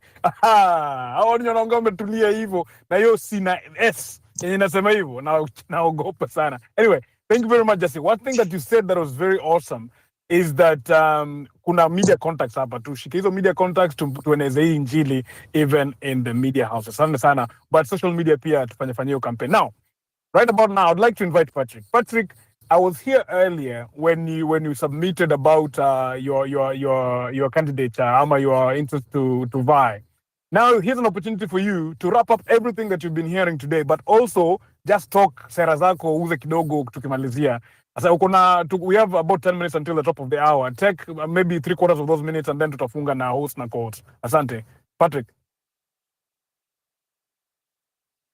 Asante sana Mjadala. I want also to thank Loyo and Justice for All, but I also want to say that Justice for All, I think you're observing your ethics. I think you're a media personality or something. You're one of the guys that I believe when people talk about me, people that I've met, people that I've interacted with, you are able to tell what kind of this person or what am I made of. And I want to say something that everyone here has been trained in one way or the other. Probably you are a doctor, or you are an economist, you are a medic, you are an engineer, you are just someone in the space. And I want to say what you are trained for, you qualified and you qualified to be it. And what I want to say is that Patrick Osoi has been trained to be selfless. So I qualified, and I was qualified as I'm qualified selfless person. And why I'm saying that is because one day I will set up a time to tell you guys what it takes to be a special force soldier. Because when I served in the capacity in the KDF, I served as a special force soldier. So one day I'll give you a story to ascertain my statement today, or probably to affirm my statement today on selfless. What we need in our country is selfless leadership. A person who is to serve people. A person who is there for justice and fairness, a person to enforce governance, and our country will be healed. Because when we talk about enforcing a governance, it means that we are having zero tolerance to corruption. We are having effectiveness and efficiency. We are talking about fairness. We are talking about people participating in the decision making of their country. We are talking about where I, as a leader, I listen to the people to govern them the way they want to be governed. Because at times when I'm given the job to be the president of this country, one, it's not about me, it's about the people. And most of our leaders, I want to tell you that any person who has been in the parliament has founded or has a foundation of selfish kind of foundation.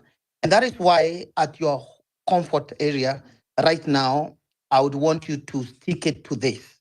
We say drain the swamp, enough is enough, or enough is enough, drain the swamp. For us, the ladies and gentlemen, I want to tell you, I would want you guys one day we'd go for a retreat and we try to fill a sack with full of water. A sack with water. Even if we are piping water into a sack that has loopholes, that has holes, we can never fill it up. So what I'm saying that if Patrick Osoy becomes the president even now, without clearing the system, without making sure that the system is cleansed, then again, we will get to the same problem. So what I want to say is that we have to have a mindset, and I'm sorry to not to challenge because every person's opinion matters, but I want to talk to say something. Age factor is a big thing. May it be biological factors, the energy that you have, may it be spiritual. For them that are spiritual, we talk of Eli and Samuel when he was sleeping and God was speaking to Samuel. And Samuel would hear the voice of God and Eli wouldn't hear it. And out of experience of Eli, or how you'd want to call him, he told Samuel, this is what it is. So at times, we as the young people, we need the experience of the older to run the business of the day. And I want to tell you this, and I'm sorry to say, it is only a problem that makes the older people to want to play the part of the young people because they have worries and fears that their future is crumbling, is not stable. And that is why I'm saying when we take the government, 55 years and above who are senior citizens of our country shouldn't even pay taxes because these people have been paying taxes for more than 30, 35 years. So we have to assure them of their future, of their retirement, for us to be able to, for them to feel that we are taking business or we are taking care of the business. I want to say that uh, no one, and I want to confess this, and I always say this, and I want also to respond to somebody who say that because I worked for the U.S. Army for 3 years, contract.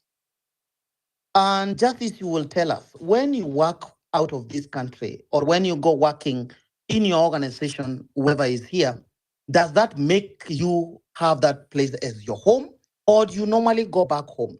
At times, we even spend less time at our home place than where the time we spend at our workplace. Or rather, your colleague who you spend time with at home, at work, for example, I spent with a lady at work more time than my wife. Does that person amount to be my wife? So I want us to be very logical, especially when we are making some submission, so that we do not mislead people. I worked for Kenya Defense Forces for around 7 years, and I also worked for the National Intelligence Service for the same time, 5, 6 years, before I left for state in 2020 to work for Kenya, to work for the U.S. Army. Most of our senior U.S. or military in Kenya, they also go abroad to school and stay there for years, actually training with the other military personnel. So that does not mean that my abilities, or what can I call it? My allegiance is to a foreign country. My allegiance is to the country Kenya. And the reason is why I joined the military, I want to tell the people here, is because I wanted to learn more about what is all this about the US that I've heard about. I still knew that I would come to become the president of this country in 2027. And even when I was working for the National Intelligence Service, actually when I was 24 years, when I was in the Kenya Defense Forces, I still knew that I will be the president of this country for this reason. Once and when I realized people were misusing and mishandling people. And when I realized justice is not justice, there's no fairness in the system, that provoked me and said, myself, the only way to change what I have experienced and seen in the government system, it is just becoming that person, becoming the end person, that is becoming the president and changing the whole system. I want to say I was an ODM person. And when I got to the intelligence circles, that is when I realized what we see, what we hear, what we see is literally very different from what it is. Psychological operations are submitted to the people to believe that things are the way they see them. But ladies and gentlemen, I want to tell you that psychological operations is what operates especially and governing some the countries especially. Can I tell you something? 2002, when Kibaki and Uhuru Kenyatta contested, two Kikuyus contested that time, allow me to say that. And Raila Amolo Odinga said Kibaki tosha. That is the only time Raila Odinga never stood to be on the opposition side. But this was a psychological operation for Raila Amolo Odinga to support Uhuru Kenyatta to understand governing or how to govern a government system so that he became the president in 2007. So what I want to say that all these people have been lying to Kenyans. There has been a lot of deception from 1963 to date. That is the deception that I want to eliminate. That is the deception that we want to make sure that we bury it so that we have a country that is governed by fairness, that is governed by justice. Are you guys aware that when I was working for because I want to submit this, the National Intelligence Service of our country are the people who train the legislatures on how to run the government. We are the people who advise the government or advise the president on how to run the government. So from where I sit and where I am coming from, I don't, not that I'm bragging, but I want to say that I have the information at hand. I know what and where this country is suffering from. And I want to submit to you this. Justice, you need to come back home if you're not yet home, because 2028, we are going to unveil the $27 trillion worth of treasures that this country has. People have heard of Gamia 1 to Gamia 6 oil in our country. People have heard a lot of minerals in this country that is governed by the people who are outside this country. Ladies and gentlemen, we cannot still continue to stay in our country as people who are either brokers or people who are a slaver in their own country. This one goes to all also the leaders, because these leaders, they make us look and be, a neocolonialism has taken over our country, whereby we cannot even control what we have. Ruto, when he got into power, he was talking about dollarization. All of a sudden, he was silenced. So what I want to say is that we have to have sober leaders who understands the problem of this country, who understands how to get a solution to those problems, not just problems, but getting the solutions for this country. Ladies and gentlemen, let me tell you as I close that this country and the superpower or the country ability is defined by the nuclear and satellite power they have, the military power they have, and the economic power they have. Today, our country has nothing to do with that. Today, I saw Iran, Israel fighting for over a nuclear isolation. And I was laughing at myself and saying, Kenya, when we are struggling and fighting young people and fighting media, personalities, people because they have given that information, we are actually fighting minor things when other countries are being fought for discovering having nuclear abilities. When will our country get there? When will we have military power whereby a Kenyan will feel safe? When will we have economic power in our country? When will we have the nuclear or satellite power? Because let me tell you, in the future and the years that we are coming, we have to embrace and to understand that the world will continue to be not as good places to be. People will raise against each other, countries fighting each other. Somalia here, we are fighting for something called Blue Triangle, if people know or you know about it. And I was asking myself, what if now Somalia becomes a military power state? Then what will we be left of? The other times we have heard Uganda threatening our country. What are we left of? We have seen Kenyans also being jailed or convicted in other countries, but we cannot convict the citizens of those countries. Who will protect Kenya? Who will protect Kenyans? That is what I am looking at. And I want to tell you guys, 2027 election is not just an election. It is politics. It's not just about politics. It's a mission to be able to rescue this country. It's a mission to make sure that this country produces a new chapter. This cannot be done by just a mere politician because they have things to hide.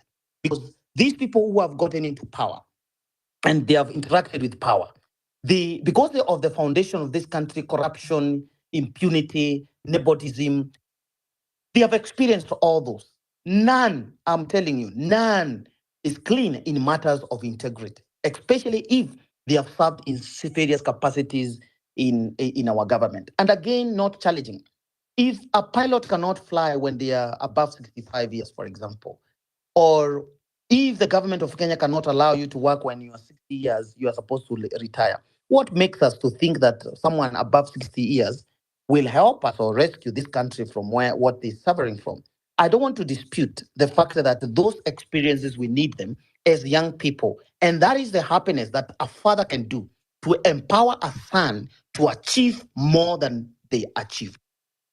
So what I can request my brothers and sisters Maybe one more and minute. my fathers, all right, as I wind up, is the Maragas, if they are good people, whatever we can mention them, if they are good people, the only best thing and the gift they can give us is the experience they have had and allow the young people to take the lead. And that is what I can say. And again, let us begin to adopt this decentralization and in all manners. If you're in the US, we decentralize our operation. If I'm in Nairobi and other places, so that at the end of the day, we are able to embrace or to change the leadership of the system as a whole. Because Ruto as a person is just a drop in a big ocean as a problem. State House is not where power is. Power is with the people. So even if you go to State House, for example, or Ruto is out of the seat, that is not where the problem is. Or that is not where power is. The power is with the people. If we at all want to have power, we have to have structures, formations, and to be able to have our country. So, ladies and gentlemen, on Sunday, as I said again, we are planning to have an X space to deliberate a few things and the way forward, and especially on how we are going to have formation and structures from diaspora to every county, so that when Patrick is in Nairobi, there are other leaders in various counties, and that is how to take power. Or otherwise,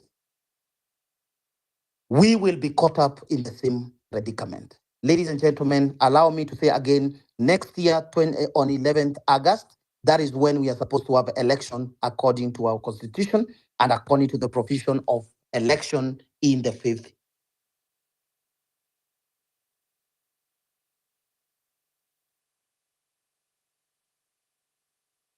The elections vote will come out. Let us do elections next year. Thank you. Thank you, Patrick. And Justice Jadla, the speakers and the listeners.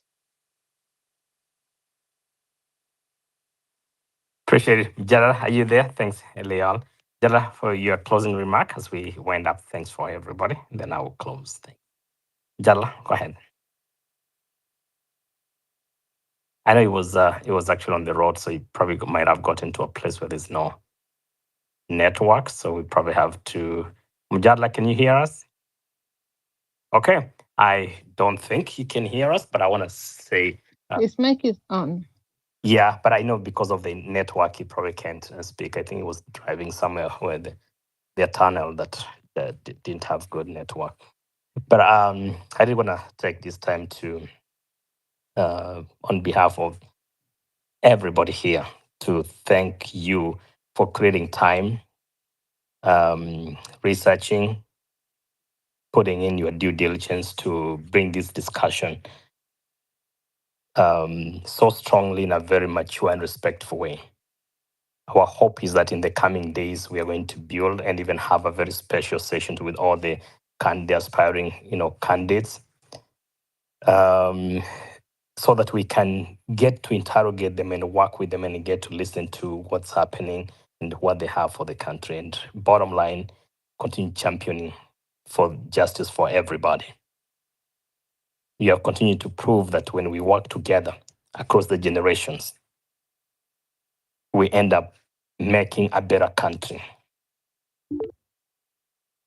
I've been in the forefront, as I've spoken previously, championing for this, probably not for so long, but we started back in the year 2000.